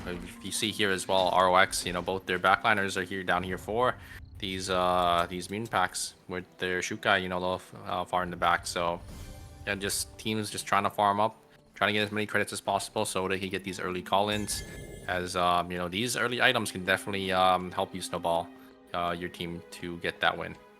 Absolutely love it. Oh boy, oh boy, oh boy. Critical mass is about to hit in about 15 to 20 minutes here, right? Last real chance for these teams to go through, and at that point everything is going to explode. Depending on how many teams actually, I think, make it towards the day 4, day 5 zone, I think the interest level in this game is going to start spiking or slightly dropping, right? I mean, we want to see these teams always fighting, but third party is going to be a bit of an issue if that does end up happening. But on the flip side, if some of these teams start falling, well, I mean, that's their dreams crushed, right, for phase number 3. You always hate to see that as well. Yeah, and Sebi is gonna be the same teams fighting for this temple tree, as Dogma is gonna get caught here. As Saber gonna get another kill for themselves, so another point at these other teams. Oh no! A great spring trap onto the Bernice, but no follow up there, as Sebi was still on the tree, but they still will kill Hyungi there, as he will end up falling. Looks like DDO. Oh no, wait, there's a third party here. Wait, Looks no. like Carpet DM. Are they gonna find this this William? That Theodore is not actually gonna walk up there, as okay, that looks like ROS will be fine. EHJ is going to lose Pubba, unfortunately. Down he goes. Peksu and Togam's absolutely nowhere to be seen, so they're still split farming for this team. I'm not entirely sure what the idea is there. But yeah, these teams are really just not taking any chances. It's been a while since we've seen teams this split apart, because even OUOB, the composition that we always talked about doing these kind of splits, even they group up by day number 2 and start farming together because they understand the inherent risks of dying like this. 20 seconds of timer is a long time to wait for, especially if you're a damage dealer to come back. Yeah, and also just feeding, you know, enemy teams these points, right, is a little devastating, because it just means that you're gonna need, you know, 1 or 2 more points here because you gave the kill over. But it looks like Carpet DM, they're already grouped. They're gonna start buying here. It looks like Loken Probably getting his 4th score. Or actually, it looks like he's just getting a small... Yeah, he's getting a meteorite for himself. So he's probably going to maybe buy 2 items for himself here. And it's going to look for the racing boots first. I believe that is one of the priorities for Kadias nowadays. If you are running the Chain of Thorns to supplement your attack speed a little bit. You have plenty of attack power going the Chain of Thorns and all the other items, especially the intervention that Kadias have been loving to pick up nowadays. So losing a little bit off of going Alexander versus the racing boots is going to be completely fine. You supplement a little bit more of the attack speed, which is one of the reasons why, again, I will say this and I will emphasize it, the new items that are being added to crit makes it so much easier for you to itemize on crit characters, which wasn't an option in the past. Yeah, they added so many, like, you know, the racing boots plus, you know, the chest piece, I think, right, for the attack speed as well. So it's able to utilize, you know, your trees and your meteors a lot better. Looks like we might have a fight on our hands here. Team Chu Seat is going to send it here. The Bernie's already getting chunked down to half HP, but they're looking for an angle on Shinonome. Shinonome is going to drop down. No, actually, Shinonome is actually going to be able to live. Oh a nice my dodge god! out from the Shinonome onto the Shukai there, as, yeah, he's just going to get healed back up from Seraphine there, and yeah, they will win that battle zone. Exu on the 11 will be able to out-tank the amount of damage that both Sardabi and Riori was able to do. We see this a lot, by the way, nowadays, especially when it comes to Eternal Return. A lot of teams actually duking it out with the front lines, just kind of pushing into the back line. It's always an ego tank fight amongst both of the tanks. Who can tank? Who can out-tank the other the longest? And this time around, it was the 11 on the side of DHCNJ. Alpha is going to be picked up by Loken. That's going to go in towards the Kadia if she doesn't have intervention already. Should be. No, she's actually going to opt for the Andromeda. I think that's actually the minority here. I think a lot of Kadias have been running the intervention lately. Quite an interesting decision that Loken is opting to make. Kangi going to get taken down. That is going to be a kill in favor of Team Tingle Dabi. And now we're slowly but surely starting to stack the amount of kills for each of these teams in this lobby. 3 for Tingle Dabi, 4 for Saber. Yeah, and these other teams, they're gonna need to find an answer, and they're gonna need to find it now because they need points, right? They need points to qualify. The points are so close. Saber already having 4. They were the 4th place team, so it just means these other teams need to get so much more. Yeah, at this point, the teams that are in the bottom 4 right now, they're having to increase the effectiveness of their battering ram more so than anything else. Riori just completely getting outplayed by Saten. Another kill going in the hands of Team Saber. They're gonna... I don't know, man. I mean, this gate, it just seems impossible at this point for a lot of these teams to start breaking through. Pablo stuck in the middle. Everything thrown in the gauntlet to knock down the Zekion, but it's not enough. Dokamcha is just taken down as Sebi refuses to die. Yeah, they tried to throw everything onto Sebi, getting him down to, I think, about 20% HP, but it's just not enough. Babel, you know, Yunu's using his full double poly combo. The Haze using his SMG burst as well. It's just not enough here. But it is day 2, so the Haze will come back up here. But now that it is day 2, to get Babel has to be a little careful. Oh wait, maybe they find Shinonome here as they are completely they're separated. so split. Yeah, look at the team of Chu Seat here. That is not something that you want to see. Yeah, it looks like Shinonome is just going to die, and that will be minus 250 for Team Chu Seat. They got complacent, they got the kills, they thought it was completely open, but then you get caught out by something like an Emma, something like an 11. Yeah, they will have the chase potential. You know the damage is there too, because it is a control mage. Like the Emma, you get on top of somebody, the damage is going to be there. The taunt even coming through from the 11 is going to lock more things down. Turdabi getting out of there. Whirlwind is good for him to get the additional bonus movement speed to get out of the range from Dushiman. These fights are just teetering on the edge of explosion super. It is... My heart is trembling right now. It really is. Yeah, Dushiman was looking for an angle there, trying to get the Altake, but just wasn't in range. And looks like we might actually have to fight again, as Sebi just going to be able to get onto the backline here. The Haze is just taking so much damage from Sebi. Sebi is going to try to turn his attention over to the Emma. Emma does use the totem. Playdead is procced here, as maybe they could kill a nice double taunt. Oh no, there isn't! Actually kill Shinonome, as it looks like Chu Seat might actually fall. Oh wait, they return it back onto the Haze here, as the 11 is gonna fall as well, and a great spring trap. And no way! Wait a second, Babo is gonna be able to get jump on out of there, as they will keep the tournament lives aligned. But look at the credit, Chuvi. Oh, DHCNJ Bubble griefed the body of Shinonome. I think that's what exactly he was trying to do, and it almost cost his life for it. He does manage to get out. You're right. I think he was trying to farm the credits off the body of Shinonome, but the rest of the members of Chuseed, they were too focused on trying to knock down Bubba. The priority just wasn't there for Bubba to continuously do that. He did at least secure the body, but I don't think he picked up the credits for it, which means HCNJ, they're going to struggle in getting the revives back. It'll take a while, and for a team that needs to get, what, 20 plus points to even remotely make it?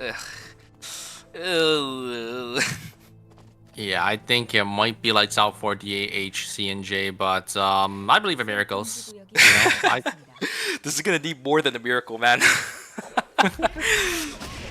Yeah, especially since Saber was the 4th place team. They do have 6 kills, so they're gonna need over maybe like 25 plus points, and it's not looking too good. But Saber gonna actually find Riori here on Team Dangle.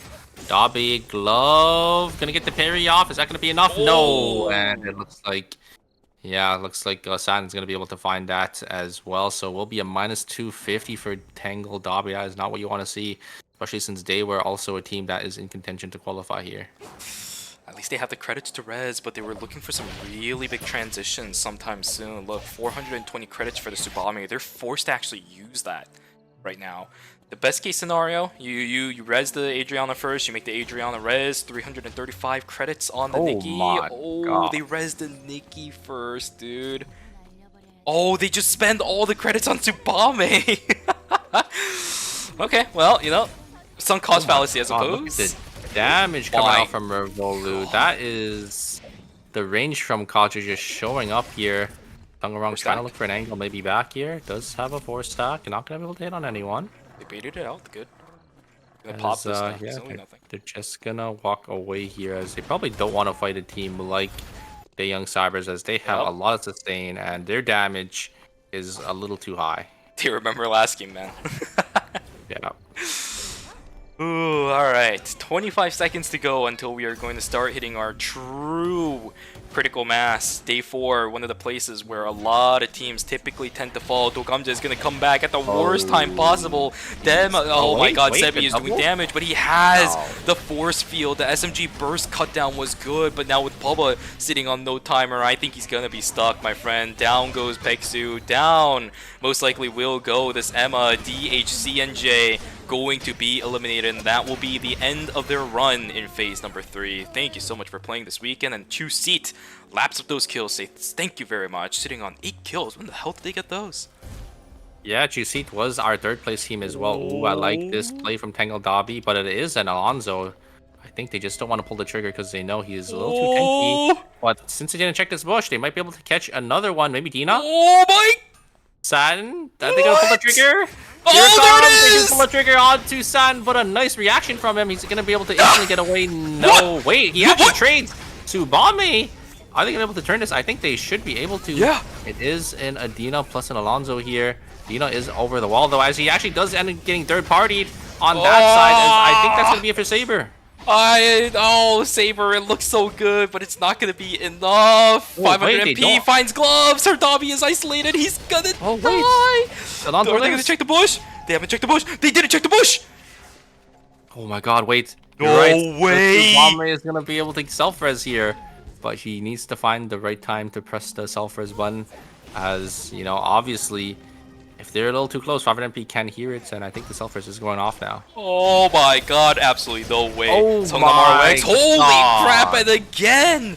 500 that MP! Is the combo. Yeah, that is the full combo, because I think the Emma is also on frailty, so, you know, the defense is just coming through, and it just shreds their Shukai. The Shukai is sitting on Hermes as well, so, like, he is relatively tanky, and he just gets instantly shredded. Namaro X in trouble. Riori and Glove sitting on low timers. Her Dobby does end up coming back. They'll have control over Chapel. This is a lot of timer invested from the side of Team Tingle Dobby. Plenty of kills to go around though, Super. That timer can absolutely be mended.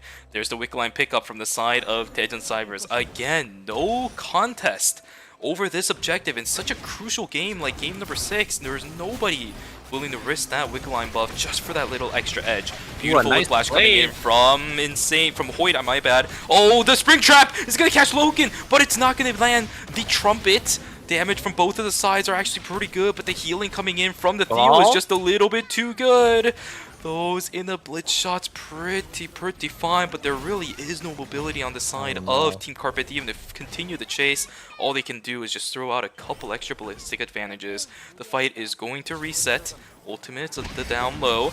There's the catch out over onto DDO. He's the last one alive on the side of Songnam Rocks. I think that is it as well. 5 seconds left. It is the last hit for him. He does get the kill, but he can't get the sustain. He can't assist. He can't get the secure. Get the rest. He's gonna rest. One, but Revolu is here! And he finds the kill. The sharpshooter finds the target. And that's going to be it for ROX. Fortunately, dropping in 7th place, so that means they will be our second team eliminated here for today. Very unfortunate. You know, they had, you know, some good games, but you know, the competition was a little too high today, as yeah, the point metric is so close. Carpe Diem, they're on 0 kills as well. They need to look for some points here, as both Team Saber and Team Chuseed, you know, teams that are in 4th and 3rd place respectively, they have 9 and 8 kills. So Carpe Diem, they need to look for some points here. Even if that is the case, you don't want to get overzealous, right? Especially if you're playing a composition like this, not that much mobility. There's a Lenny on the other side. One Springtrap will seal the deal. There's the pull in, okay. But it's just a tank. They're going to start the fight, though. There's the Energy Blast Field coming out. It is a post-level 18! The auto attacks are insane! And now Sebi is isolated, but the third party comes in! Carpe Diem, this might be it. I don't think you're gonna be able to do it. They have the creds, but what is It's day 5. It's day 5. They can't rest. Oh no! Yeah, they had such an angle. They were winning that the Theodore hit a really nice. Theodore hit a really nice Semtex grenade, but you know, the third party coming up from behind them. That's gonna be it for Carpe Diem. Wait. He's good. Or even decides to take a breath of something inside the restrict area. He's gonna pop. Yeah, but I think that's it. I think that seals Carpe Diem's fate. Unfortunately, you know, the third party from 500MP, all the teams falling down to factory. One of the teams was bound to walk up, and you know, they didn't really have a ward behind them, so you know, they did end up falling to them. And yeah, we might have a fight though between Saber and Tangled Dobby. Tangled Dobby, another team that was in contention as well. If they are able to maybe kill Saber here. Oh my god, the first Embriori just died. Wait, they're gonna be able to get the res though, because looks like they're getting contested by Daeyoung Cybers, so it's not the end of the world, but yeah, it's not looking too good here, as Daeyoung Cybers is gonna find it. Yeah, they want to look. They're gonna fight, but their health bars are so low.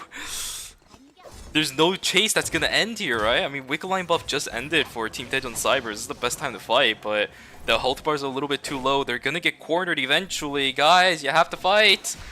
You're not getting away from this. Yeah, Riori only on 2 items. I think their item, the item disparity is pretty big here. They okay, there it is. Okay, onto Magnani, but the spell shield is coming out.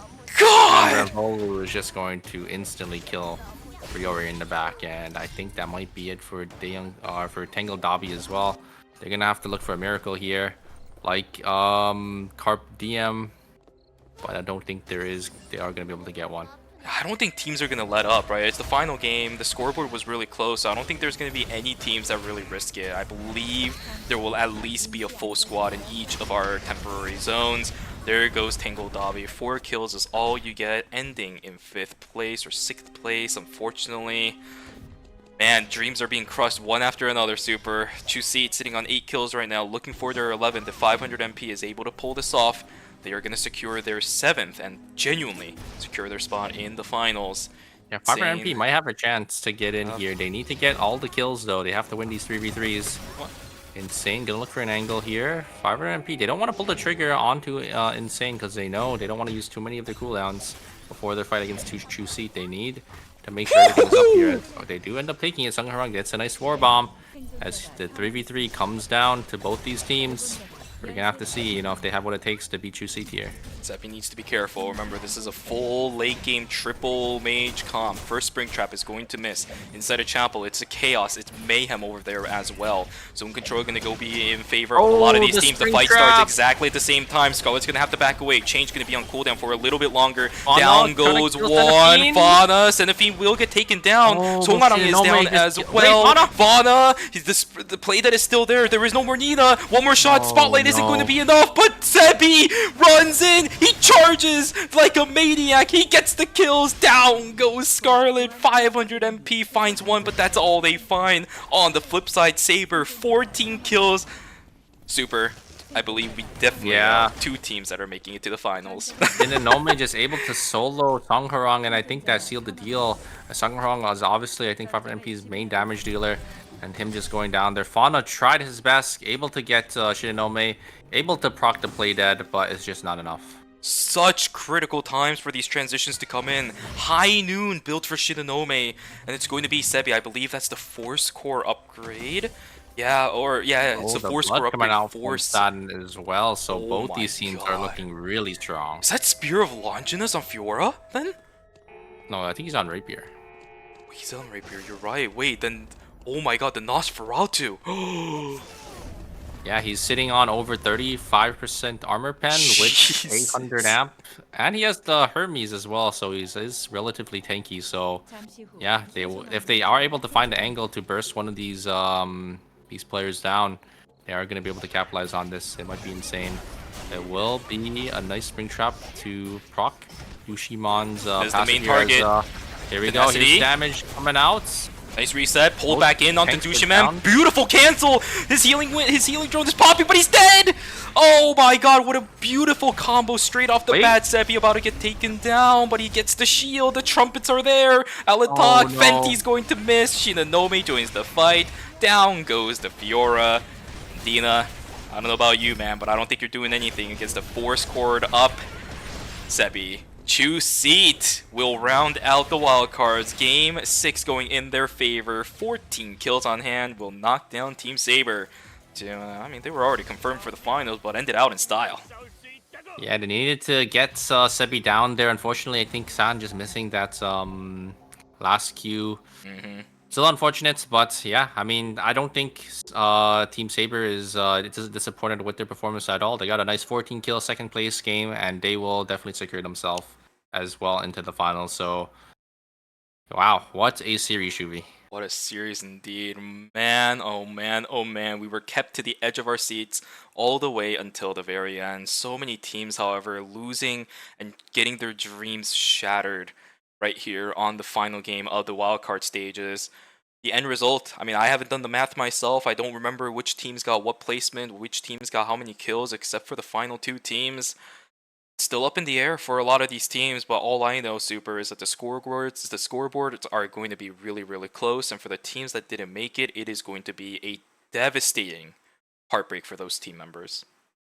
Yeah, but there is still LCQ. You know, these teams still have a chance to make it into the finals. That will be happening, I think, in 3 weeks from now. So, you know, not the end of the line for them just yet. But LCQ, it is pretty hard, right? Because it is only going to be 2 teams. It is also a checkpoint format over there as well. So, yeah, these teams will have to adapt to, you know, the LCQ format. But, you know, if there's any teams that can do it, it's definitely the teams that made it here to the wildcards. Absolutely. What an amazing show we got here today. Although, I will say the amazing show had a little sprinkle of funny. I guess that's still something that's consistent throughout the course of the weekend. A little bit of the weird situations happening with Magnani, a little bit of weird head pops here and there. Funny business, I suppose, is still going to be going on for the weekend, but tomorrow is the finals. You start making those kind of mistakes, they are going to get punished heavily. Especially with the teams that made it straight to the finals coming in from the group stages. They were so dominant during those group stages, Super. We talked about it. Top weighted heavy. Very, very top weighted for the group stages. Now the teams that made it throughout the wildcards, they're going to have to face up against those guys too. Yeah, they're going to have to face up into the titans of, you know, Mira Sejong, BNK Furex. It's going to be a little hard for these teams, but yeah, I mean, they made it out of here. They made it out of wildcards, so I'm sure, you know, they'll have a nice performance for themselves, especially since, Chu Seat, they did end up winning, some of the games in the group stages. It was pretty close, right? And for the top 3 teams in Group A, and them coming out here winning some of the games. And I think they probably might have ended first place as well at the very end there. We're gonna have to see, after we get the scoreboard here, because it did have a nice 14 kill first place to round out the final game.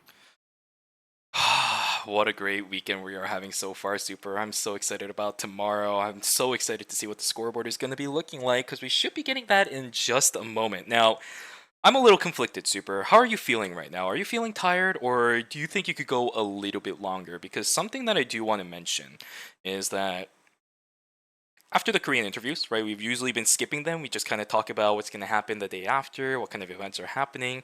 But they do give us, like, a graphic of which teams are playing tomorrow. So we've been just kind of conveniently skipping all of that for pretty much every single time we've been skipping the Korean interviews. Do you want to see that, or should we just take a look at the scoreboard and say, hey, I kind of want to go sleep? Well, I mean, we basically have an idea, right, of what the teams are going to be for tomorrow. As obviously, I some of the heard top enough. four for today, and we have, or we already know, like, the teams that qualified from yesterday, right? So, Mhm. but I'm down. Like, I'm still energetic. I still have some in me. If you do want to wait out the interview to, have a clean overview of the teams, but. We basically have an idea already of which teams are going to be playing for tomorrow. But if you look at the round results here, we have Team Seat coming out on top with 22 points, Saber in second place with 19, and the total leaderboard, Shuvi. Would you like to take it away? Absolutely. 68 for Chusi. Will be able to win it out. Eke it just barely over Tejan Cyber, sitting at 64 points today. Very good performances from both of these teams. The amount of total field kills, very good for Chusi and Saber, who is sitting at 62. They're actually... Saber had the highest, okay? But it's their placements, right? It's the placement performance that was a little bit shaky on Team Saber, but they are going to make it through. Team Tejan Cybers, on the other hand, not that many field kills, but their performance was consistent throughout the course of the day here today, which is going to net them the final result of second place. So congratulations to those 4 teams. I believe I didn't mention the last one, so let me just go back in the VOD real quick. 500 MP, they just barely eked it out as well. So Fauna keeping his hopes and dreams alive of going to the season finals as well. Yeah, you're gonna get some nice circuit points. All the teams here that did end up, top 4, and they're basically guaranteed circuit points now because they are gonna make it to the finals. Gonna guarantee some prize money as well for them. So, very nice for these teams. As yeah, we will have our finals for tomorrow, Shuvi. We have, I think, both BNK FearX, Gaeyoung Innate, I think, from Group B, and I think it was Mira Sejong and Asher, right, from Group A. So those will be the other 4 teams that will be joining us for tomorrow. That is going to be a really, really fun show. Again, I really hope that the funny business doesn't happen tomorrow, because in the end, for the 8 teams now that we're going to be watching tomorrow, it's actually their last chance to get circuit points. They're all going to get some, but it doesn't hurt to have more compared to some of the other teams, especially if you're a first-time shower in these phases throughout the course of the season. 500 MP, going to be very much in need of that, pressured to get as much as possible. Don't actually know what the overall circuit points look like throughout the course of the season at the moment, if I'm going to be honest with you, but I think a lot of the teams that played in Phase 1 also played in Phase 2 for the finals, so it should be around the point where even a really good performance in Phase 3 might actually net you a ticket to at least Day 1. Yeah, they'll show it after the finals, I think, for tomorrow. So we could, we'll definitely stick around, I think, after the interview for that, because, it will show us which teams are going to the finals, which teams are going to go straight to Day 2, Day 1, and which teams are going to get sent straight to the wildcards. So I think the bottom 2 of the 14 teams, right? Mm-hmm. Or the 12 teams, they get sent straight into the wildcards, and they don't have to qualify for the wildcards because there is still LCQ. Oh yeah, sorry, not wildcards, but LCQ. Yeah, but they get straight they get sent straight into there, so you don't have to play in like a little qualifier for that.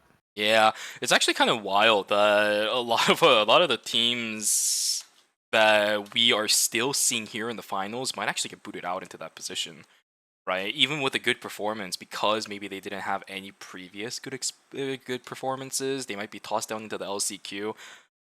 I mean, It's crazy. This season has been so full of surprises, so full of teams that have really gathered their players all together, came up with incredible ideas on how to pilot each compositions, how to play compositions, how to deal with other compositions, to the point where Theodore has become pretty much minute Yeah, in that's what KR. That is surprises wild. me. That's what surprises me the most, I think, is Theodore is just not really played at all.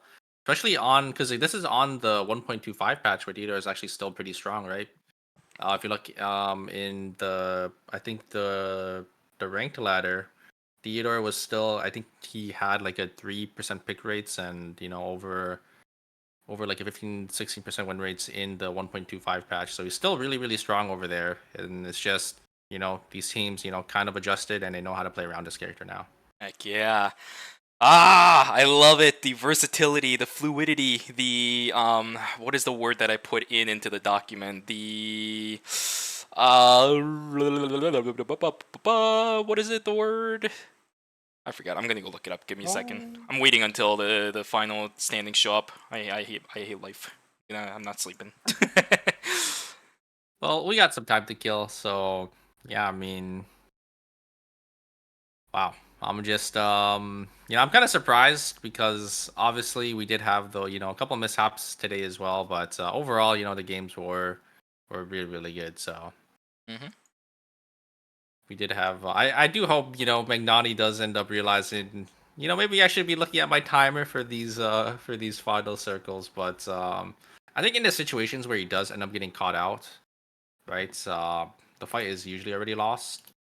At least the one in I think stream, right? His teammate was down. He got hit by the rocket, so like they probably already lost the fight. But the one in school, I think was pretty bad. Yeah, there's a lot of situations where that happens. I mean, it's not even just that team too. There's a lot of other macro mistakes that you and I have pointed out, especially we were talking about it during some of our breaks, right? Some of these teams really do need to get their macro in line, their shot calls in line. Otherwise, no matter how good the characters are, no matter how good the players are, we're going to see faults. We saw a ton of them here today. Yeah, and I mean yesterday as well. But obviously, we are human. We make mistakes. Yep.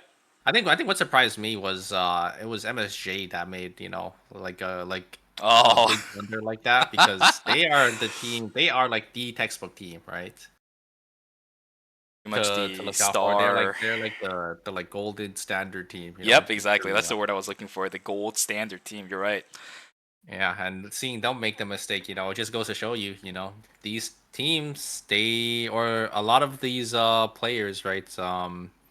They can still fold under pressure, and you know there can still be these big mistakes, for these final zones, especially since the final zones are relatively new as well. So yes. We've also seen outside of that though is the fact that recovery from those kind of situations is important. I mean, we saw it for Team Mira and Sejong. They made mistakes like that, but then immediately pulled back and came out with like a 20 bomb game.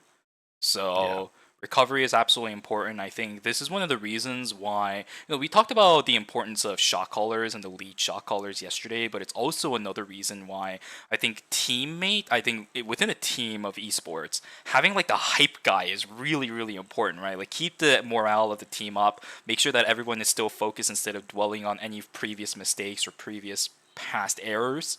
You just gotta look forward into the future. You just have to continuously look forward.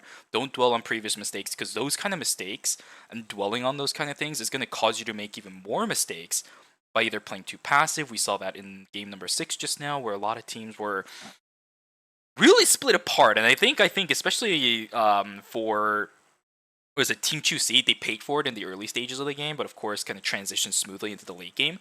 A lot of other teams don't have the luxury to do that. Once the mistakes start showing in the early game, they play too passive, they split apart, they play too safe. There is no recovery from that.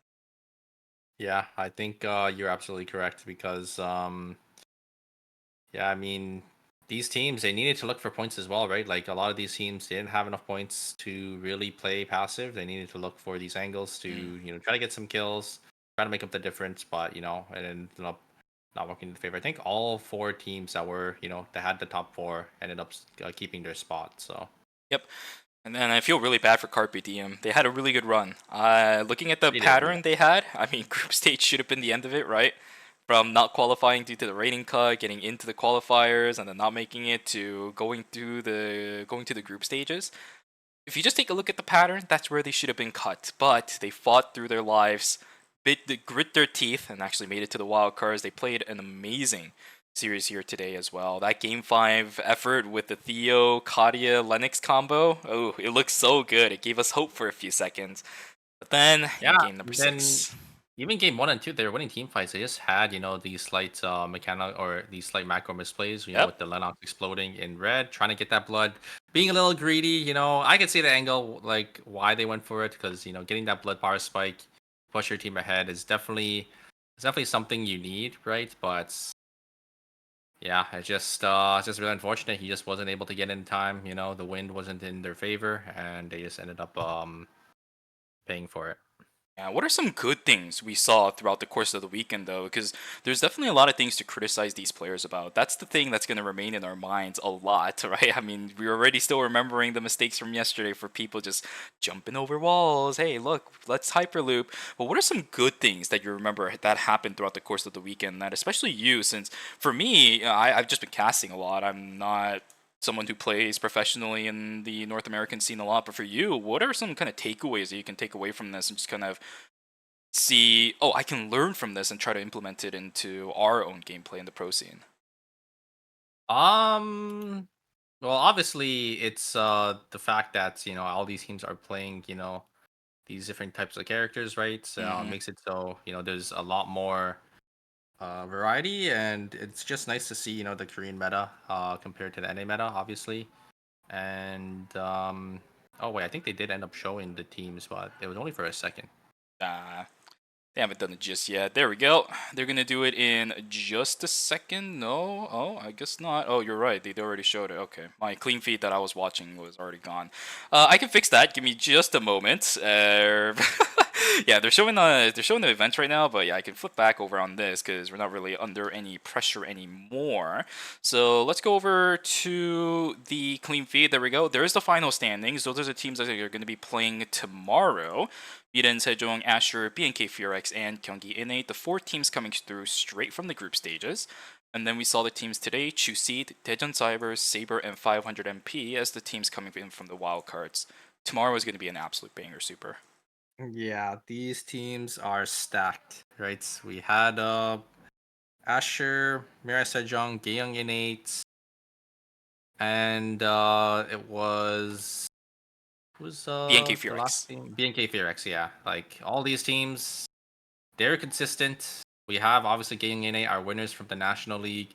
Mira Sejong, one of the most consistent teams. Same with BNK Furex as well, and obviously Team Asher coming out big, with their Piet on team comp that I'm finding it. Yeah, their new team comp that they've been practicing. So yeah, I'm very excited. I'm very excited for the finals tomorrow.